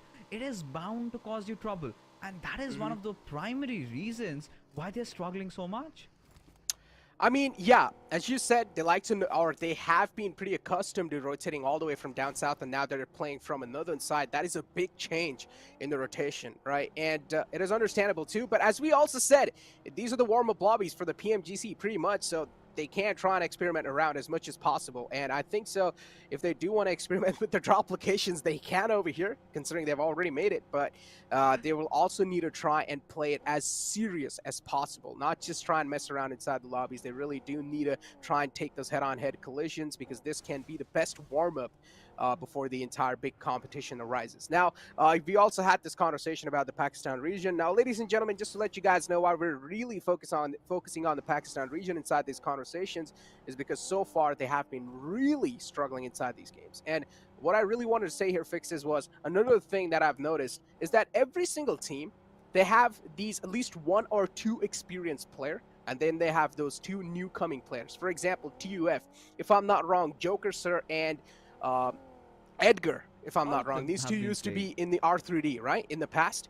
Yep. And now they've moved on over to TUF. So these two players are quite experienced, and then you have two new faces coming in. And TUF in those initial first week of the PMPL Pakistan, the league stages, they were looking really amazing.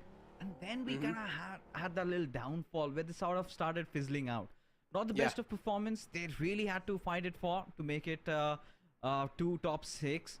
A lot of other events unforeseen did occur. But regardless, they're here finally. Now, Sanhok was one of their strongest suits. And just for where they really drop at and how the circles have been forming, they should have been getting those chicken dinners there. But certainly, clearly, that's not working out for them. But never mind. I mean, maybe tomorrow is going to be a sunny day for them. But regardless, I think all they're going to take from this particular event is just going to be experience. And that is all they require right now.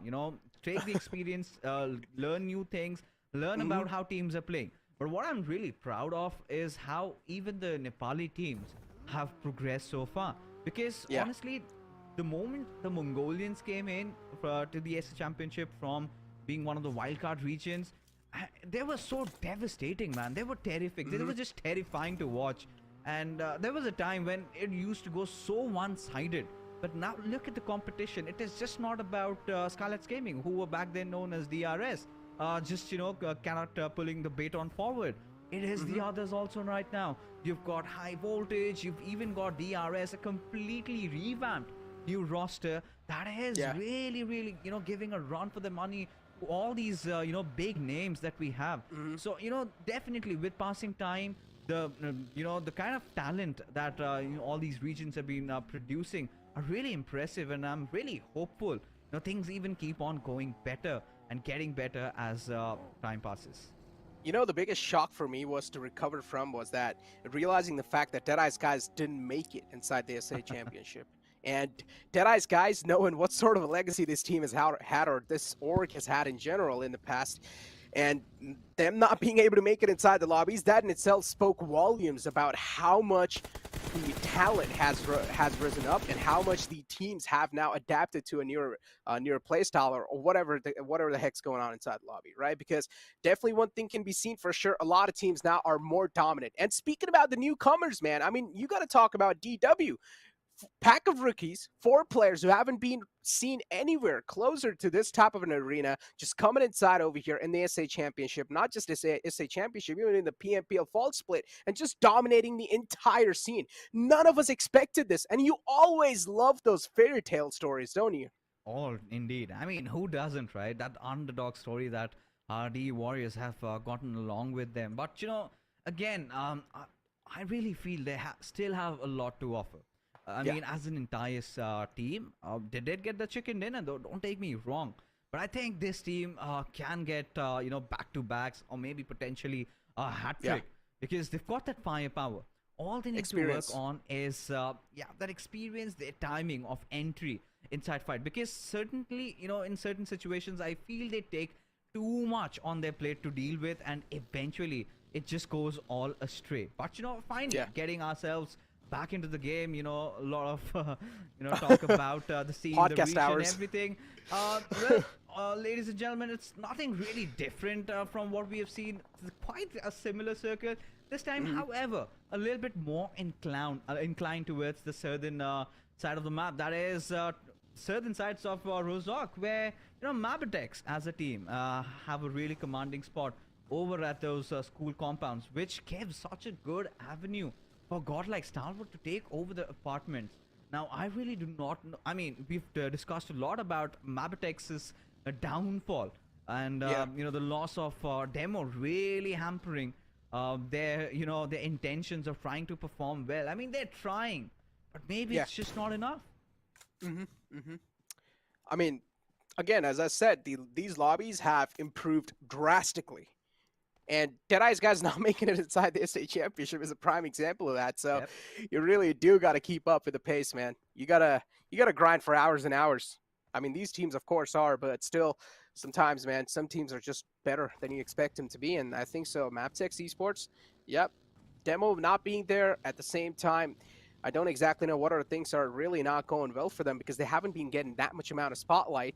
But I love the fact that we had a podcast hour and we pretty much just covered majority of the points, majority of the doubts that we had, and not just us. And I'm pretty sure even the chats had overall with why Pakistani region is struggling so much. But right now, getting our heads back inside the game as we have the next circle popping up. It's going to pop a little bit on the right side. Again, it's just dividing those 2 equal halves once again. We don't exactly know if the next circle is going to be shifting up north or down south, but both these teams now, both these sides now are going to start to get filled up with a lot of teams. That's for sure. You do see a huge wave of vehicles moving inside. I do want to see where DRS is going to position themselves because T20 Cordy has pretty much taken that, taken the area around the right side. So DRS think so they should choose somewhat of mediocre ground, even if the circle does move up north. They shouldn't have that much struggle to try and make it up north over there. TDK, of course, in the prime spot, even R3G, they have a really great spot for themselves. I think for DRS, they do have that squad house just present right below Hell. So it's still nothing much to worry about. They just need to do some proper scouting and they are good to go. But who I'm really concerned about is the Warriors, right? How do they enter inside the circle? But as we speak, Godlike Tower, they've just opened it up against Mabatex, but I don't think they're going to be, trying to really go in for that push because, again, it's just a knock by the time you get the ram in, maybe after a second. But then again, you have to, just wonder if objectively, if it's valid to, try and contest school because, the next moment the circle's going to go a little bit east, but, I'm going to take my chances and just predict it's going to go a little west.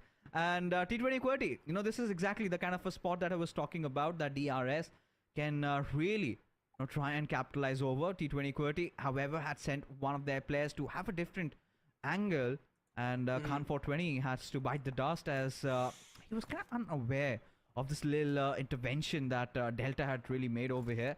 But this is still not one of the best of the compounds, but DRS, considering the fact that they've got nobody on their backlines, they should take it with open arms. Oh yeah, DRS definitely backlines is some of the biggest threats teams can have, but luckily enough, DRS they don't have anyone trailing them down right now, so things are looking pretty clear for that side. Again, we're not really seeing a lot of action on the board so far. Of course, teams just trying to get themselves in a better spot inside the circle, and a couple of shots taken while the rotations are being spotted here and there, but nothing critical exactly happening. But T2K. Oh, this could have been really bad for the side of Sod, but still, Legends just not able to find those connections. It's understandable. Sod's being pretty quick with that rotation, wants to try and close some distance with his teammates. Again, we're still so deep inside the game, and we haven't seen a lot of actions fixes. We've only seen 2 bodies hit the deck so far, and we're already 15 minutes and 30 seconds in. Indeed, and I completely understand why. Because, you know, again, all these teams are wary of the fact that the circle's going to take a massive shift. I think they've kind of got conditioned to how, you know, really terrifying this lobby could be. And hence, you know, it's just all about the patience game and just hold on, wait for that final curveball, which did eventually. And this time, I do have my zone prediction right, at least. You know, ideally, people did think it's gonna go east, but you know, the way the patterns have been forming, did go out west. Now, TUF, they're in prime position, you know, to have a real good control over this game, and same can be said for teams like Skylights and Quantum Rage. I do not know. I mean, is this luck or skills? Because definitely not luck. If Skylights can just hit that prediction marker of the zone every single time, bang on right. Because yesterday, Necro, if you remember that particular circle, they were around that squad house area. Now they are right at the northern side and have such a prime position right at the epicenter of where the zone is. I think so. The positioning game from the side of Skylights Gaming has been really just phenomenal with the way they have positioned themselves. So again, as I said before too, there was a little bit of mysterious aura going on if the circle is going to be shifting up north or down south, and eventually it did shift up north, tilted a little bit on the left side, and Skylights Gaming, they were right next to the bridge. They were pretty much guarding the bridge lines too, and as soon as the circle shifted, they were really quick with the rotation, made it inside the circle, and now Skylights Gaming are pretty much in one of the prime spots, if you ask me. IAT is right underneath them. They have a little bit of control for themselves, but I don't think so IAT are going to try to engage in any sort of fights right now. T2K, they really are trying to stop some teams in their tracks, but those sprays aren't just hitting on the deck yet. Godless, right, really close to that tower, but unfortunately he isn't going to be able to find himself in that safer spot, and Quantum Rage is going to welcome him with the open arms. Alex out in the open. IHC has been caught off guard with that rotation. I really loved what Rick did over there. You know, more than just trying to spray down those bullets, I loved how he repositioned themselves. Initially got into cover because he anticipated that Godless already is going to be aiming down sights on him. And, you know, to Godless's misfortune, kind of was a little unlucky because he kind of got shot from elsewhere. But for now, I mean, T2K, especially after getting that chicken dinner, and Rig has, you know, proven himself to be such an amazing player. Even yesterday, we did see him, you know, trying to clutch things around all by his own. But for now, you know, as things stands, everybody's just somehow finding a piece inside the circle, finding some area and some nooks and crannies to hide around. As godlike Stalwart in a little bit of a pickle, you know, just trying to get in and losing out on their players. While High Voltage, they were trying to, you know, go a little bit up north, and now from the backlines have been spotted out by Mavitex, taking a lot of damage as Saad spotting out Sneak. As the Warriors, I really loved their entry inside the zone because I was really speculating where would they go from. They took that longer route, but seems like they've been snuffed out. Exactly, they indeed have. I mean, Sneaks is being spotted, instantly knocked down too, so that's not a great news for them. TUF themselves are now catching a couple of bullets onto themselves. So the position a lot of teams, or the majority of the teams, have found themselves, and it's not a great one. Elementrix breaching inside this compound. Uta is the only man in the clotheslines, but as soon as Nocto tried to make it in, he got shot in the back, and Uta just completely took the advantage of that fact. Elementrix, at least for now, they're looking okay. Uta inside this compound needs to patch himself up, but the other player is still up top. He should have some sort of a knowing of the fact that there is someone right above him. But the position right now that the players of Elementrix have found themselves in, it's not a great position at all. Ashud and Uta, both of them are just cooking those nades. Nades are going to be quite perfect, and Uta is going to be the quick one.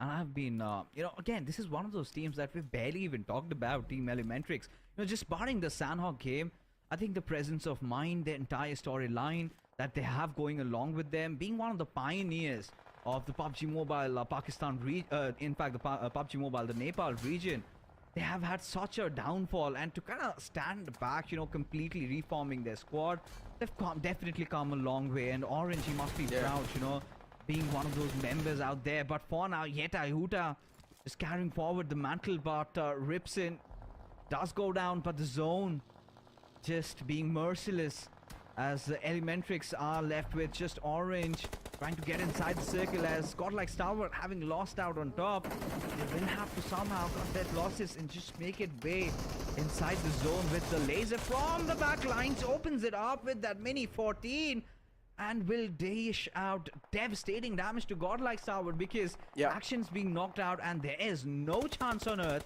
he is getting back up. Yeah, the wall of death is closing in, and if you do go for the res, it's just going to be an invitation for your own demise. So, godlike Stalwart, the only wiser option over here is to try and close on in. But in the front are the players of Skylights Gaming, and High Voltage 2 getting eliminated. Some big names are getting eliminated over here, man. What's going on over here, Fix? Is Caster Curse? I don't know. He just got obliterated. Is all I can say. I think they were a little bit complacent about the fact that they did not anticipate Mabitex. Because everything was going all happy and dandy for, High Voltage, until they made that decision to kind of go around Water City. I can completely understand the intention why they did that, but then again, after going to Water City, all they should have done is, followed DEW's footprints, right? They should have taken that longer rotation from that western side, not gotten through Rozhok, because that is where majority of the teams were just swarming in, and eventually, had to fall down right flat on their faces, just being blown open. But this is one of those games, but where we really have to talk about DRS's rotation. They made such a good one, now have such good control over the entire northern territory. And Aegon I8 are finally, deciding to really not back out from fights.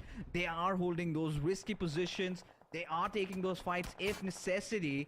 And maybe the caster curse is actually true. Indeed it is, man. I think so it is. But yeah, as you brought up, and even I brought up at the mid pack of the game too, I was like, okay, DRC's rotation is definitely looking quite interesting. If they're able to pull it off, they can find themselves in a really good spot, and that's what exactly has happened. DRS pulled it off perfectly. I mean, dropping all the way down south in Milta and making that rotation up north, it's not easy, and that's what the players of DRS have pulled it off to perfection. That rotation worked out perfectly. Quantum Rage right now is right in the smack center, but personally, if you ask me, am I a big fan of that position? I would say no. This late inside the game, I would prefer playing on the edges, because if you're going to find yourself in the center, you can definitely be the center of attraction too. Right now, DRS against the players of 2DK, and 2DK, they stand no chance. They're just getting picked off from a lot of different sides, and DRS, they really do want a little bit of piece of this one. They have managed to find some openings. They are probably going to get the confirmation soon enough. But TUF against the players of DEW, and Jokerster really does want to find that opening with the utilities. He's trying to lob in a nade in this little corner. Will he though? He probably will, Joker. Now he has a fight approaching him, but unfortunately he will crumble down on his knees. DEW, they make it count, but unfortunately they've lost out on 3 players. TUF, on the other hand, they have the man advantage inside the situation. If Sneaks is able to recover his teammates, and if he's able to get the res back upon the fallen comrades, then this can be a complete downhill for the side of TUF. But TUF, they do decide to make the push at the last second, and if I'm not wrong, they've got the confirmation on the last player. They indeed have, and I mean, at this point, you've put a doubt Sneak's intentions in trying to give a res on his teammate, especially when he has the Grotza to fight it out, and indeed he does, and just obliterates TUF, but just when he was going out in the open, his happiness was quite short-lived as he gets taken down, and now it all comes down to Nurzed, because Sneaks on no earth is gonna survive that one, as Apex just has him cornered over there with Mabitex really in a good situation right now, finally deciding to redeem themselves as the 2 Goliaths from 2 different regions are going to collide. It is Aegon I8 going up against Skylights Gaming. Mr. Bora, that could have been a really devastating Molotov, but Ghost deciding to go for that revive onto Uzum. I do not particularly know if that's the best decision, but inside the Shroud of Smoke, maybe that's the best thing that they can possibly do, as the Circle of Death kind of shrinks in. Oh, Ghost is trying to bait it along. Uzum needs to trade it, and indeed he does, but Nima also comes up with a trade of his own. Skylights Gaming live to fight for another day. Oh, that was just way too close for comfort. Nima is still able to stay alive, but oh boy. I'm still trying to wrap my head around how did TUF lose that battle against DUW. Like, I just don't understand the fact that TUF... Yeah, TUF literally had everything aligned, but I also feel like the lack of confidence is clearly seen. If they wanted, both of those players could have charged in at the same time and take out that one single man that was alive in the front, but that was not the case. They were just way too hesitant of doing that. Right now, DRS against the players of Quantum Rage, as I said, the position they have, they're definitely being the center of attraction, that's for sure, but just because they have the compound to play with, it's really tough to find those openings. And as soon as I say that, Rules finds a perfect sneak in with that nade, finds the mark, and one man goes down. Even Sirius is down low. Goku is the only saving grace this team can have. And oh, another nade to seal the deal. And Quantum Rage, that's it. Ouch. Aye. That is gonna hurt. And correctly so. I mean, like you mentioned, right? Quantum Rage just being hunkered down to that one spot, just been holding it from ages. This was bound to happen. Especially with DRS taking such sublime control over the Northern Territory. Initially, they dealt with the players of T2K, and now they knew exactly what to do with Quantum Rage. And now DRS are playing it right, but look at Wally, quite oblivious of Nima's presence. But look at that, DRS really inching in close to getting another chicken dinner for themselves. The way these lads are playing, Nima, he's made it that far, but I think that's all he can go for. As Delta did try to just take him down, but eventually he blew himself up. That nade coming in from the side, just blowing himself up. And there you have it, DRS Gaming, bag another one in the bag, and there you have it, 30 points. 15. And they literally have secured the first position for themselves. What on earth is happening, Necro? Yeah, I mean, these are the overall rankings for you, man. They are way too fragile and they're way too sensitive. It's easy to take away those spots, but it's tough to maintain them. Now, we'll need to find out if DRS is going to be able to keep that first spot or not in the upcoming games. But all the time, man, my predictions are getting up to that second spot, but they're not able to win that game. I think some fixes, I should get a half point for that, right? At least you're getting there. You know, I'm not even close. But yeah, I think it's just one of those days where I woke up on the wrong side of the bed. But regardless, I'm so happy for how DRS are really playing. So amped up with energy, especially how those big brain plays, man. I mean, especially understanding the situation. So difficult when you've got all these teams swarming in from the southern side. They realize they do not want to be a part of this. Let's take that northern road. Let's take that risk. Let's take that gamble. And it worked off. And not just that. Even in terms of how prolific they were in taking those fights. Of course, we're going to talk so much more about DRS's victory. But after this short little break.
Hello and welcome back, ladies and gentlemen. Of course, that beautiful map of Nusa and all those new, arcade games just coming in, just making sure that your experience of PUBG Mobile is always spot on. But coming back to the MVP of this game has to be Delta this time.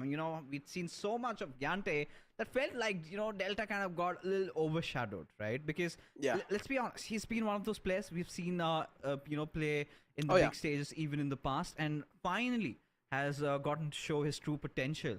And this was all about DRS and their really good control, their really good presence Yeah. of mind in trying and picking up fights, isolating their opponents, and absolutely just bombarding that compound and sending Quantum Rage back to the lobby. But taking a look at the other players, I mean, yet Oda around that Rozok area did really try whatever he possibly could have done. But when you talk about Delta, you cannot really leave Gyante far behind, can you?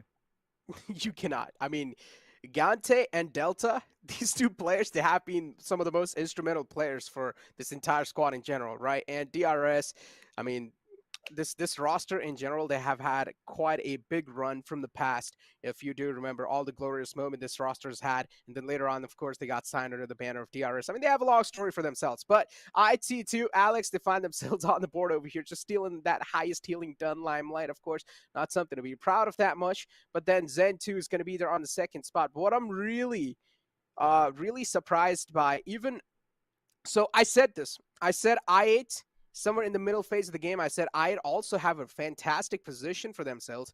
But as soon as the circle moved up north, I was taking a look at I8 too on my map. Yep. And I8, they were not as quick as the players of Skylights Gaming. As soon as Skylights Gaming realized that the circle has moved away, they moved up instantly. And the same thing could have been done even from the side of I8 if they wanted to, but they didn't do so. I think it all came down to, they had the eggs in the basket. The circle's going to go down south, it's going to go down there. And it is one of those times, right? We didn't even discuss about that during the cast, where Scarlet's Gaming was so spot on with the predictions, right? Having really good games. This time, however, coming in second, Niba till the very end, the way he just clutched it out against I8. And I8, I do not know, if driving away that vehicle, trying to draw attention was the best of the ideas. Or maybe I really felt, the knock player should have done that. And the player with the maximum HP should have just stayed in and could have fired. But regardless, I mean, these are the match rankings right in front of you. Mabitex also finding some ground. Quantum Ridge, pretty much, satisfied with all these position points that they are accumulating for themselves. Team Elementrix, however, finding some ground in this game, at least in terms of those eliminations, 5 coming to their name. And, those were desperate times, man. No matter what they would have done or they could have done, things would have been pretty much same. They rather chose down to, take a fight and walk out. But the Warriors, I really like their rotation as well. But, as we take a look at DRS's rotation, this is where we see how beautiful they were in trying to get inside the circle. Now, initially, they kind of are playing that, that South Asian style of play where you kind of respect that circle's edges, stick around there, anticipate, wait for that hard curveball to hit. Once that radical shift is there, that is where you make the move. Now, this is where they initially got one of those players of T20 QWERTY. The moment the circle kind of shifted there, they instantly just went in from that to take control over that northern area, right? And that is where, they had such prime position inside the game that they seemed unstoppable. Now, first they dealt with T2K, then they realized as the circle further shrunk, it was Team Quantum Rage in the hiding, and all they had to do was just blow them up. Look at them, how beautiful it was. And it was such a delight to watch. Yeah, it was picture perfect. I mean, if any other teams would have seen that rotation coming through, they would have been like, okay, let's try to contest a fight against T2K and maybe perhaps hope that we're going to win that. But no, instead, DRS made a complete rotation all the way back, went all the way from behind Yasnaya, all the way up north, and then entered from the northern side. I mean, perfectly capitalized, man.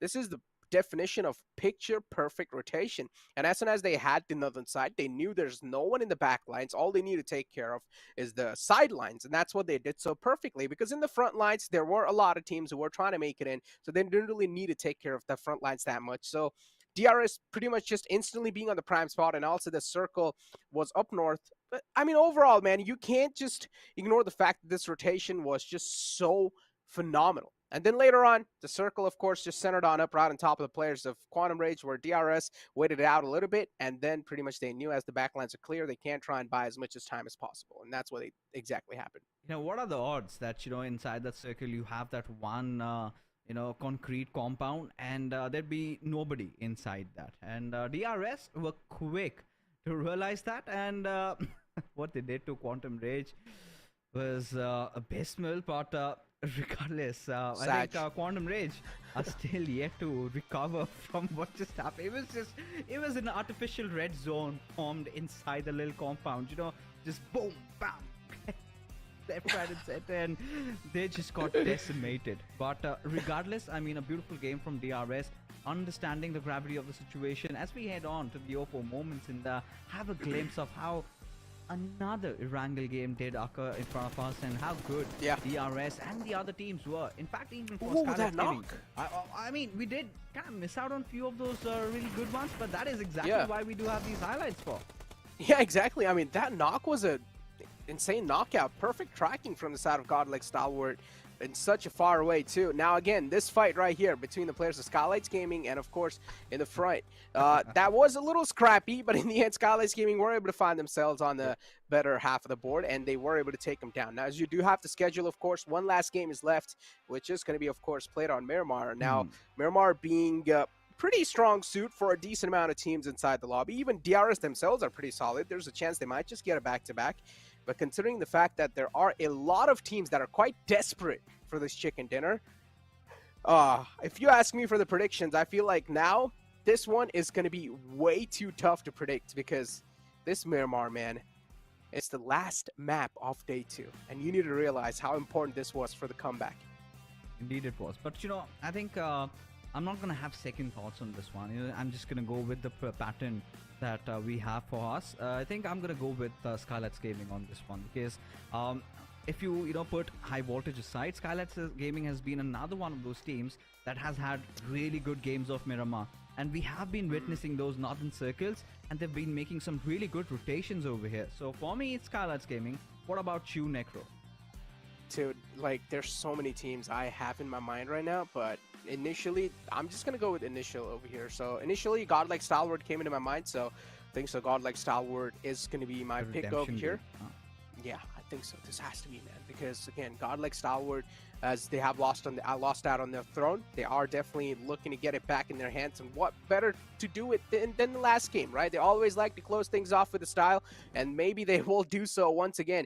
But this also leads us to another conversation. Now, of course, the top 3 is looking way too close, as expected. But let's focus on the latter half of the board once again. Now, Venom Legends' entry in the first half of the board so far, looking pretty okay. With how they played inside the league stages of the PMPL fall split, the performance was definitely quite interesting, I would say, because there used to be that one day where Venom Legends would perform and get those chicken dinners, then other day they would be completely deactivated. That sort of performance cannot be expected inside the South Asia Championship. You really do need to have the consistency flowing, and considering, as you said, the organization has made a big leap from all the way to Bangladesh region to Nepal region, now having those 4 pack of players where Fragboy has been an experienced one, and he is trying his best to hold things together. But Venom Legends, I mean, the struggle's being seen, right? I think one of the primary reasons we've been talking over it and over again has always been their hesitancy, the reluctancy of engaging in fights. Now, one thing for sure they've got themselves figured out is how they really want to attempt this particular circle. Their initial places, the second stops, their third stops have really been good. But then again, when it comes down to the sheer gun potential, that is something that has really been missing, right? Whenever you see a team really charging at that direction, they kind of tend to, take one step back and they're like, guys, we do not want to be a part of this. They could just actually be retaliating back or be a little bit more proactive. Just make those preemptive nades, just, try to get those extra aggressive peaks. Now, this is something that really might be risky, but really does pay off, because how far is it going to get? Because right now, for all these teams, I think the qualification to the PMGC is something that they can dream of, and it's still not a long shot yet, because Yeah. by the end of tomorrow's games, that is a point where we can say, the chances are done and dusted. Because who would have thought that DRS, at this point could have just gotten our chicken dinner and could have toppled over teams like IHC, Godlike Starward, and SG over there. So anything and everything is possible. It is always about having the right mindset. And you never know, maybe this game, Venom Legends could prove us wrong, could be really surprising. But we head in, chartering into the deserts of Miramar, as now we do have this flight path trajectory a little bit inclined towards that northern side. Sort of gets me thinking that the circle might really go south, but I won't be surprised if it decides to stick to the northern side. I mean, the previous Miramar circle was down south, though. If this one's as well down south, then it'll definitely be quite interesting. But yeah, getting our conversation back to Venom Legends, and the only reason why I really brought this up during the map of Miramar is because they have won. In fact, I think so 1 or 2 chicken dinners in this map exactly previously in the league day. So they definitely do have the potential to pull off a chicken dinner inside this map. But one thing I've noticed all the time is that the only time they're really able to win those 4-on-4 collisions is when the enemy team messes up big time. And that is a big statement I'm making over here, because when you're waiting for the enemy team to mess up inside a 4-on-4 collision, that pretty much means that you're not really that much confident in your own firepower and your own will to try and take them down in a 4-on-4 head collision. So Venom Legends, yeah, as you brought this up too, you mentioned this, they really do need to work on their firepower, and that's for sure. I mean, Fragboy is there to all the time just bring it up no matter what, but the other players as well, they really do need to sometimes step it up to the occasion. Don't get me wrong, all the 4 players are incredibly skilled, but it's just that sometimes they're not able to find that sweet mark. They're not able to find that activation process for themselves. And hopefully inside this Miramar game, it is going to be that one, because Venom Legends, they've been pushed down all the way on the 10th spot in the overall rankings after that previous game. Even Aegon I8, they've been pushed on the latter half of the board on the 9th position. So this game is really important for a lot of teams. Now, the way the circle has really formed around, it's quite interesting. I mean, I wouldn't say it's pretty, it's the same one. It's kind of an uncommon one that has formed, at least if you talk about the kind of iterations of the zone we've seen in this particular tournament. Because ideally, this kind of tends to go somewhere around the Minas Generalis area, or maybe around La Benedita. But this has that little bit of, a space where DRS, I'm kind of keen to see how they rotate around this one. I8, again, we've been talking so much about them. Los Leones being their home ground. And this is one of those games where they can really enjoy their own sweet time, just getting their loot done and try to take over those La Benditas, steep hills, and just play around from there. Just need to watch out for T2K. But I think, T2K is going to have a busy day in the office today, because they've got so many teams just around that northern side. And Team Venom Legends, you were just talking about them. Now they are in the midst of an action. Yeah, and you gotta love these early game actions too. I mean, Finisher is all by himself inside this one, and he is gonna patch himself up. Does have a UMP too in the close range. Of course, this weapon's gonna be quite devastating, so you always gotta watch out for that blow. On the other hand, Laser 2 has a UMP with an extended mag in his hand, so 35 bullets. Those are some extra bullets that can definitely help him out in these top of duels. Finisher just cooking up a nade. If he finds an opening with this nade, this can definitely prove out to be quite big, and he exactly does. Actually, it's Strawlin from completely somewhere else who's helping him out right now. Now, how the tables have turned. Ripson's all by himself inside this compound. They thought that this was an isolated man, but no, Magnus's cover fire was really quick. The cavalry arrives, and they do this one perfectly. Instant trades, too. Venom Legends, not a start they wanted. What just happened, Fixes? We were having a conversation, a full-blown conversation about this team, and this is a sort of start they have. Maybe we cursed them. Yeah, this is like literally a curse, yeah. Damn it. On the brighter side of things, I think this is exactly how Team Magnus play. This is what they're known for, right? Their trades, their aggression, which was sort of lacking. And, that kind of builds up. And at a point when you kind of cross your threshold, just kind of burst open. And if Team Magnus, take it in a constructive way and build their way up from here, it's still a battle not lost for them, right? They can still try and just walk off with their heads held high. Because finisher and faster, mind you, Necro, had you just seen the games of the Pakistan region, especially the league stages, the way Team Magnus was playing, I mean, you'd be surprised. They were playing like they were from a whole different universe. Now, put them under any circumstance, any adverse situation, they somehow still used to come out swinging and won the games. And it was such a domination from their side, but it's been such a fall. I mean, I really cannot understand the reason why. But, this is exactly how, Magnus plays. Just got a little glimpse of all the viewers that have really missed out on the Pakistani PMPL. But for now, as things stand, Venom Legends, well, not the kind of a start that they wanted, losing out on 2 of their players. Hopefully would want to try and survive for just a little bit longer. But this particular circle, the way it's formed out, like we've discussed, right? If Magnus get their loot right, they're going to be in a prime position. Because a lot of teams, let's be honest, what are they trying to do in Miramar? Get their loot done, make that early rotation, just take over the hills and watch out for every passing team. And then, think about your next course of action. I mean, they can. Again, that type of play would really require a lot of patience. And hopefully these players do have that much amount of patience too. I mean, yeah, they have started off with a complete bang. Don't get me wrong, getting 2 eliminations already in their hands. So Magnus Esports, yeah, they're off to a rocking start, that's for sure. But hopefully they don't get too complacent. I mean, when you do get too complacent inside the lobbies, you start taking the fights that you normally shouldn't. And that has been the problem with a lot of teams. When you start feeling that moment, you tend to overextend. That's what we call int. And when you do find yourself in that int moment, it's really tough. And when you realize that you've just inted, it's way too late. That happens with me all the time, Fixes. Yeah, I've been privy to that. I've played the other FPS titles pages. Do not have your hands out of W. I mean, that's the way to go, man, right? It's that fun. Way. Yeah, it's fun. It's fun. At the end of the day, we're just having fun.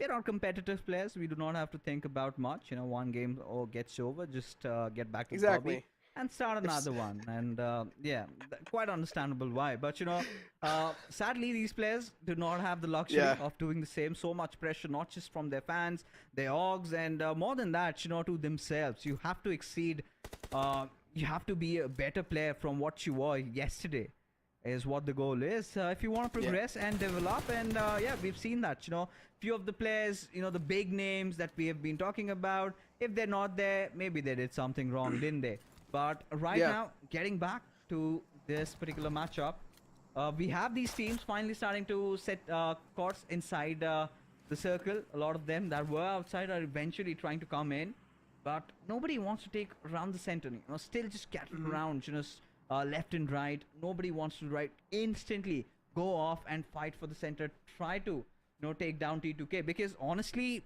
I mean, we do have the luxury of having the map feed with us. But if the teams know that T2K is split apart, I mean, I like to take them down. Oh yeah, of course. And this really reminds me of A1NB, of how they played inside the lobbies of the league stages and how they were really dropping down too, right? And A1 usually they would have 2 players. So they would have 2 players exactly right above Military Island, right on the edge of the coastline, and then 2 players near farm. And then 1952 would drop out really close. And there would be some times where 1952 would try to capitalize. And right off the bat, as soon as the first game started of the league days, A1NB actually got completely squad wiped by the players in 1952, just because of that separate drop location they had. So when you really do have these type of unorthodox separations with your teammates, I personally feel like there's the biggest chance is right then and there to try and capitalize for any other team. But again, if you do have the knowledge of that, you can try to do so. But if you don't, then you're pretty much just running in like headless chickens without having any sort of knowledge, unless if you're able to scout it out perfectly. But getting back to our conversations about the casual players, us casual players, and another big freedom and advantage that we have is if anything goes wrong, just blame it on your teammates. It's the best thing you can do. He's just bad. He's not pushing with me. Should have yeah, done it's bad, that. man. Just blame it on your teammates, dude. Yeah. I'm the best. My team is bad. It's okay. And that's the way to go. I mean, we've all done that. We've been there, done that. And I think we're going to be rigid. We're not going to change. And Oh yeah, it's fun. yeah, it's fun as long as we're having that. Even in PUBG Mobile, I mean, I've done that countless times whenever I play with Ocean and Nonch, and I'll be the first point of contact. I'll just go in, get a few knocks, then get finished off, and then Ocean, he's just gonna be trying to make some reels, trying to be in a whole different universe, trying to take down different players with his bolt action. Despite them being, 400 meters apart, still would try to, no scope them. And 1 out of 99 times he does connect, and well, that goes on his story. And for Ranch, I mean, he's the one who is pretty laid back, just pretty chill. And we kind of bring in the diversity, 3 different styles of play, and we still did not go for a 4th man. That is how adamant that we are. But right now, DRS, they've got Mabitex spotted out. I do not know if that's the best idea, but Rules really believing in those stabs. Did dish out decent amount of damage though. But eventually, now Mabitex knows exactly where those shots came in from. Exactly. I mean, DRS, yeah, definitely did kind of blew their cover away with that one. But the Circle 2, I mean, so far the game's been quite peaceful. We've only seen 2 bodies hit the deck so far, which of course both of them have been from the side of Venom Legends. Laser and Ripson have been lost out in that cause over there. And of course, all the thanks to the team that took him out. But what I'm really waiting for over here is how Magnus are now going to try to navigate their way around. Now, if you do see on the map, of course, we can see it on our maps, the center of the circle is just cluttered up with a lot of teams. It's really tough to find yourself a good spot inside the circle at this point in time. The only place where you can find yourself maybe being comfortable, at least for now, can be the edges. And even though those edges are now starting to fill up with a lot of teams, every single team inside lobby is just waiting for the next circle shift, and it will be hitting the deck soon enough. I8 spotting out the rotation of Magnus, but it's not going to be that big of a threat for the side of Magnus. They should be able to get a clean rotation inside the circle. The next circle should be popping up any time. And this is where a lot of teams might just be surprised, or if it just centers on up, they will have a big sigh of relief. And sort of centers on up, but still another shift. Another shift. That kind of favors T2K at this point. But what I'm really concerned about is the amount of teams, the splash of colors around them. They're kind of getting surrounded. You've got Elementrix, you've got like Stalwart, you've got Mabitex, you've got Magnus. What do you do if you were T2K at this given point? But, this is where Fragboy will find some respite. Gets a knock onto its 420 boy. I mean, usually the flank first team can get even more to take down Voltrox at this point, but Voltrox just goes with the ram in, has no time to patch himself up, but Fragboy just slow tossing that grenade up, making those right calls, but look at Gravity from the far fray, just trying to provide that cover fire. Does indeed buy the time to administer that first aid for Voltrox, and I do not know if, this is the best bet for T20 QWERTY to try and take a fight against a player that has such good rage cover. But Fragboy just gave it away. He wants to calm down. But eventually will just lie in wait for maybe Voltrox to misstep just a little bit. Did he just toss a Molotov right in front of him? I'm confused. But yeah, Fragboy definitely looking to close things up now. I personally feel like going back to the high ground has to be the most wiser play that he can try to make, but no, even he's being surrounded from the back line, so there's nowhere to go, no escape from that one. You can run, but you can't hide. That's what the players at T20 QWERTY just said to him. So Gangsta is going to be the only man left alive. Gangsta didn't even bother trying to save his teammate over there, who was just completely in a pickle. So Gangsta, the intentions are pretty clear. They're trying to keep his position anonymous for as long as possible and secure those placement points. But as the circle has shifted on up, as you said, TDK, they're right in the smack center, but that can also mean they can be the center of attraction. So if you're TDK at this point in time, I would say don't take a lot of shots. That doesn't mean you cannot be proactive. Yeah, you can definitely try to spread yourself out and get as much as vital information as possible before the next circle shift hits. But if the next circle shift even centers on up on you, then that's a great thing, right? And at this point, I'm kind of speculating to what would be Scarlet Gaming's next movement, or rather, when will it be? Because they kind of stationed at the northwestern side of the map. Yeah. They still have Mabitex though, but they can play around the edges. But if they do have that little high ground for themselves, that could, just go south for them, because then they just get spotted out and will be picked off. But look at IHC, still taking damage from the blue, but they're on a whole different league right now. They're gonna pull off that southern rotation. Are they going down from Los Leones, or are they just gonna walk through Los Leones? That is what has me confused. Ooh, But the look circle. at this circle shift. Aye. Oh. So many of them, and everybody would be swarming their way inside the circle. But Team Magnus, they're gonna be feeling elated. But DRS, they've done Oh it my again. That northern area all by themselves. They've taken good control. But Magnus, I must say, they're in a prime position right now. This has to be their game to lose. I mean, even Quantum Rage, once again, they found themselves in a really I've good lost hope from position. them. Already given up. When you hear Quantum Rage, who are they? I don't know them anymore. They'll survive. But- Maybe till the third or fourth. But Chicken Dinner, I do not know. Second thought. He lost all the hopes, guys. It's okay though. Maybe there's still 1% chance that they might get it. But for now though, as we have the players of High Voltage just unleashing or just unloading the mags, and the players of DEW are there trying to make an escape route from here. And they will be able to do so successfully too. High Voltage, they spot a little glimmer of them trying to fade away from that spot. But High Voltage, they themselves need to make it inside the circle, because the wall of death now is going to start to close in. The main problem over here is that there's way too many teams alive in such small of a circle, and it's looking like a death match. But again, all these teams, it's just a waiting game going on for them. Everybody understands. Look at Leo. Skylights Gaming have an idea that he could just be looming around and just lobs that grenade and just passes away. Or was that a smoke? I really need to process what just happened over here, because AJ has shown intentions of engaging in this fight, as Mr. Boro has started already prepping up the grenade. And it's been some time. We've seen those kill moves being showcased by all these players, as AJ spots out Apex right out in the open. Whips his spray. Had that been an M4, could have connected, but we have discussed about players having that little inclination towards Scarwell. But look at top, picture perfect precision of that spray does deliver, as Prabeen also on a sliver of HP. Yeah, Godlike Stalwart definitely having a really big advantage inside this fight. But again, the problem was Cry was the fallen man inside this one. Top goes down again. Top is not a man you want to lose out on, but Godlike Stalwart, they don't have any other option left, because even from the back, the blue zone's closing in. So you cannot, of course, underestimate the play zone at this point in time. You really do gotta respect it. TDK, on the other hand, they're really trying to hold the players off. Godlike Stalwart off at bay.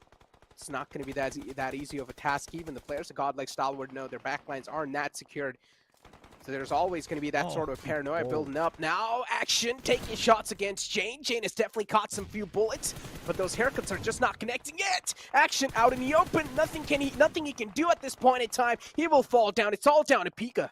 Yeah, indeed. And we've seen what Pika is capable of. He has definitely proven his mettle, but right now, he's going to try and pull off something even bigger. It's going to be such an arduous task against the players of T2K, and informed T2K, who've been holding on to the center for quite a long time. Action, no wonder though. They try to thread the needle there, connect a few shots, but look at Scarlet's Gaming, real close to T2K, as Rig just breaks open, as there you have it, Jane trying to trade things off, but Nima just coming in clutch for his squad, but barely has any health point to survive over there, as Mr. Boro might just get exploded. Still survives the Rad, the Molotov. Rig is making it all happen. Now goes in for the push. Nima getting a little bit respite. Has time to patch himself up, as Mr. Boro will clean him up. As Nima just charging in at Rig's direction. Rig has done this in the past. Can he do it again? No is going to be the answer. As T2K, they've been dealt with. And Skylights Gaming just losing out on one player. Still have managed to secure such an important fight. But they have to make a run for the circle. Yeah, but valiant effort even from the side of T2K. They tried their best. Unfortunately, at the end, the circle just played a really evil game and just shifted completely on the right side. Now the rotations are definitely going to be even more tougher, because the players of I8 try to rotate all the way out in the open. Of course, that was not a possible circumstance, no matter what, because they were just locked in the sight lines of the players of Quantum Rage, and they easily picked him off. Quantum Rage right now, they themselves are getting picked off. IHC is the one approaching the compound, and oh, the man's way too close. The threat is going to be there, and it's way too big too. IHC easily dealt with the player of Quantum Rage, and now they have the compound in their hands too. Two more players are in the front, and those two players are quite wounded, and the wounds are going to be quite deep too. Quantum Rage, considering the fact that their mental has been looking really shaky, IHC can definitely try to abuse that. But still, IHC cannot just have a smile on their faces right now, because they've got bigger things to deal with, and one of them is trying to get inside the circle, especially with Goku and Senior just outside of that compound, and sort of throws you into thinking, where might they be? Because all IHC got were those knocks, and they are well aware of the situation, and they have to make a move inside the circle, and now it's going to be so difficult for them. Finally, Senior breaks out, but I see he's got no choice but to try and make a run for his life, try to get inside the blue, and then maybe shoot back, and then maybe make things worse for Quantum Rage and Senior.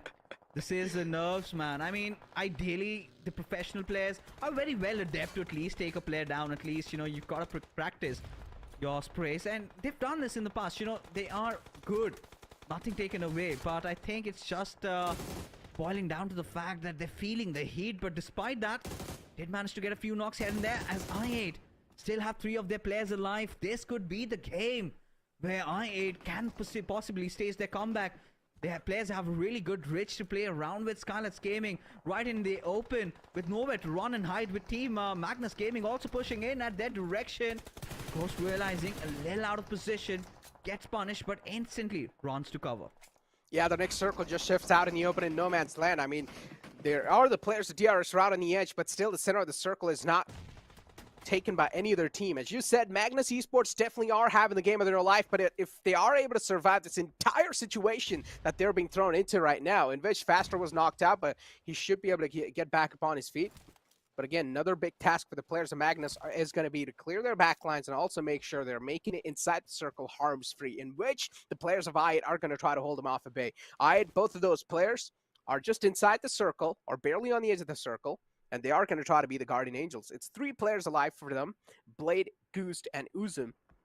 And again, Ghost, of course, is a little damaged, but it's okay. He does have enough amount of time to patch himself up. And look at the players of Maptix now. They're going to try to make a rotation happen inside the circle. They do realize they cannot keep on wasting a lot of time anymore. They need to make it in as quick as possible. DRS, player in the front. It's going to be a man from the side of Quantum Rage and team that you have given up on. It seems like Quantum Rage definitely are struggling inside this one too, and makes a lot of sense. I mean, they don't have the best of the positions. Goku is all the way in the back, and even he cannot provide the cover fire that is needed. So Quantum Rage, for them to survive this entire wrath of DRS, it's next to impossible. 3 Pakistani teams out of the 5. I think I like their odds until this just kind of blow it all apart. But Team Magnus finally just getting overzealous. They really want to pick this fight up against I8. They know how important this is in their intentions of trying to get inside the circle. But Mafia Ninja creeping in from the backlines could just ruin things for Team Magnus. And, I8 just could walk out with the final laugh about DRS. They've been spotted from miles afar. Faster does connect those sprays, and could see one of those shots being on the head. But Team Magnus for now being ever patient, as Rules just decides, cannot find the body parts of the player, just blow that vehicle up. You're gonna end up with something. And does find on the right side, but Faster coming to aid his teammate, as DRS Gaming just constantly spraying down on the players of Team Magnus, as Rollin also just gets blown over by Gyante. As Finisher, look at him, completely in shambles, and goes, what on earth is he doing inside the vehicle? Comes out just to get wiped out. Oh my god. I hate. How on earth could you just throw this away, Ghost? What is his relationship with cars? Yeah, I think so. He tried to play the prop in that one, and he thought, okay, I'm just not going to continue. I mean, that was a complete big blunder. I'm not going to try to cover it up. But, yeah, again, I mean, Magnus right now, they're definitely dominating the circle. They have a great spot. DRS need to make it in. The circle has placed the players of Magnus with its presence. Magnus, if they're able to capitalize on this opportunity, I mean, they have had a fantastic start for such a good ending. If they're able to capitalize this is, of course, going to be the icing on top of the cake, and it might just be the legend as well to do so. Sirius is still alive from the side of Quantum Rage, and DRS, they do have a 2-2 split going on. As we did see DRS just unloading their magazines in the front. They were just mowing down lawns. So they have sort of instilled some sort of fear inside the lobby. All they need to do is slowly and steadily inch their way inside the circle, and that's what they're trying to pull off here. But DRS, man, what a run are they having? Yeah. En route to get their back-to-back. Hasn't been done so far in the SA Championship. We've seen two, but not back-to-back, and they are on the right path. Have all 4 of their players alive, and look in what fashion, spotting out Sirius finally. 11 finishers already to their names, and are really hungry for more. Team Magnus, they've gotten this far. Can they just claw in a little bit more deeper? As DRS, very well spread out. Killer Whitey, a little bit of that flank angle, all having stable covers. As Finisher is trying to push in, trying to find some kind of an opening, create that avenue, create that space where they might be able to take the fight. The right player, Zen and Finisher, for this very moment, but the grenade just comes in right at Finisher's face, takes a massive amount of damage, but instantly will retreat as Rules, just being a little reluctant, knows the threat looming in from Quantum Ray, and finally decides to push in. Finisher being spotted out as Delta just pushes in from another direction, gets a knock, and will also get the second one as DRS wipe the floor with Magnus as the final player of Quantum Ray survives. Serious against the world in a 1v4 situation, just prone down, living on to his life as it lasts, as the grenade just blows him open. Delta goes down, but finally cleans it up. DRS, they are on fire, and look, nigh unstoppable. Another chicken dinner in the making, and they have done it. Yeah, pretty much just running away with the lead too, man. Fantastic stuff. I mean, 14 elimination points secured from their side to get 29 points in total. As I said, they are definitely running away with the lead. And if I'm not wrong, before this game even started, Godlike Stalwart were on the second spot, and DRS were on the first spot with 137 points. So how much is hurting 137 plus 29? Are you good with maths? A lot of points. Yeah, a lot of points. Yeah, I mean, practically correct. Not quite literally though, but yeah, we're gonna take that. A lot of points, because you know, everybody's just gonna be elated and delighted, because you know, no matter which region you represent, I think DRS, they command that respect right now. You know, going up against the stalwarts inside the lobby, you know, being the rookies on the block and playing like there's no tomorrow. No, applauses, commends to them. And we're definitely going to talk more about DRS and how good they have been, but after this short little break.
All right, ladies and gentlemen, that was such an amazing game just to watch because honestly, I was enjoying every bit of it because the way DRS played, I'd love to see their rotation once again. I mean, it's so mesmerizing to watch.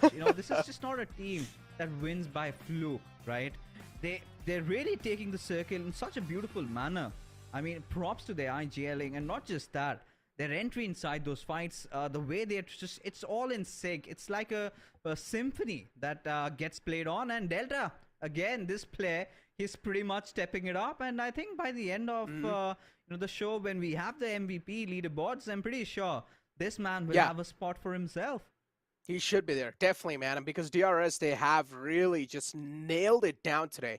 And they have been playing so well so far. As you said, he should be there somewhere in the elimination leaders later on. But as you do have Delta right now in the MVP of the previous game, once again with 5 elimination points and 5 knockouts in total. So that's a perfect conversion rate with a survival time of 25.06, but not a lot of damage dealt. So yeah, again, as I said, the conversion rate was perfect from his side. Finisher, 2 from the side of Magnus Esports, who was able to start things off on a great note and also somewhat end things off on a great note too. At least Magnus, they got a decent positioning in the previous game.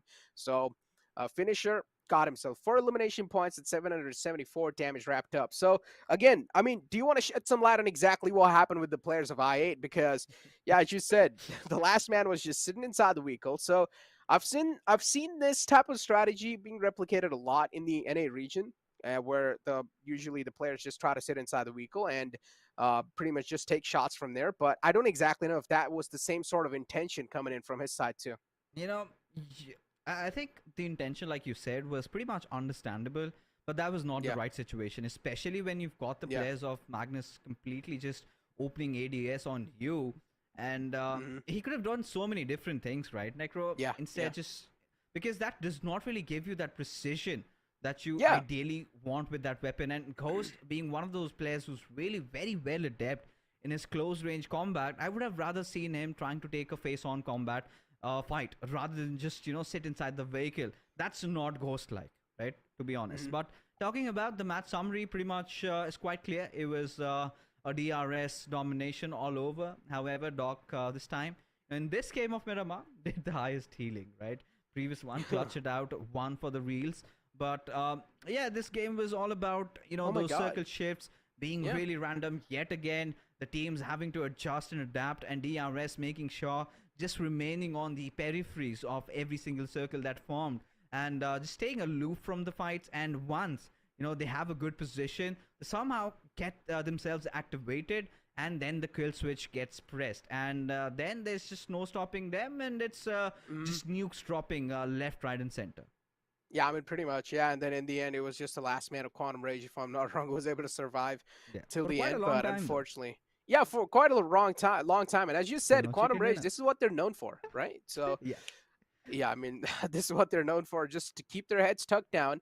And pretty much somehow they also get the zone in their court. I mean, even the previous game, they ended things on like 4th spot, and now they ended things on the 2nd spot. So I would say somewhat of baby steps from their side, which will of course be helping them in the future lines, but I'm not sure how much it's going to help them because the games are running away, the time's running away, the days are running away. You only have 2 more days to go in the future lines. That means you only have 12 more games to play around with. That's not a lot of games, man.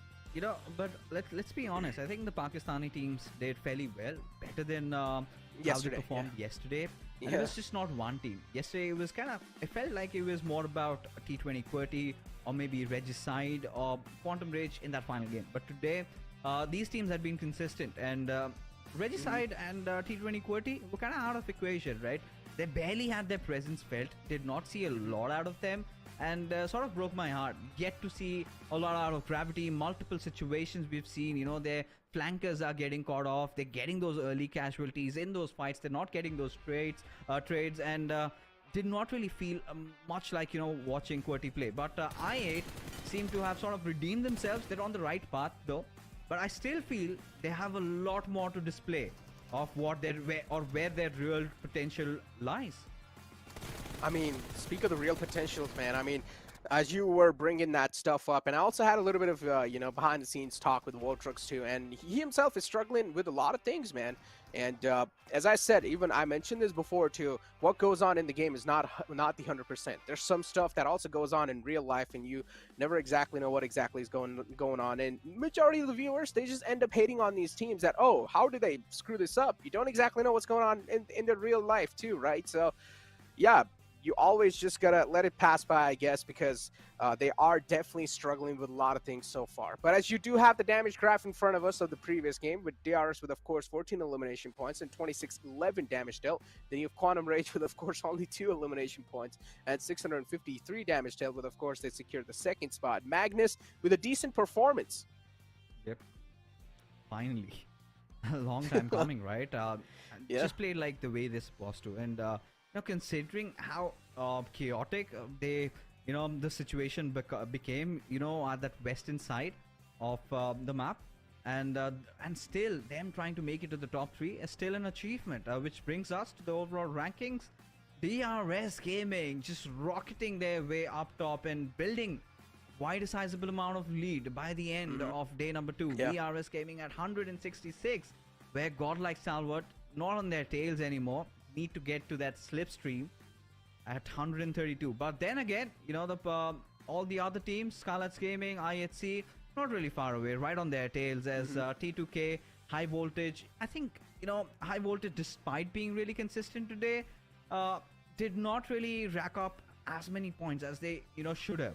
And the Warriors, that inconsistency still remains, right? We've seen their potential, we have seen Doc, but it's just Doc that we've been talking about. Haven't really seen much out of Nirzed. Haven't really seen much out of the other 2 players. So this is where the Warriors need to understand. It's just not a one-man show.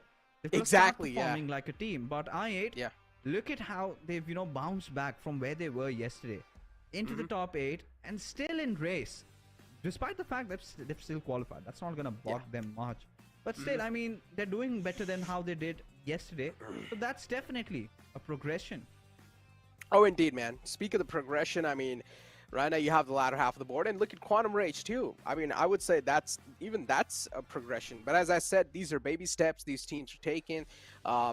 Tomorrow has to be the bigger day here. Tomorrow has to be the picture where these guys really need to paint it well. If that's not going to be the case, if we're not going to see any sort of comebacks, or if we're going to see a complete downfall tomorrow as well, then I don't exactly know how the things are going to be on the final day. Because on the final day, you guys need to understand, you're also going to have those jitters pretty much doubled up. If you're not doing that great inside the tournament, you're always going to have that paranoia on the back of the head that, oh, we're not doing that phenomenally, we're not doing that great inside the overall rankings, and we really do need this day in the back. And you will always just have that paranoia haunting you throughout the entire day. So that's an extra bit of pressure added onto you. So you never want to be the team that pushes things on the complete final moment. But if you're a TUF, at this point in time, you can safely say that they have pushed those things on the final moment.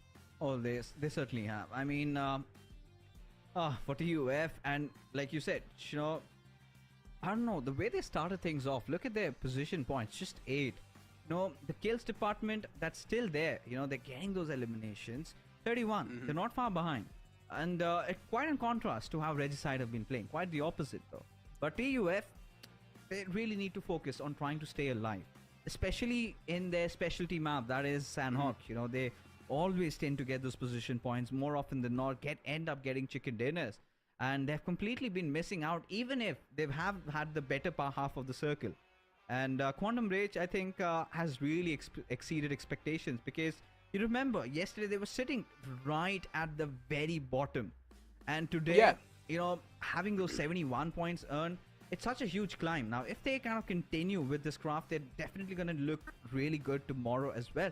But now, this is the best team, the outperformers today, DRS Gaming. Look at every single player. You just cannot say it was just Giante or Delta. Killer Rules also doing their job, their survival timing, everything, the damage really speaks in volumes of how they've not just made it around one flashy player. It is the entire team that is literally kicking everybody's butts.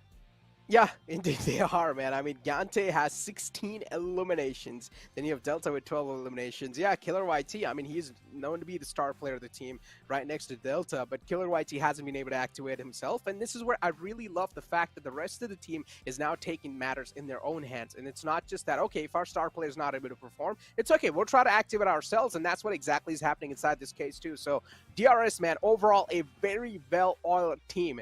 And if you do compare this team to another team like Maptex so far, and Maptex, they have been on a downfall, because if you compare their last 2 games performance, again, the second last game was pretty okay for them, where they ended things on a 3rd note, but this game right here, which was the final game, they ended things on 7th spot, and they didn't even have a lot of elimination points to back it up too. So Maptex, they have dropped all the way down to the latter half of the board, and if I'm not wrong, we started the day off with Maptex being on the first half in a decent position.